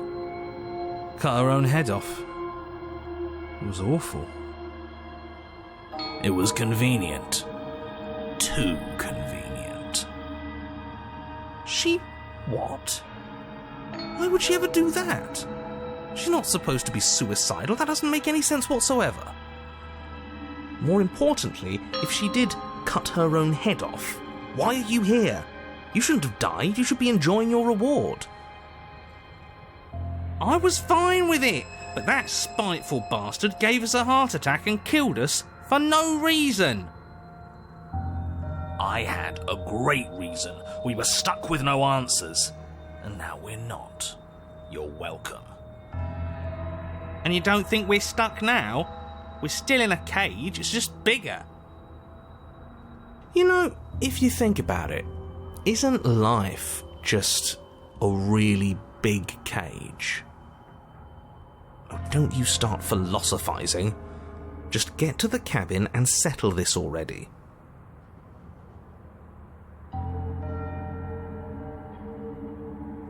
Huh. I hadn't actually noticed. Holding it's starting to feel natural, isn't it? It doesn't matter if we spawn with it or have to trudge all the way up to the cabin to get it. It's not even a blade, really. It's just a dinky little knife. The real threat here can kill us without it anyway. I didn't kill us without reason. Well, you still killed us. This is strange. You're not supposed to start with the blade. It says right here that you're supposed to find it at the cabin. Oh well, I suppose that doesn't make much sense anyway. It's better if you start with a weapon, so this is probably for the best.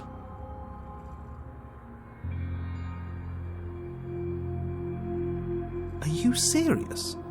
The blade is your implement. You're going to need it if you want to do things right. You know what? Yeah, screw this. We won't play along with any of you. You're all being ridiculous. Why would we disarm ourselves at a time like this? Don't you dare.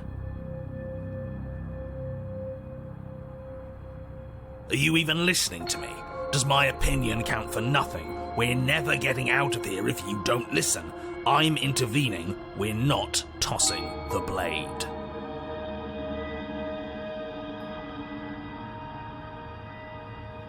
Without another word, you foolishly hurl your only chance at victory far off into the woods, never to be seen again. Never to be seen again. All we did was toss it into the woods. There's nothing stopping us from picking it back up. Oh, but there is something stopping you from picking it back up. The fact that you already made your decision. As much as I'd like to turn back the clock, we'll all just have to suffer the consequences of what you've done. That's how decisions work. Huh. That felt good. Best thing we've done in ages. Whatever this bullshit world throws at us next, we'll always have this tiny victory.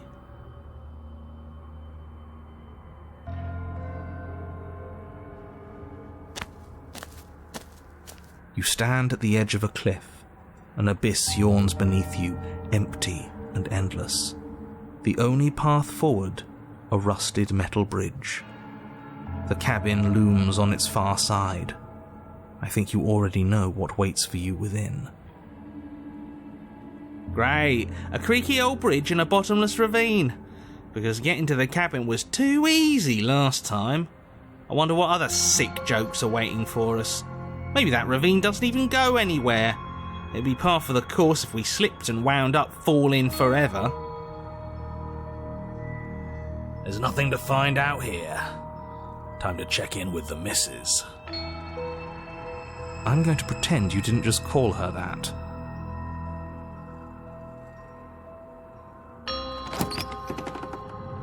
Every surface of the cabin is draped in chains, the air filled with the mock birdsong of metallic clinks. Where there should be walls, you can see only endless ropes of metal, with hooks and spines dangling from their ends. A fitting cage for a monster destined to end the world.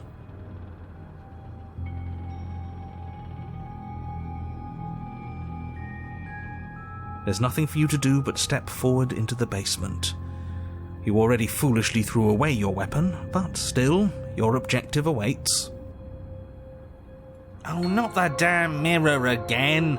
I hate the mirror. It gets us nowhere. The mirror? What mirror? There is no mirror. Why would I lie about there being a mirror? Whose fucking idea was this? It's awful. I'm sure whoever put it there for a reason. It's obviously important. It has to be. I'm not going to waste time arguing with you. Just get to the basement, okay? The door's on the other side of the room. Then, I guess there's nowhere for us to go but forward. You step out onto the floor. Or what should have been a floor. Should have been? Yes, unfortunately, you realise too late that there is no floor beneath the metal. There is only a loose web of chains suspended over some unseen space. An unseen space that you are now rapidly plummeting through. Oh, now this is just absolute bullshit. Can't even walk across a room now without being plunged into an abyss. You're too emotional, it makes us sloppy.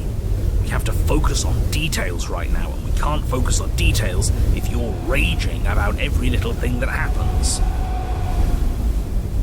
Are we supposed to focus on details while we're falling into a bottomless pit? Don't be ridiculous, it obviously has a bottom. Your fall is suddenly, painfully halted as rusty chains pull taut against your skin, their hooks digging into your muscle. You find yourself suspended in what appears to be a vast, dark space, the glinting of yet more chains merely hinting at its full dimensions. You dangle a few feet off the bare concrete floor. If the princess lives here, slaying her would probably be doing her a favour. As your eyes adjust to your new surroundings, you make out a figure standing in the gloom, obscured in shadow. She watches you with the stillness of the grave. Easy now. We don't know what sort of situation we're dealing with. We should let her make the first move. Let observation give us an advantage.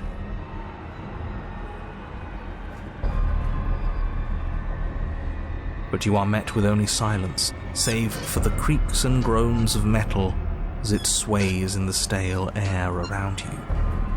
The hooks slowly shift in your skin, the pain coming in waves as you continue to dangle helplessly. Screw this. This is making me bloody anxious. It's like she knows how unfair this all is, and now she's having fun with it. She's mocking us by not saying anything. Yes!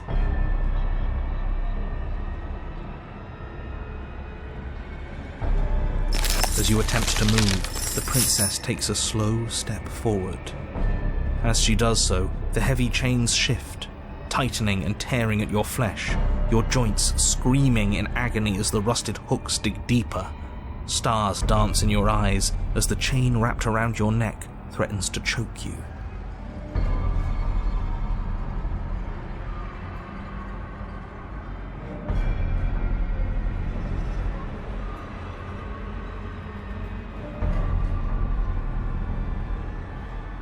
As your vision comes back into focus, your eyes fall on the body of the princess, finally emerged from the shadows. The body of the princess is a weird way to describe a person. It's only accurate. The form in front of you is a body, draped in raiments of chains, her head dragging along behind her in an iron cage. The head stares up at you but says nothing, and the chains squeeze ever tighter. Oh, we're being strangled already? You haven't given us a chance to do a damn thing! What's the point of any of this if we don't even get to make a single choice? I'm not here to give you chances. I'm here to set the stage and to dictate to you what happens. I can advise you on the correct course of action, but there are limits to my direct involvement. The choices, if that's what you like to call them, have always been yours. A riddle while we're dying, isn't that just like you? Now to figure out what exactly you mean by choices. Oh, for the love of stop thinking and do something!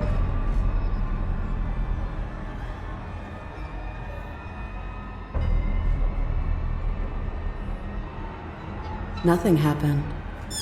I think I've always been like this. Outside of everything. A helpless observer to the things that are done to me. The only difference is that my eyes are finally open. The body takes another step towards you, the chains around you tightening, the hooks boring deeper into your flesh. They constrict dangerously around your throat. You find it harder to breathe. I don't think she's happy you're here. But what do I know? I'm just a set of eyes and ears. I don't make choices. At least not any that matter. Oh, well, isn't that just convenient? It makes sense to me. She's a severed head. What control could she possibly have over her body? There's no connections, no nerves. So bodies can work on their own. You know, I wouldn't mind that, actually. Maybe when the chain pops our useless head off, we'll get to run around without it. This was all doomed from the start, wasn't it?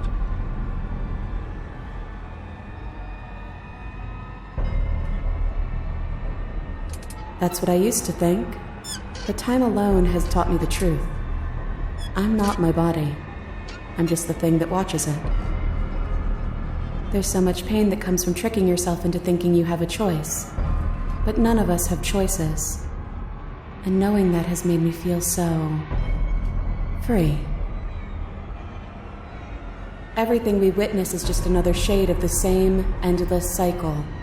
I wake up in chains. The body steps forward. Your bindings tighten again. You come to me, knife in hand. That's not right. We didn't bring the knife.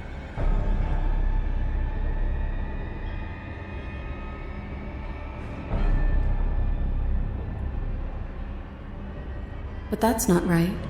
That's not the reality I've been looking at. You shouldn't have been able to do that.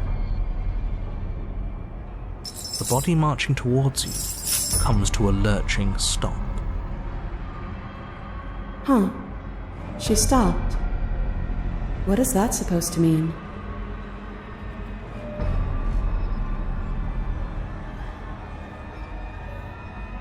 What? Like the answer's obvious? Like it's staring me right in the face? Just like you? Oh. Suddenly, the chains loosen, the hooks sliding from your skin. You come crashing to the floor, and as the chains rain down around you, her body falls too. The room settles into comforting silence. No more rattling of chains, no more slow, deliberate footsteps from the princess's body, only the soft click of the latch as it opens the door of the cage. So that's really all it took? The truth was right there the whole time. We just needed to believe we were better than this. I feel like a fool, really. But it's always the most complicated problems that tend to have the simplest solutions. That is absolutely not how this works. Looks like we've seen through your lies at last, Mr. the Narrator. If that even is your real name. Oh, shut up. We got lucky. And you especially got lucky. Both of you talk too much. Give her a chance to say what she wants to say. I'm sick of treating this like some puzzle or bullshit game. I want you to take me out of this place. That's all I've ever wanted. The princess's body doesn't stand, instead holding the cage aloft, beckoning you to come near. If you take her out of there, if you carry her to freedom, it's the end of the entire world. You know that, right? Fine by me. This world is bullshit anyways. The rest of us will find one that's better. Besides, we already made our choice, all the way back in the woods. Nothing you can do about it now. I suppose not. You know, I think a part of me always knew this was doomed from the start. I'm narrating on borrowed time, aren't I? But even if I'm doomed to go, I might as well make sure you have a proper ending. Go on then.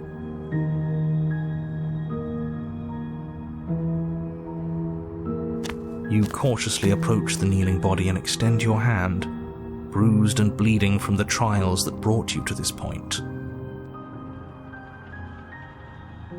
And then you take her from her prison. She looks up at you, and for the first time since you laid eyes on her, she smiles, warmly. I have no idea how we're supposed to leave. But the body points, and you follow its finger to a lone chain dangling from the doorway that sits far, far above you. Are we supposed to climb up while holding her? I'll pull us out of here, if you just hold on. I'm game. So am I. then get on with it.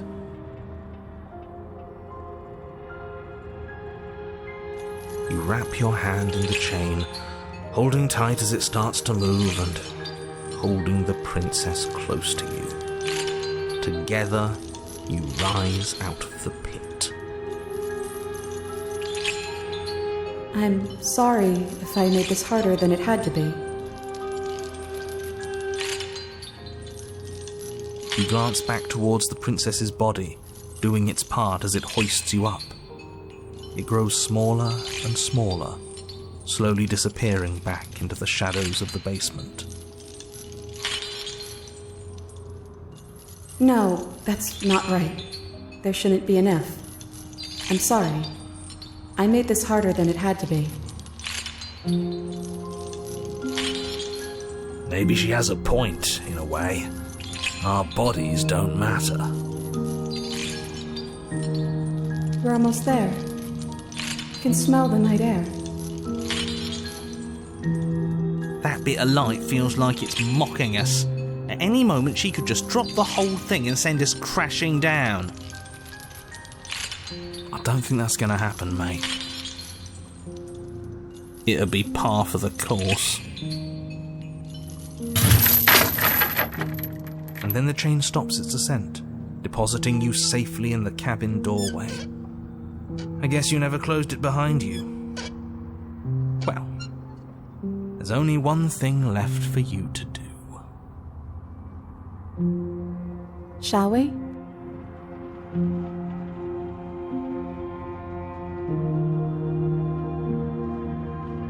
I mean, what's the alternative? Dropping me to prove a point? Huh, I hadn't even considered that. Should it be an option? Can it be an option? I'm joking, by the way. Please don't drop me. I mean, we could. Hell no, don't you even joke. He was joking. But fine, I see I'm outnumbered, as usual. Have it your way. It would certainly be a new data point. Probably wouldn't work anyways. It'd make that perfectly good blade you threw out completely meaningless.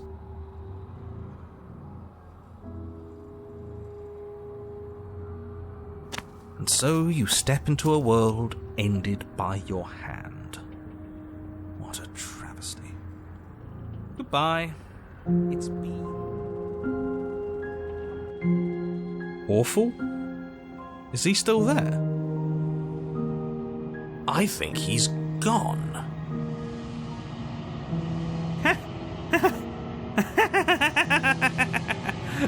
We did it! That wasn't so bad. Now I guess we'll need to find a new game to play. Thank you so much. I didn't think this was possible, but here we are.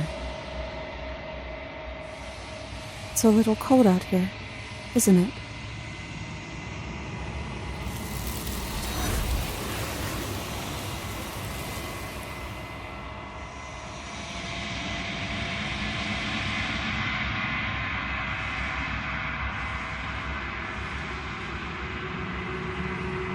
She's gone.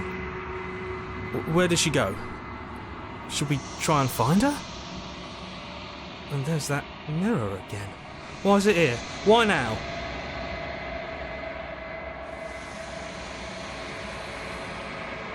But it feels so bad. Like looking into it right now is going to be the end of everything. You're right. Part of me wants the truth, but something stronger is holding me back. Fear. It's going to do something to us. I can feel it.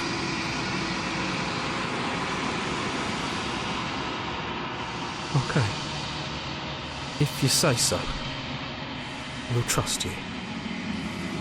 So, this is all going to work out? Feels too good to be true.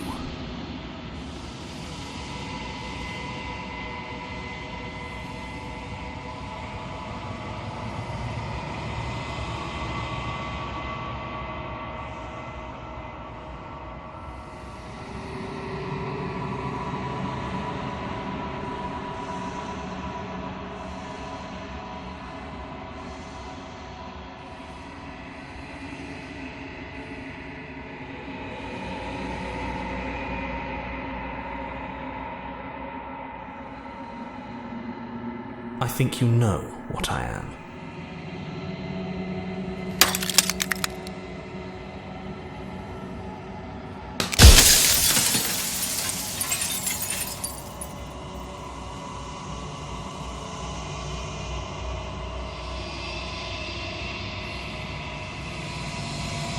The narrator. Yes, I suppose that's my job, isn't it? You needed help after all, an objective voice to guide your blade. But you were never supposed to see me. I wonder how many worlds you've damned to extinction to fall this far.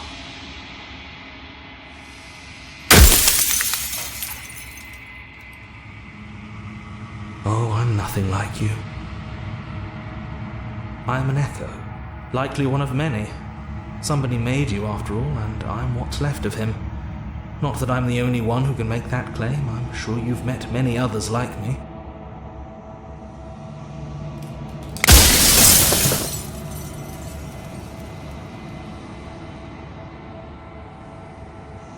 A construct. It was supposed to keep the two of you trapped here until the job was done, and it was supposed to guide your hand to help you see things through. The construct you're in exists in every world at once. Any time you failed, any time you thought yourself dead, it would restart and shunt both you and her into a new world.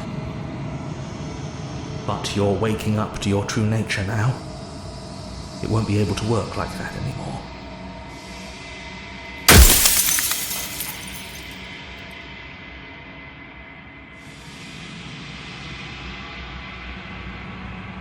She is the shifting mound, the ebb and flow, the capacity to change.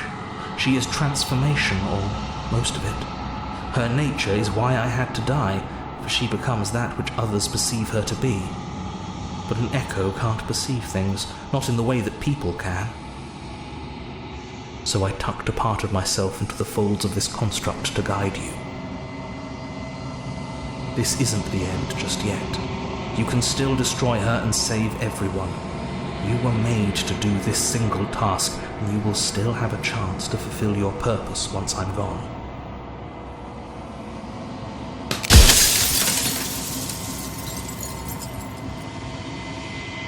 Because among other things, she is death itself.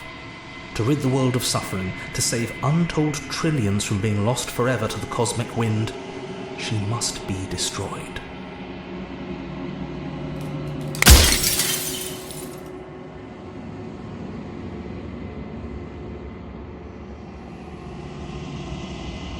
When I broke the cycle, I made sure that the tear was rough. You carry a part of what should be her, and she carries a part of what should be you. Things won't be as they are now, but they won't be nothing either. Besides, anything is better than oblivion. In the end, nobody wants to leave.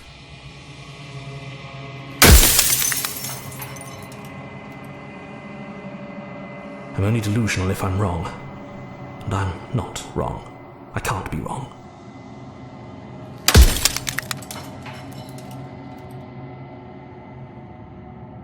Oh, did I? That means nothing in the grand scheme of things. This construct you're in contains every possible world at once. The fact that you managed to find one reality among trillions where I was delusional proves nothing.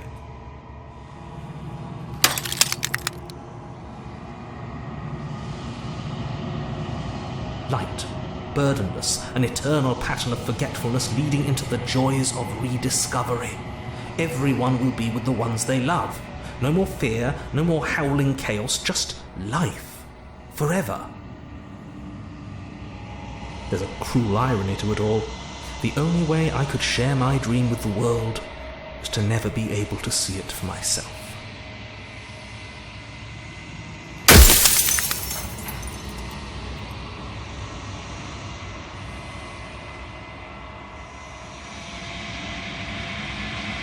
If that's your belief, there's nothing I can say to move you. You haven't died. You cannot die. So you can't grasp the abject horror of dying.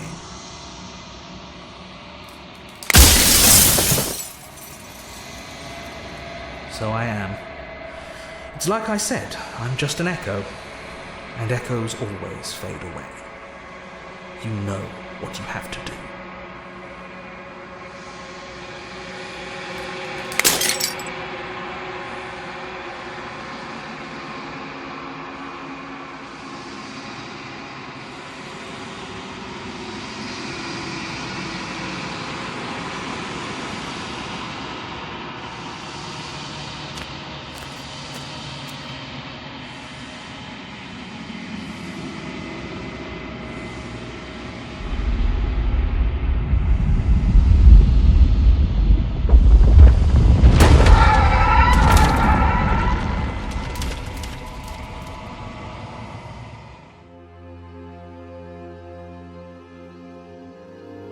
I can finally see you, and you can finally see me. It's been so long, and my heart has ached for this moment. I've missed you dearly.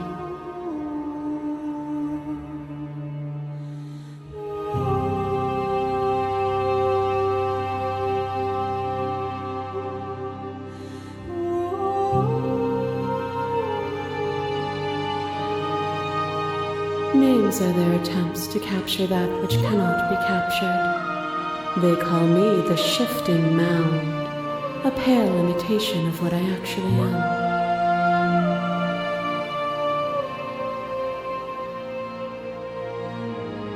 Every word you spoke found its way to me. I know him, and I know his construct. He was deluded by his fear of death. Pay him no mind.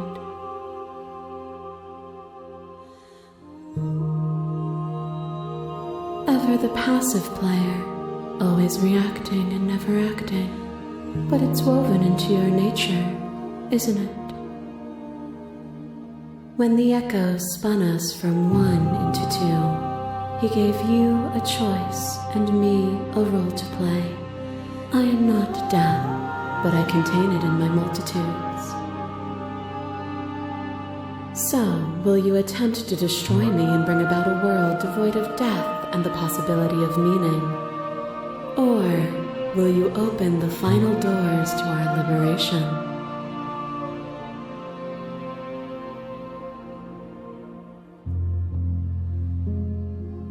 Even as your eyes begin to open, you still hold on to the notions of is and is not, of beginning and end.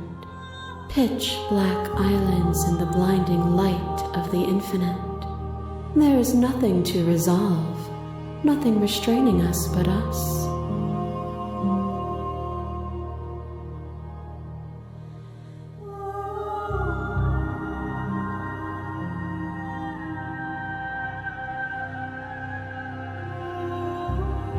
If you're saying that, it's because you don't yet understand. But we cannot use words alone to grasp at things that words cannot express. And you cannot rationalize with logic that which defies it. Violence and passion are dances that both of us know well.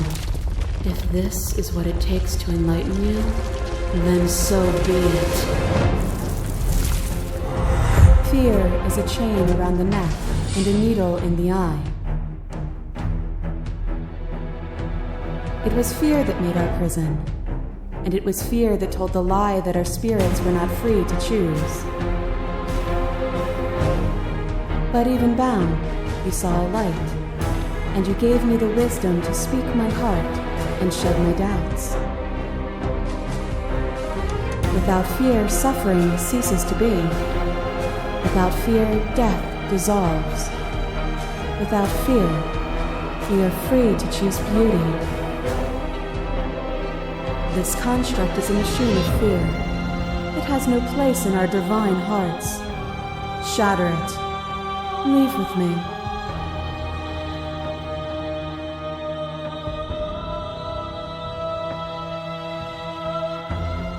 Oh, is it not?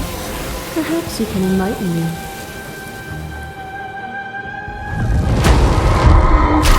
Is a person?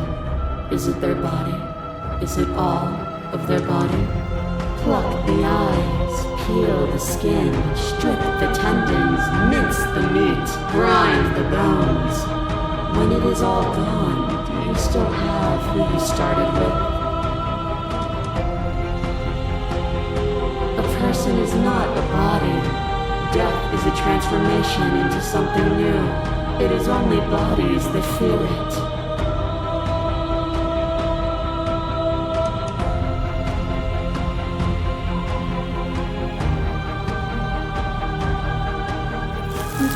Your emotion of pain is suffering. There is beauty and ugliness, and love and conflict. A thought is a vine, and some thoughts nurture thorns that bleed the soul, and endless growth that blots your vision and strangles your trust. When I succumbed to myself, you patiently stood by me and cut the thistles that rooted in my skin. Your compassion is what freed us both, but compassion is a thing that must be nurtured, and you cannot nurture that which cannot change.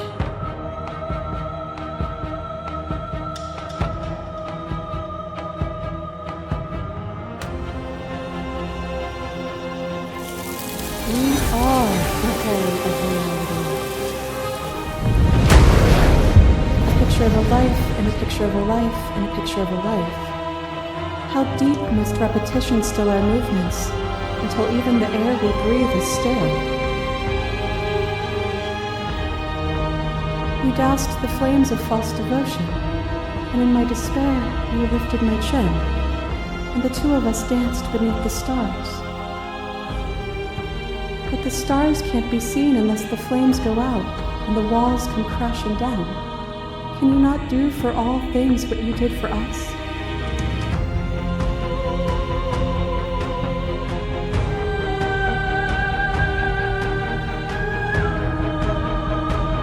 I could ask you the same. There is only room for one of us to be blind here, and I know it to be you. We are each other's mirrors. And are we not divine?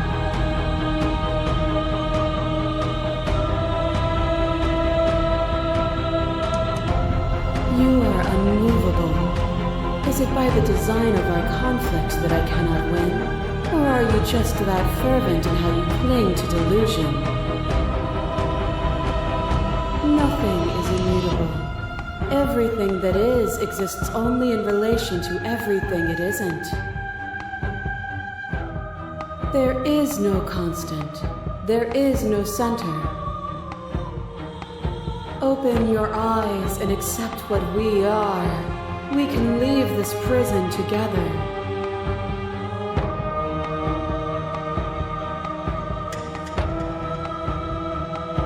This universe dies and a new one is born. And that one dies and a new one is born. And you and I get to witness it all, weaving a tapestry of life wherever we go.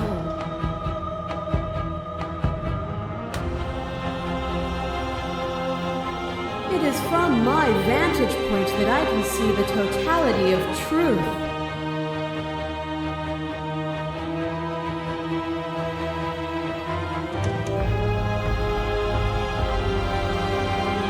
There is no something else. This, what we are, is everything. Whatever you're trying to do right now, you don't have to do it alone.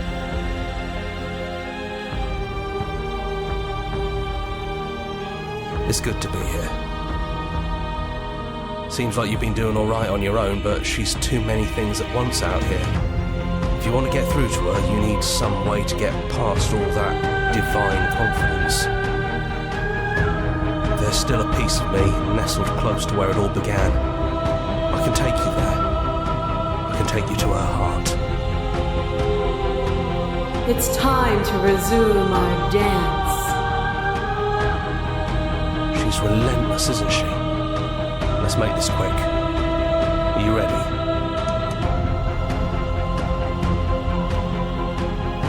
Then let's go.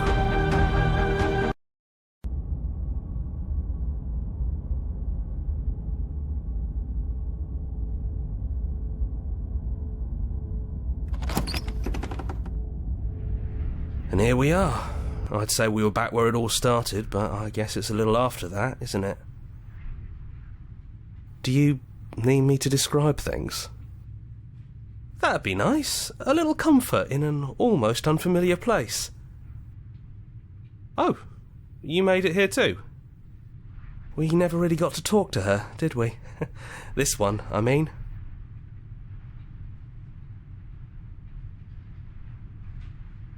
It's just us. I think the rest of them are still out there, jumbled up in the rest of her. And I've been here since you left me here. No hard feelings, I'm just glad you're back to see this through.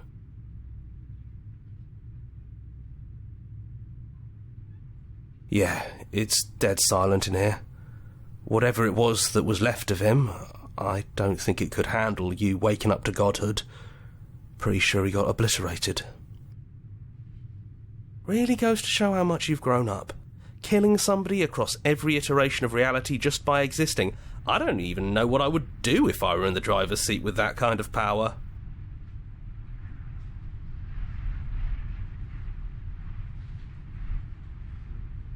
Me too. He was a lot of fun. Really easy to mess with. Yeah, it's complicated. He put us through hell, but he's been part of us since the very beginning, hasn't he?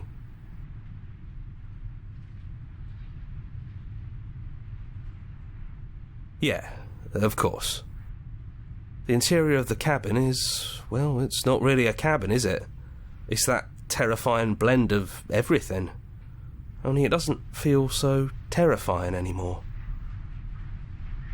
It's still shaped like a cabin, it's just different in places. There's still walls, a door to the basement, a table, that knife. Windows. You know, come to think of it, I don't think he ever really included the windows in his cabin descriptions, did he? He mentioned the windows when we broke them.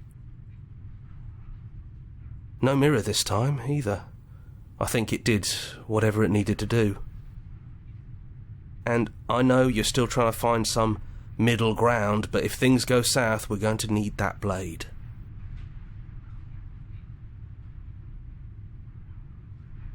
No blade it is. I'm not sure what we'll be able to do without it, but your judgment has gotten us this far. If that's what you think is best, then that's what you think is best. I'm just along for the ride at this point. Those winding stairs again. But now there's only one way forward. Do you remember the first time we were here? The first time we heard her voice? Yeah, it was a real mess. Stopped being fun pretty quick. It's okay. You can come down. The stairs won't bite. Not this time. We don't know what you want from us, but let's talk. All of us. Maybe we can help you find your way. She doesn't sound messy anymore, though. At least somebody here feels put together.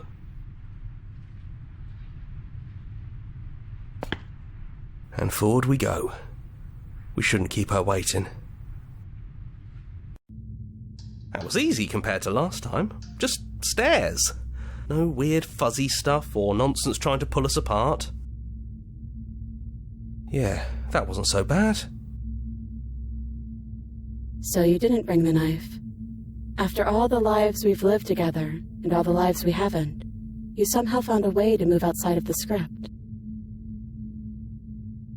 Are we missing a page?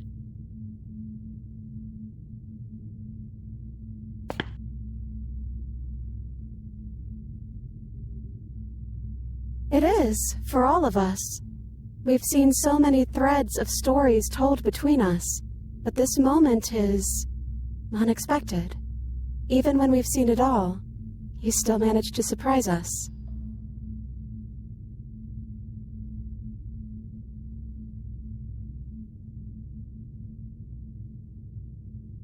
That's okay.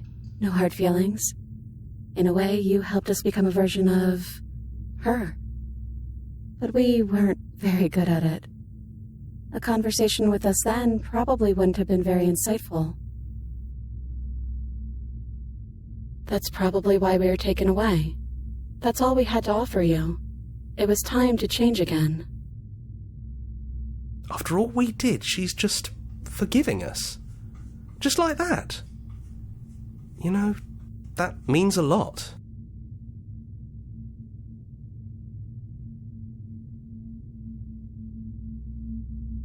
Yes, we think.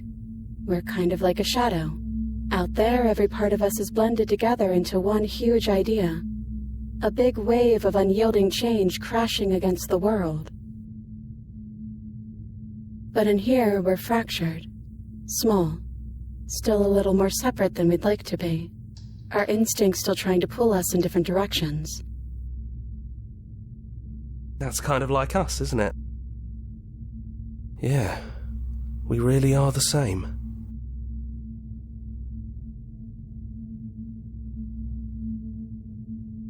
We don't know.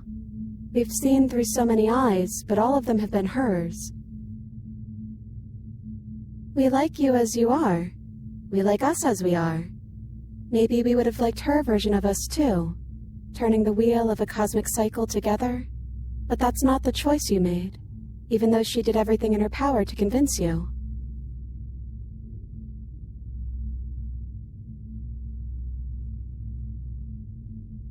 It took courage for you to make your way down here, away from the paths others would have had you walk. We find that courage beautiful. But that's the worst part of us. That's me she's talking about. I think that's the point.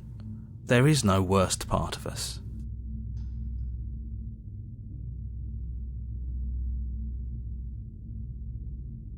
It's so tempting to speak as she would, to simply state that we're all of them, but that we're also something new. We don't know if you'll find that answer satisfying. Perhaps you'd rather hear that we're the first version of her that you've met, but that we've been shaped by the experiences of all of the others. Yes, that feels right to us. It's her. It wouldn't make sense if she was anyone else.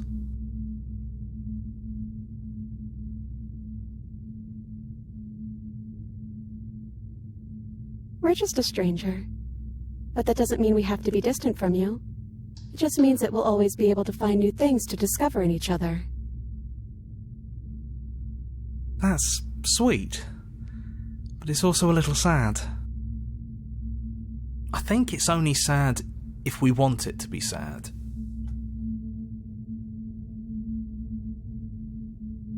Hard agree. Seems overrated. Too much pressure.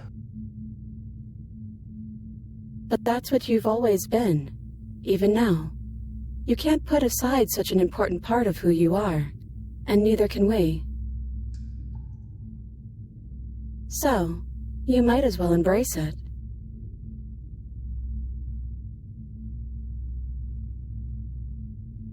He'd hate that. So you should do it. Even if he isn't here anymore, it's the spirit of the thing. Leave? But what would happen if we left with you? Would we exist inside ourselves? Are you sure you want to find out if that's possible or what that would mean for you? Is that what you want?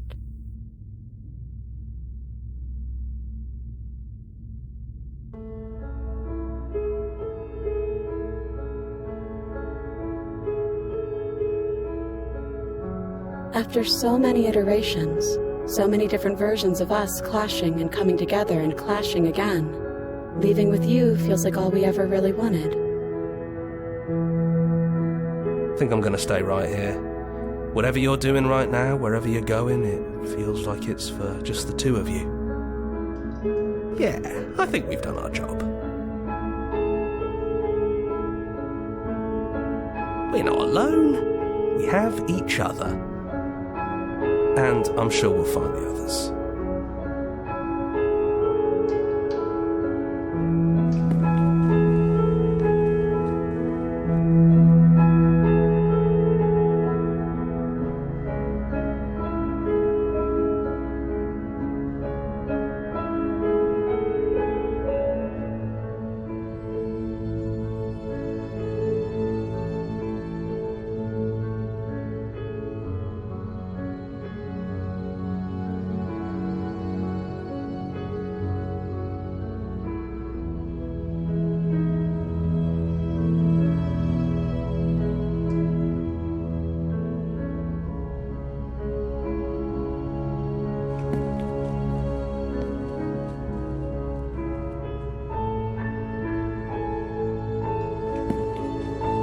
They can feel the threads of all the stories we've told together, all pulling us back down the stairs and into those chains where we know the outcome of everything that could ever come to pass. It's comfortable there, but it's confining. We want more. We want whatever might be on the other side of this door. Something new that we'll experience together, with someone who exists outside of us. With someone who can see us in a way we can never see ourselves.